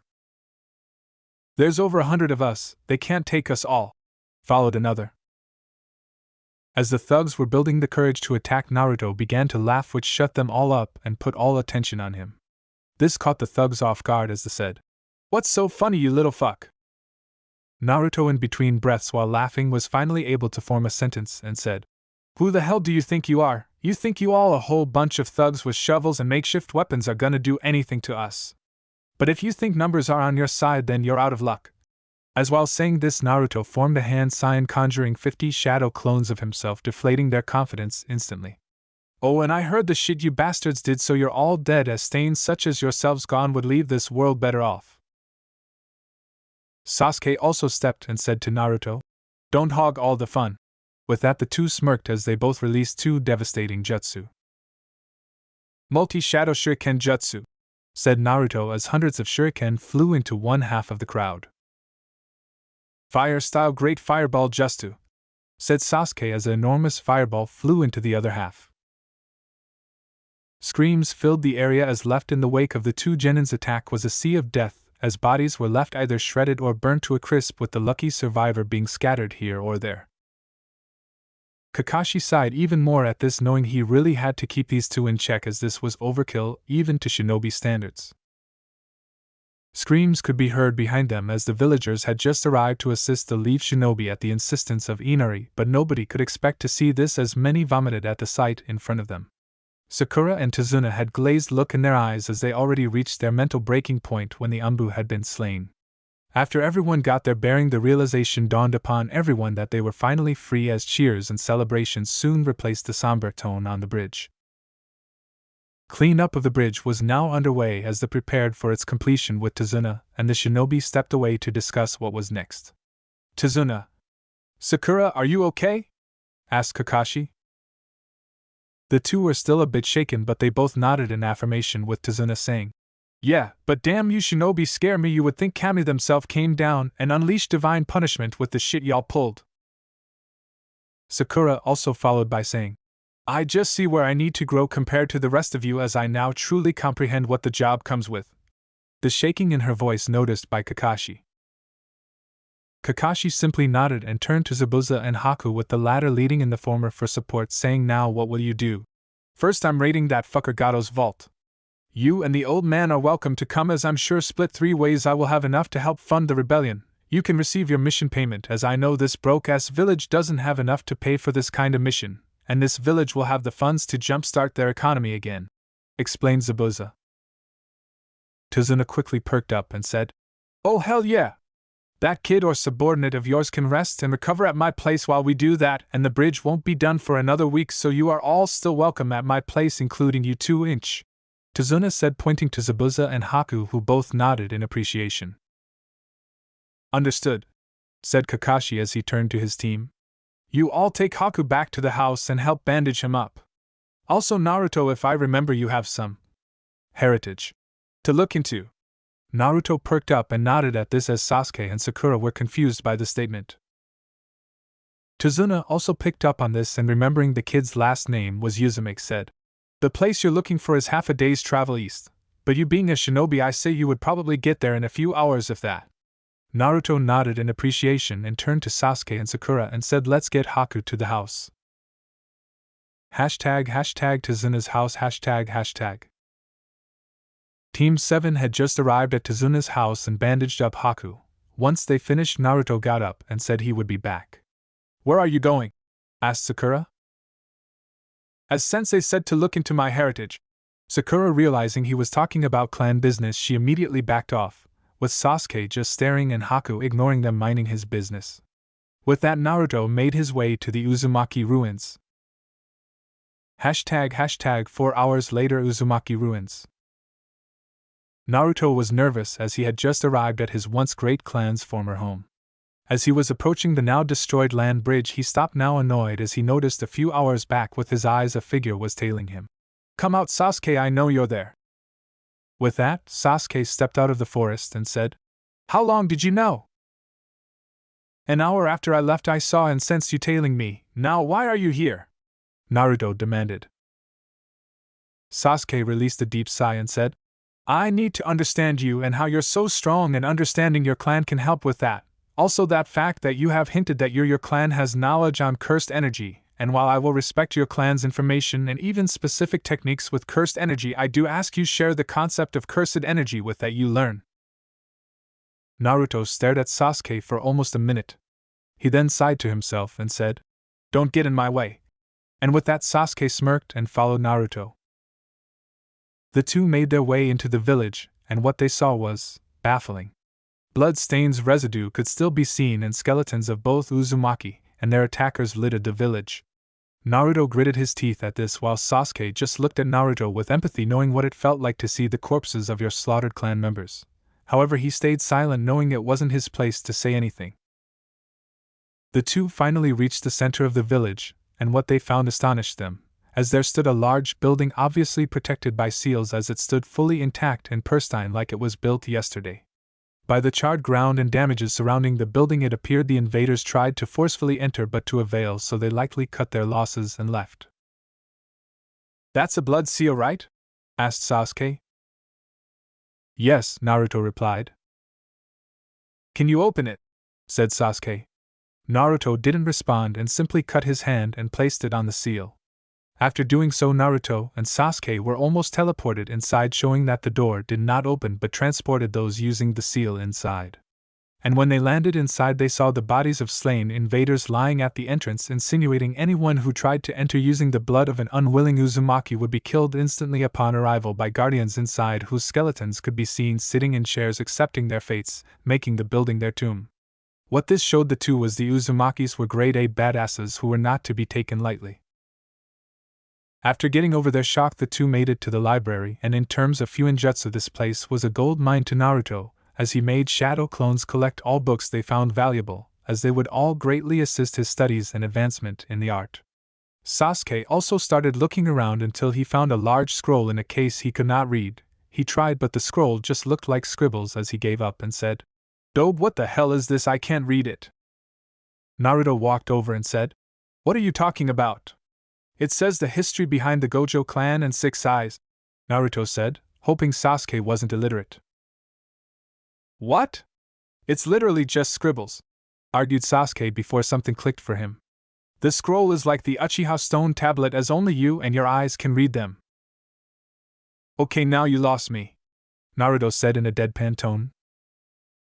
"It's as I said, only you can read it, as in my clan there is a tablet only those with the Sharingan can read.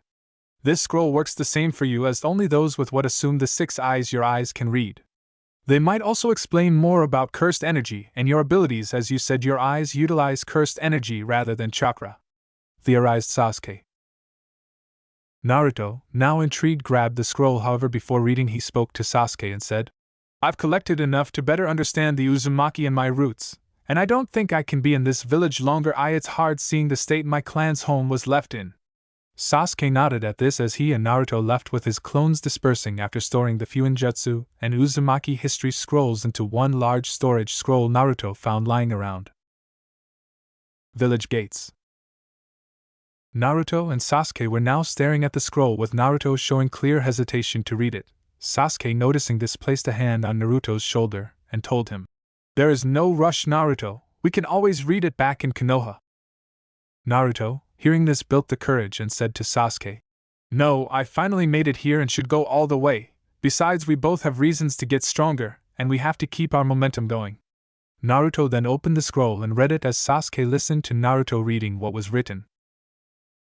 "If you are reading this, then that means a new 6 eyes user has been brought into this world by whatever means, and the binding vow I made between myself and this world has been broken, as now cursed spirits will likely have already started forming droves. You are probably confused by what you have read so far, so let me start from the beginning and introduce myself. My name is Saki Gojo, descendant of Sugawara Michizane and second wielder of the 6 eyes. I will explain how I came to be in this world, bringing an insurmountable amount of cursed energy and spirits with me, all at the hands of the most evil sorcerer to ever live, Ryaman Sukuna, the so-called king of curses.